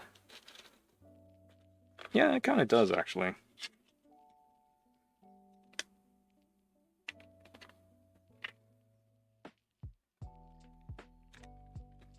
I like how it has this, like, triangle thing here.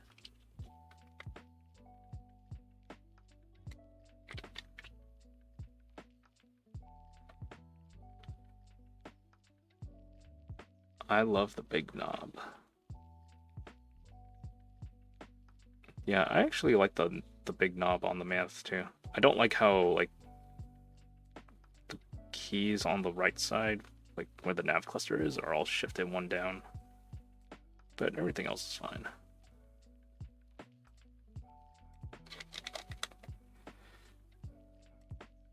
Sus.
I think I will be good with the knobs.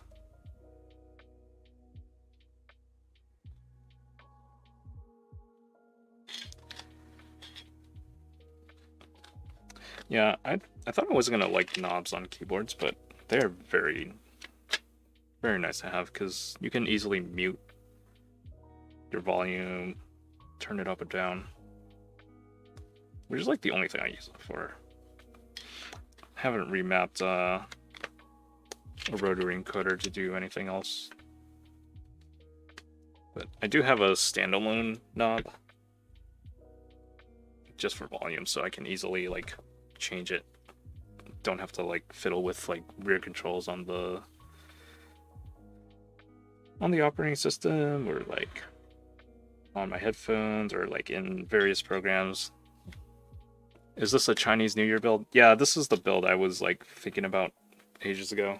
And I got the keyboard finally arrived like last week.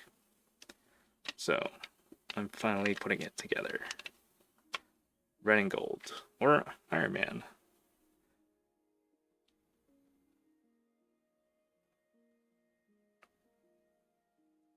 But yeah, I have the red and gold aluminum keycaps from Beside Studio. Speaking of Iron, Endgame. Oh god. Okay, I have to wear the gauntlet for 5 minutes.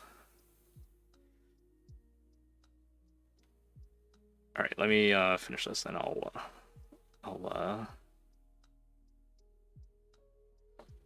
do the thing. Do the thing.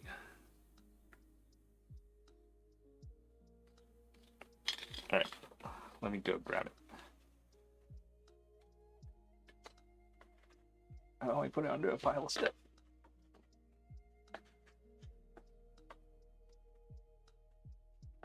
All right.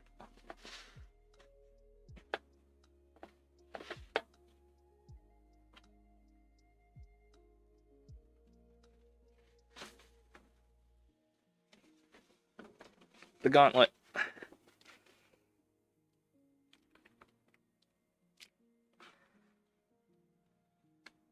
Oh, I should start the timer. All right. Where is the clock? All right. 5 minutes, starting now.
Ah, crap. Messed this one up.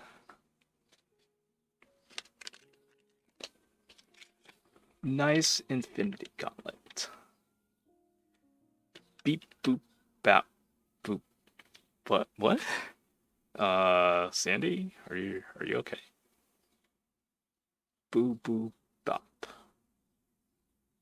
It's 8 and 45. This is the greatest thing I've seen today, hands down.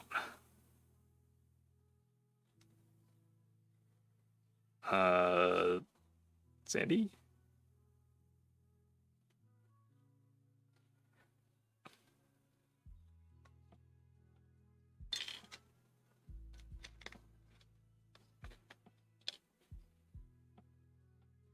Does anyone speak droid here?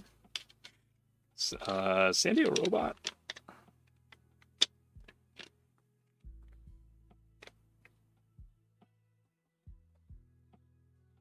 Sandy broken.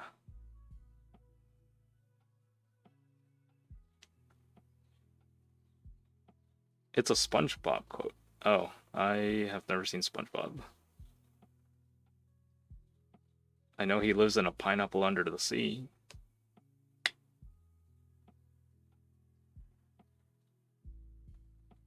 And there's a Squidward and Patrick Star. And there's Krabby Patties.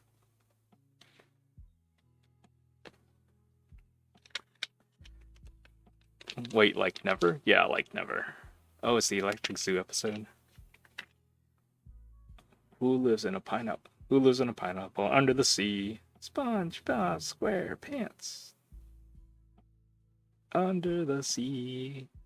Under the sea.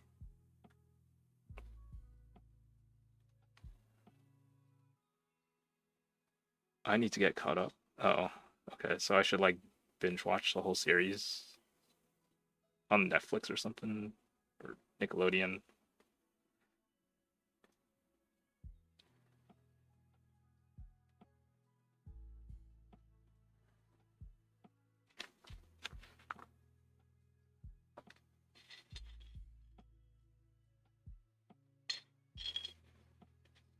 We gotta get Nactam cultured, lol. SpongeBob marathon stream. How did you go from SpongeBob to the mermaid? Because he lives in a pineapple under the sea. Under the sea. Down there it's better. Life where it's wetter. Take it from me.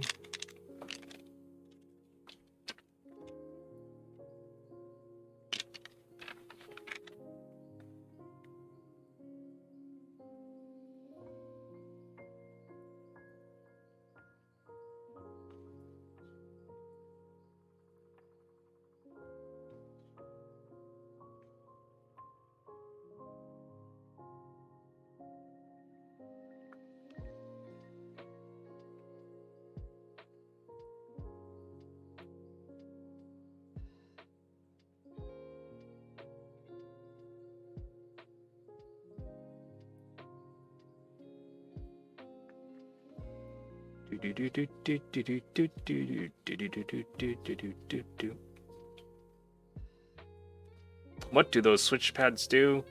Probably nothing at all.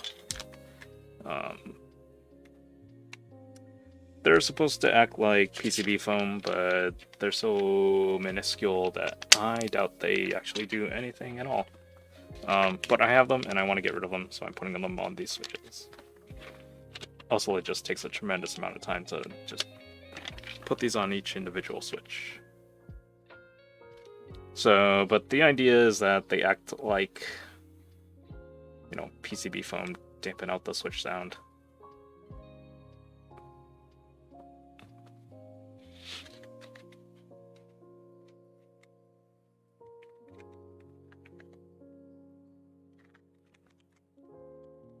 Oh, it has been 5 minutes. Okay.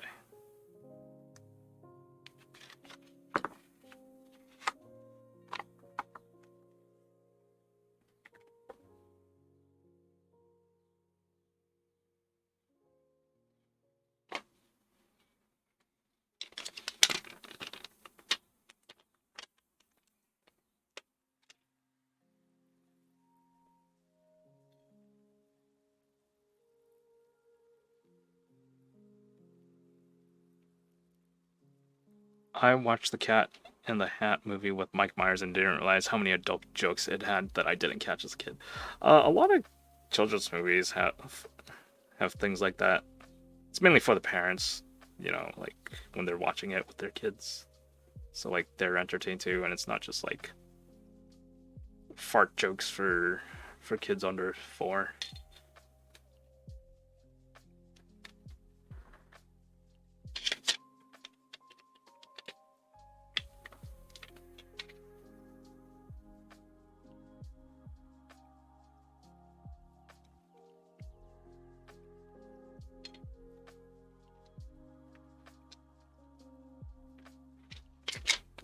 What's wrong with fart jokes? They're not funny, and they're just there for cheap laughs. And I think they're condescending and insulting to the intelligence of people, so, which does include children.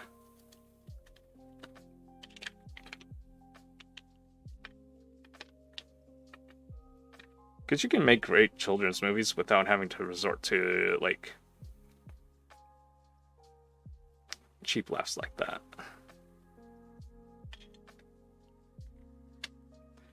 Alright. Switches are done. I hope I have enough.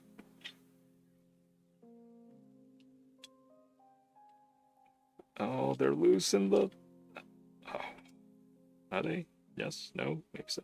They actually are loose in the plate. I'm gonna blame that on Tecsee switches.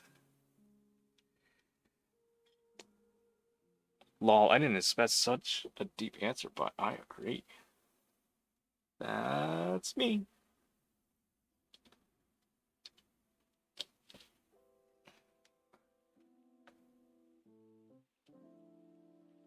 Wait, what the hell? Okay, there we go.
Do you think this key is going to sound more clacky or thocky?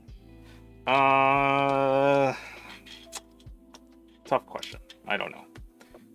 I think it's probably going to sound more higher pitch just because of all the aluminum in it. So I don't think it's going to have like that, like deeper bassy sound to it.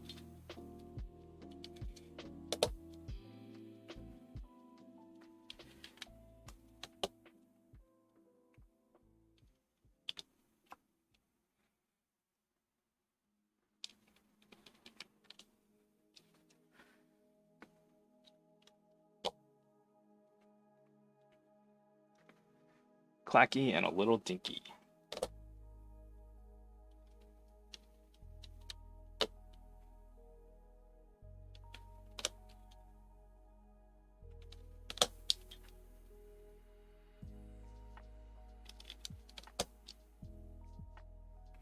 Yeah, this kit didn't come with any foam at all, and there's no aftermarket foam, or well, there are no extras for it, but I do remember seeing Green Door Geeks selling aftermarket PE foam for the board. So, but I didn't see any like plate foam or case foam for this board at all. I did put aftermarket foam in my Macro 1 macro pad from Laneware. And that helped reduce a lot of the like case pinging that I heard and resonance from the metal plate. I also did a force break mod on it just to like help reduce some of that extra noise, and that helped a lot. So we'll see what happens with this board, because it's constructed similarly, or its construction is similar, where it's like kind of a similar shape with similar gasket placements.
Ooh, I had just enough switches. 2 left over. Hell yeah. Alright, so let's see. Let's plug in the JST cable and test this thing first, and then we'll put it together.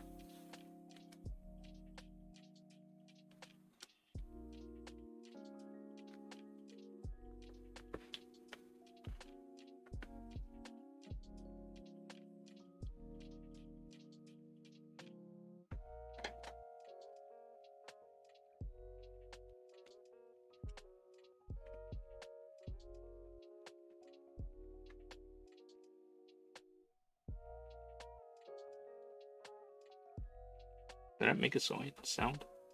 Do do do do. No. Yeah. No. Oh, because I put it in upside down. Did I? No, I did.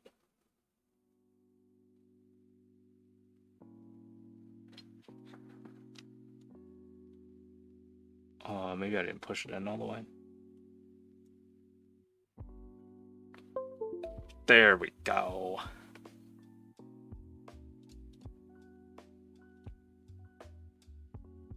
All right. Now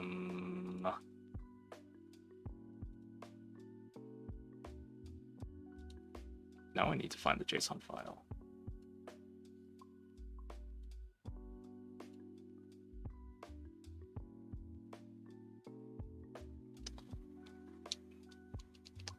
Where would it be?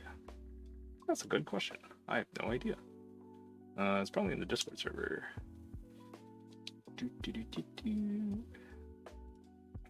Maybe it's on the website. Ooh, let's check pinned messages. How to flash your PCB.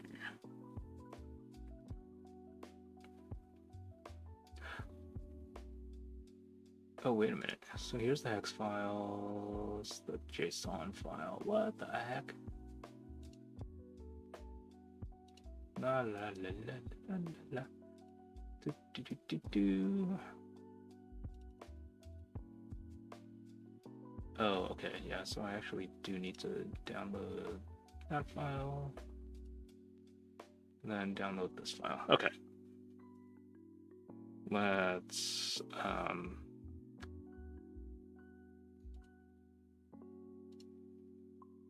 flash this thing first.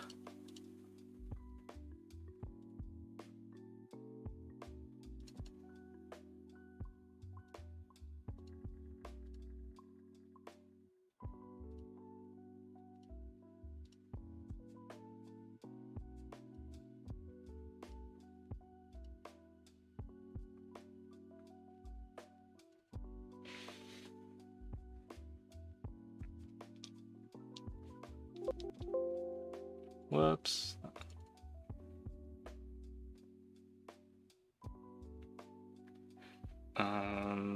Oh, so I gotta put this into bootloader mode. Reset. Cool. Let's load up the hex file, and what kind of board is this? AT Mega 32U4A.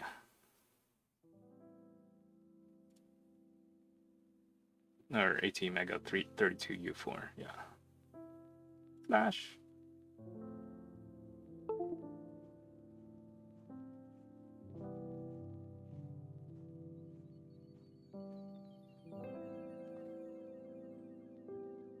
Did it work?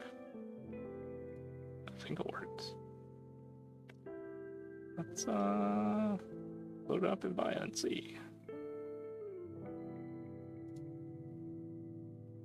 Oh, it shows up in Via now. Cool.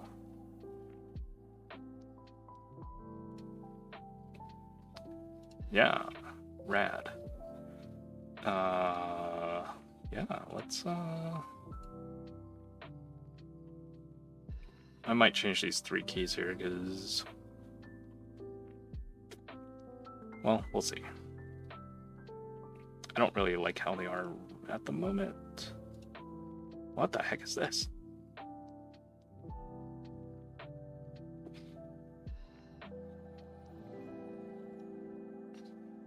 No, you will be backspace.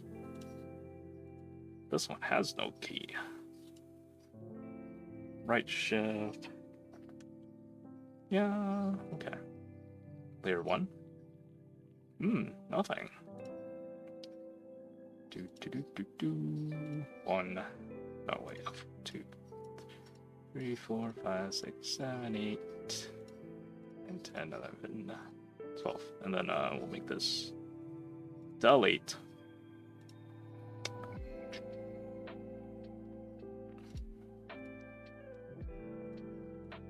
Layouts. ANSI. Yeah, just ANSI. Alright, key tester.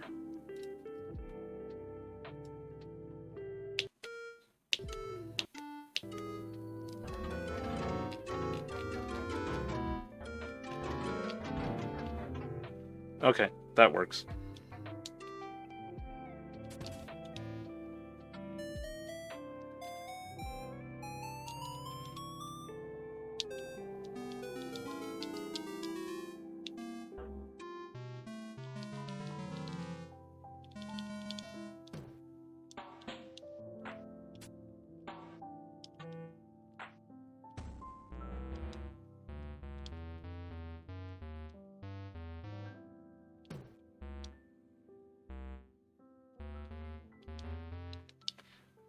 Alright, so it all works, which is great. Yeah. Yeah. Alright, so what do we need to do? Screwing the JST thing down. Then I guess, just screw the whole thing together. This, there's 2 connectors and they're really... I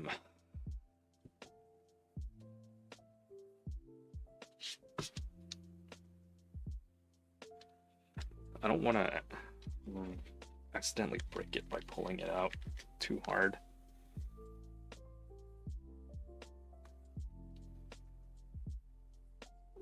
It's like really wedged in there. Maybe I can unplug this. Thing is, like, there's no grip on this cable to pull out. Except for pulling on the cable itself. Well, there's sort of a little lip there, but it's like you can barely hold on to it. Ah! Okay, that was scary.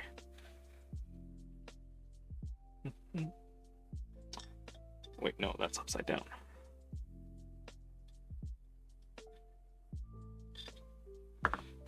Oh, I guess I would need to put the cable in, because otherwise that's going to be a pain in the butt to attach. Because of this, like, little trough. Alright. Alright. We'll see what we can do.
And then should just be drop this in onto the gaskets. Whoa.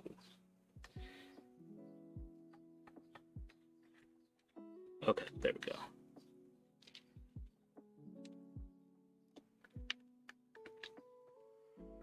And then put this on top.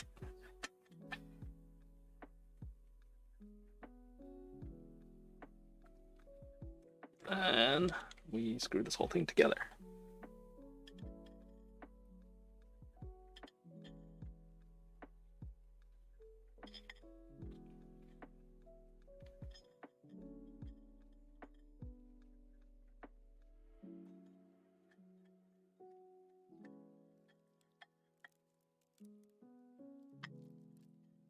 Can't wait to hear how it sounds. Yeah, if it sounds like resonant, I'm gonna use like the extra little things from the feet and to force break mod it.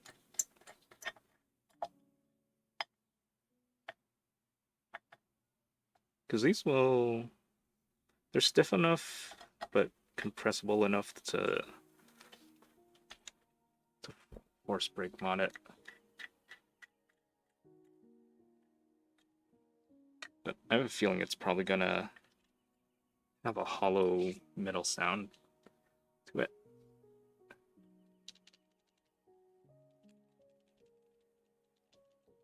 I kind of like how the switches sound though, but the gaskets feel nice.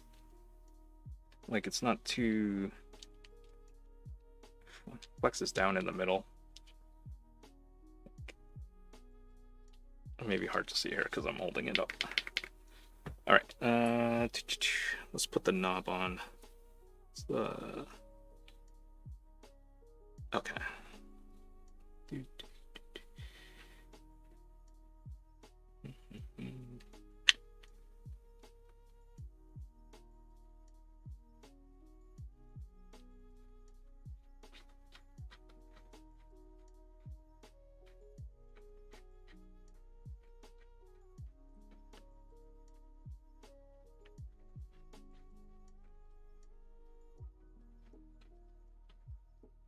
Oh, wait a minute. I think I might need to use a hex driver.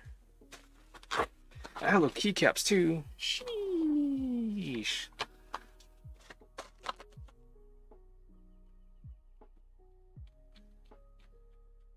Why is this not tightening?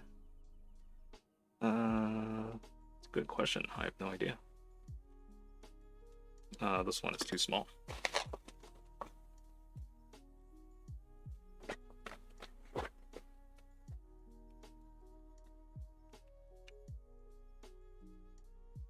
Okay.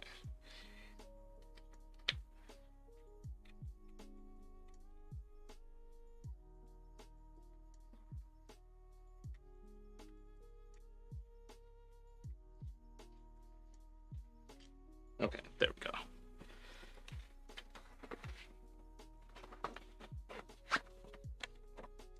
All right, so let's take a look at these keycaps.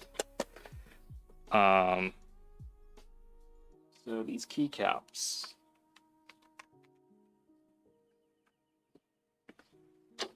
I had to buy like each kit separately. So I have alphas, I have arrows, I have some modifiers, and then I have some of the nav cluster, but like I didn't buy the entire nav cluster. Because I think I had this board in mind, so I don't have like the traditional like TKL nav cluster from this kit. So because of the, like these three weird keys, but I may put artisans on those spots. Oh, this kit also comes, or these caps also come with this little thingy thing, which there's one end that looks like a screwdriver, so if you need to, like if these things are too tight, you can stick this in here and like separate it out. But if you need to close it up, there's a round part here, and you like put that on and I guess rock it back and forth.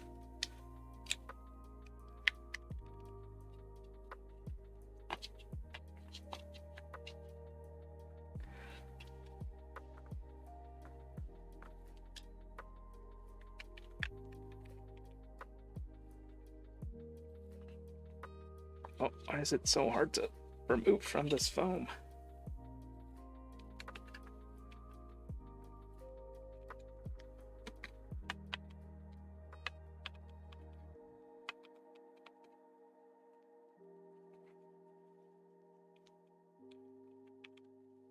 Alright, so yeah, I got red alphas, gold modifiers,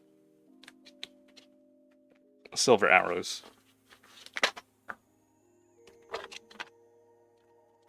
But when this was in group buy, you also had choices of, was this the right? Yeah, this is 2.25. You also had choices of like, I think blue was a choice, black was a choice. This is not.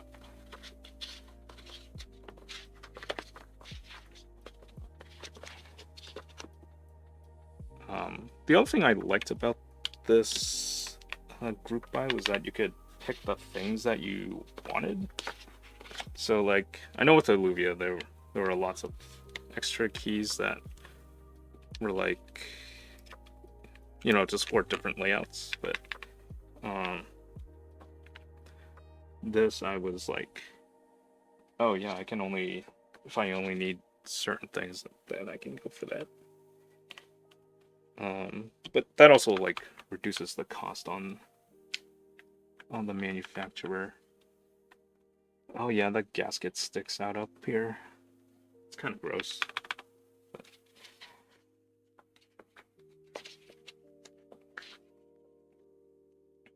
yeah, that's a 175. I'm glad they like etched the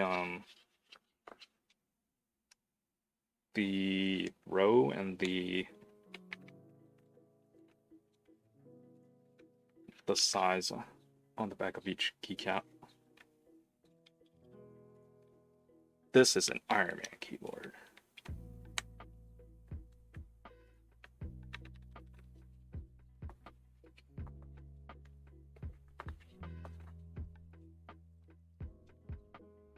This shift is crooked, and it's bugging me. I think the keycap might actually be crooked, or like the stems are.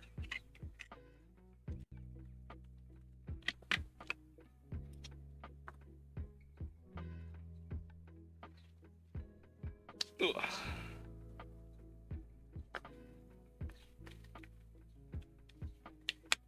Could be the stabilizer systems are crooked too.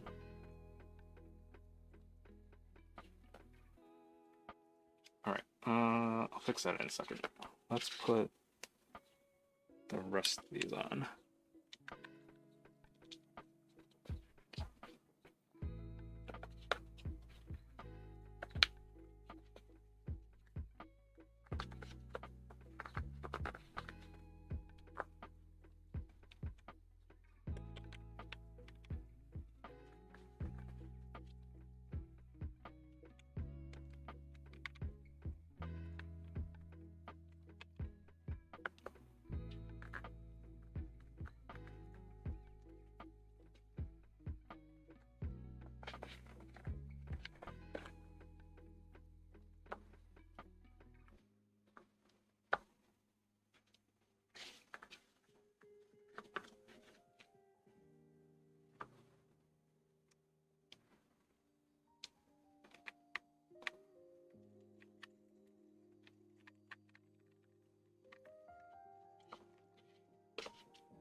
Alright, and I'll just dump all of these out.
No, where's the number 4? Ah, here it is.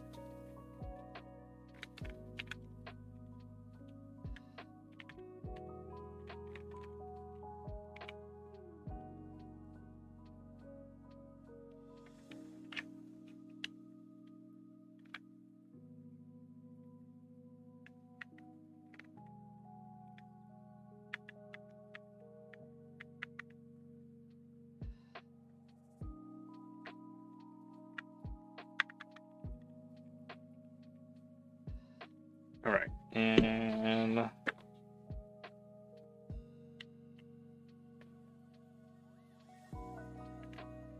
this is still slightly crooked, but that's okay.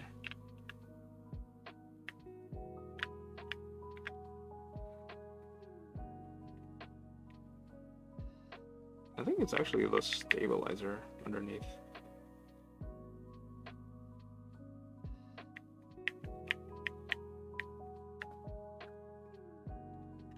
Maybe I can like twist a little.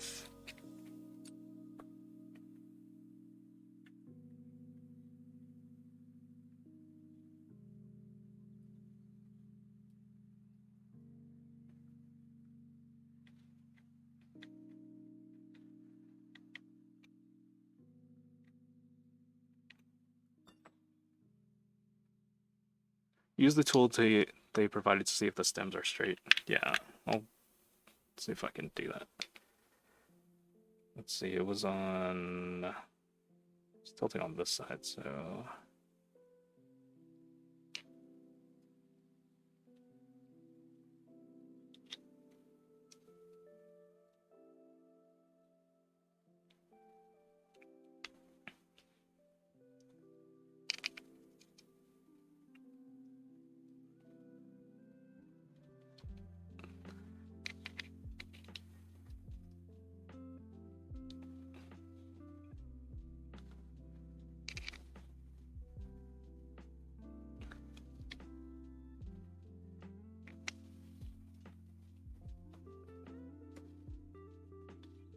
All right.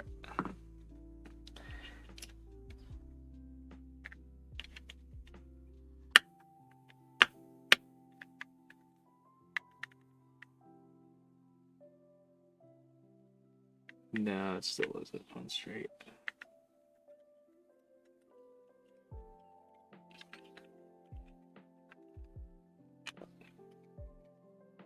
So let's see, it's tilting like this. So let's see, what if I push these things up?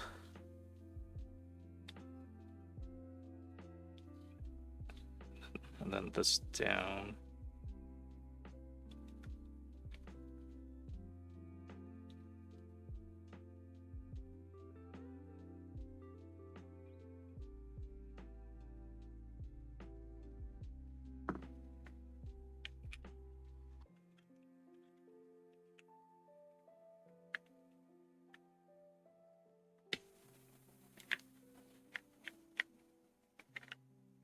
All right, that's better. Less tilted, but it's fine. All right. Here, I think I actually want to do artisans because, well, I could put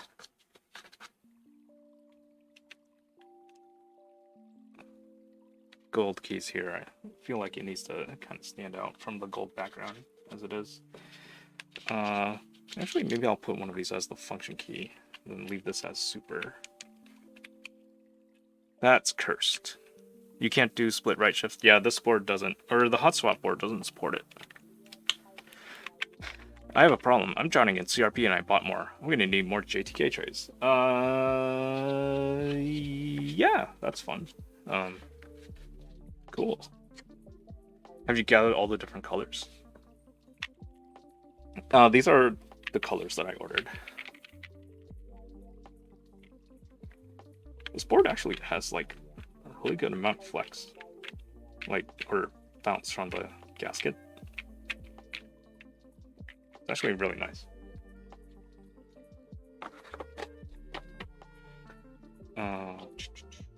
What was I doing? Artisans, yeah.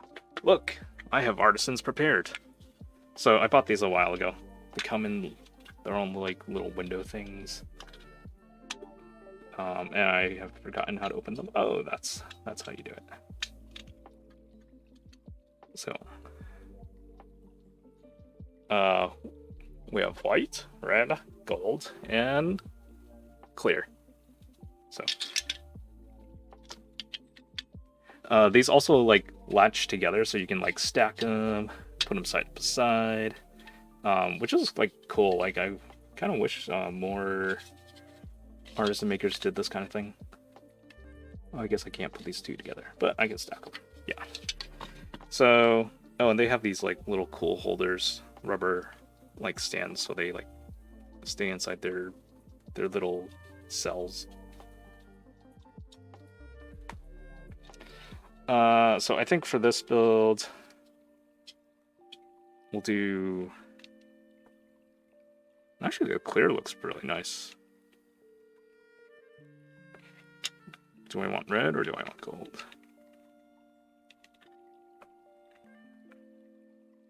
You know what? We'll do red here.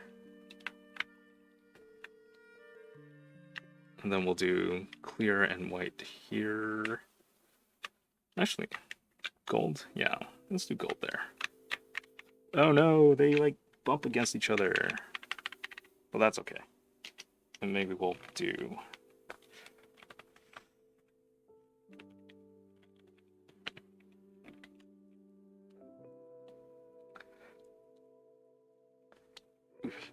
Maybe we'll do clear on the escape.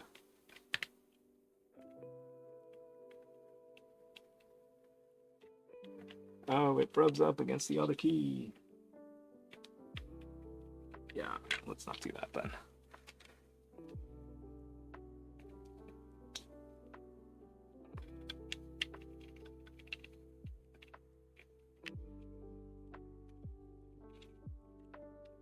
I kind of like the clear though, like it's clear, but it kind of takes on a slight golden sheen. But it's like still clear. But it's like not white. Actually, I think I might prefer that over white. Oh boy.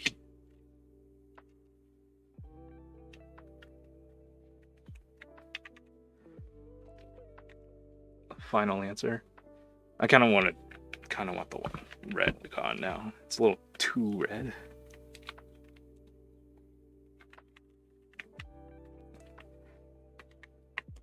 Oh god. Alright. Gold, white, clear. There we go.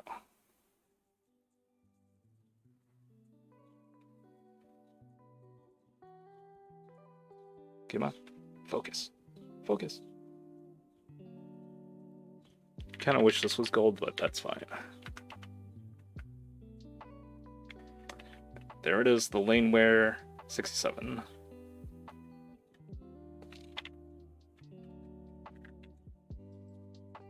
Yeah, I'm very pleased with how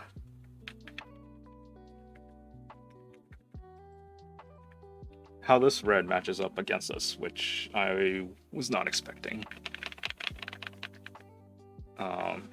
And the gold actually matches pretty well too. Like, it's different enough that you can visually see the difference, but it blends together well. It's not like having two different shades of black that you know are two different shades of black that just don't look correct when you put them together.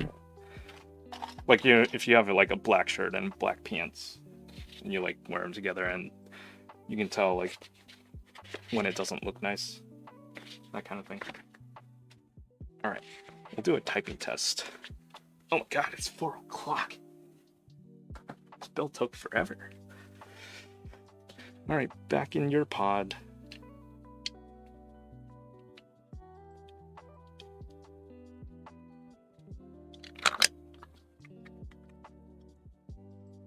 And then, slide that together. All right. Oh, actually, I did get the Geo Heart. I think this was it Darling colorway. This will look cool too. Yeah, sure. Let's do that. Oh wait, I think I also have some Lunar New Year few hearts. No, this is Orange Boy. That is also Orange Boy. I'm sure I have something somewhere, but I will have to dig through my archives. Archives as in my artisan tray, which is not in this room. Actually, you know what? I'm just gonna look it up on my spreadsheet.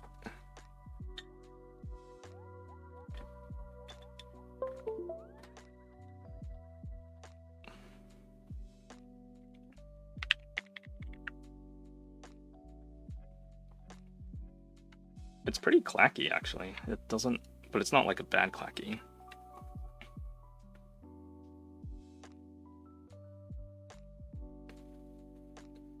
Oh, the spacebar is like weird. There's like a weird, like, extra, like, it's like someone like smoothed down this edge so it doesn't have like that sharp like line to it. Like you can kind of see it here, like just the way the light is reflecting off it.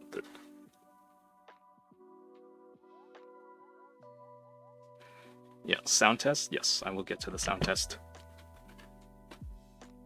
soon.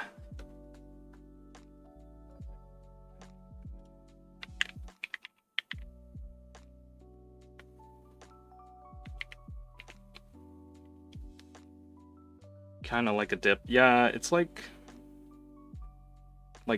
smoothed out. Like it doesn't have that like line where it just feels like a cliff edge. But it's like uniform across, like just in the center. It's kind of weird. Like I never noticed it before, but I guess. Oh, actually, I think all the keys are like that. There's like a. It may just be the machining.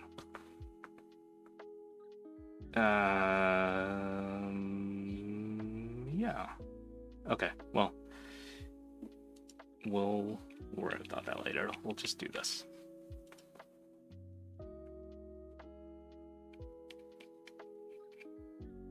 I kind of like that better than this escape key.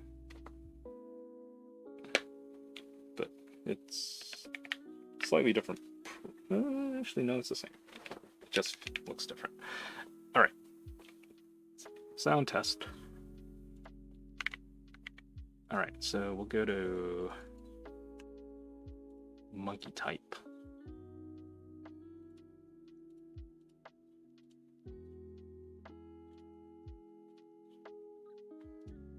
All right, pause the music and we'll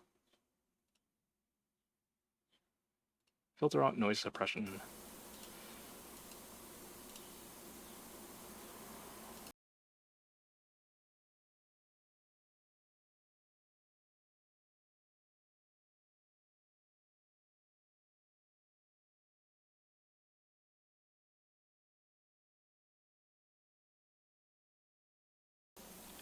All right, let me bring the microphone a little bit closer.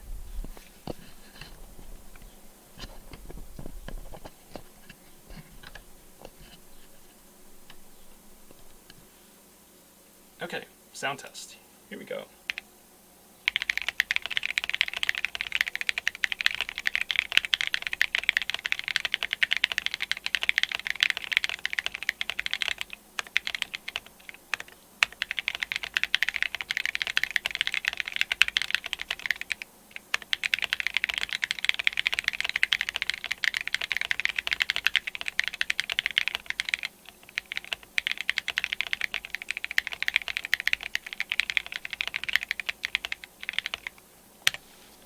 We'll try that again.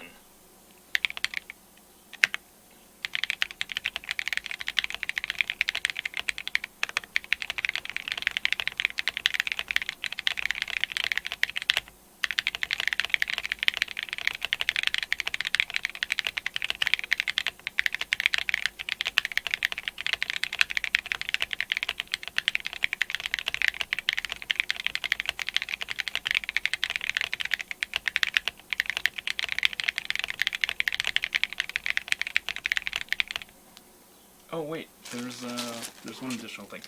This thing also came with, or well, it didn't come with it. I purchased it in addition to my Goose Button, and it's the Laneware wrist rest, which is size matched for this keyboard.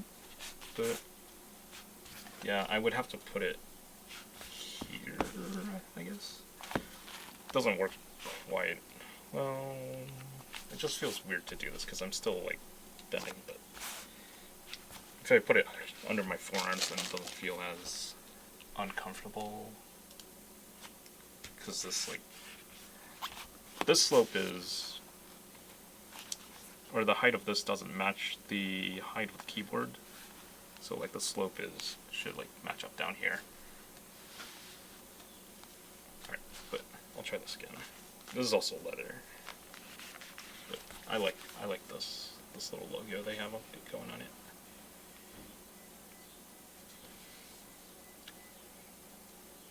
It's pretty thin overall, but you know, pretty nice. Okay, let's try this. Let's do another one.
All right. So that is the Laneware 67 with Tecsee Ruby V2 switches, TX stabilizers, and then besides Studio aluminum keycaps, and then a few artisans from I forget where, but this one is from scratch caps.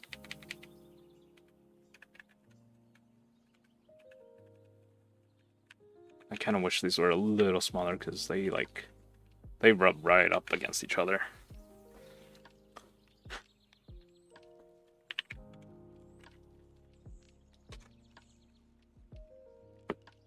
And then the Laneware wrist rest. So maybe I'll bring this like into the office. It's a pretty nice little wrist rest.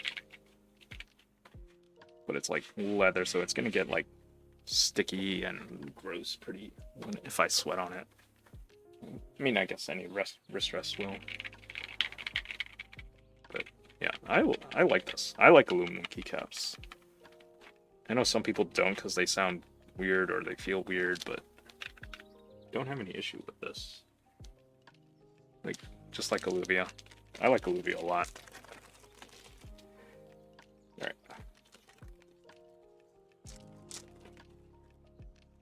Oh, actually, let me bring out the Gamma pad. Because I want to see what that looks like against this.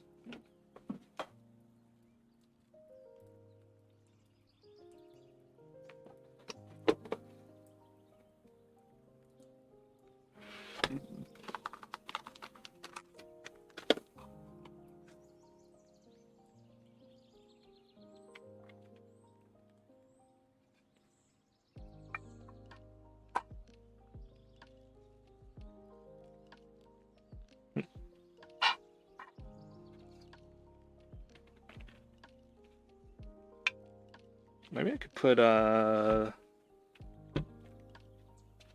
put some oh, I gotta clean this. Put that extra artisan I had here. Boing.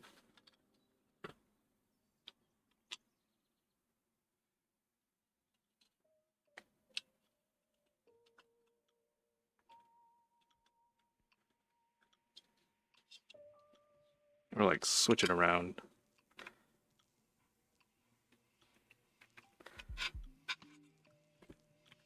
Okay, we'll take the gold out. Put the red here.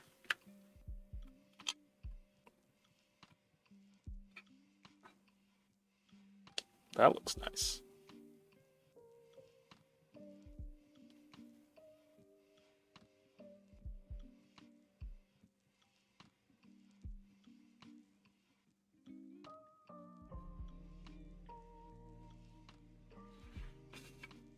Yeah, I think I'll do that. And then what do I put here? Do I have enough keys from this? Probably not. Because I could put... No, I don't have the extra shift or space bars. But yeah, I have plenty of other sets that I can always just drop on here. This is a cool little macro pad. I like the size of it. It's like snack size.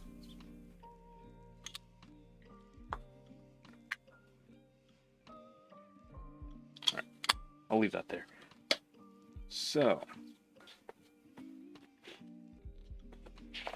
I'm very happy with how this build turned out. I'm glad I went in on the group buy for these aluminum keycaps on a whim. But also the LW-67. I'm very happy with how this board turned out, so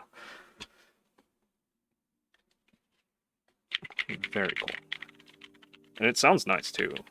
Like, it doesn't sound too... doesn't have that, like, hollow metal sound to it. And it's got nice bounce from the gaskets.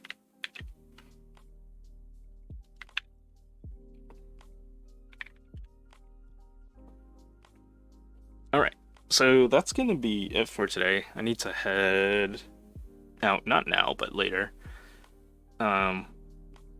For dinner with a friend, so we'll go find someone to raid. Ooh.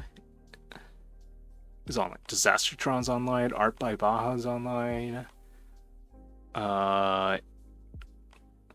Amazonian's online, yeah, though she does magic, not keyboard stuff.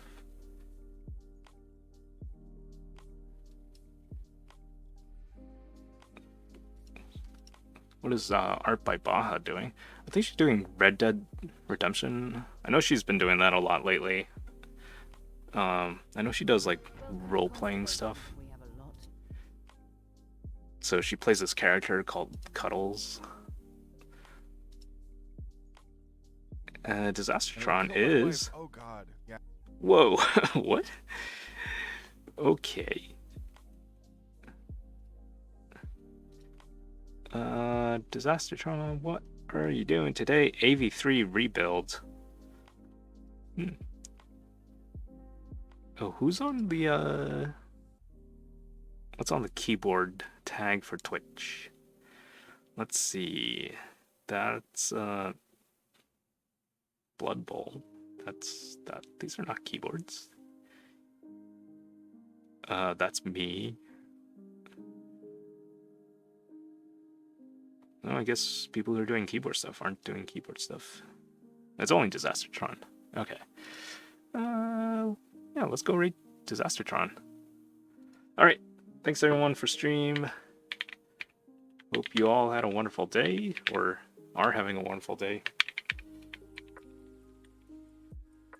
Wait, do we need a raid message? What's our raid message for Disastertron?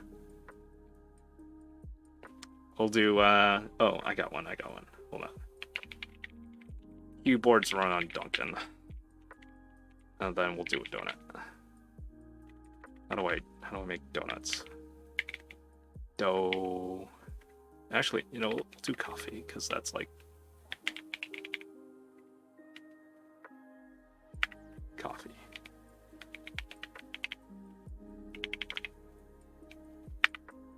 Keyboards are on .com. Okay, cool. Let's go raid Disastertron. Yeah, thanks everyone for stopping by. This was fun. I'll probably be streaming a bit more during the day until I start my job on July 11th. Then I don't know when I'll be streaming. Did I type his name right? Yes. Okay, cool.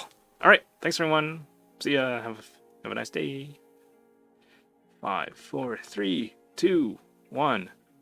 Raid now. Go.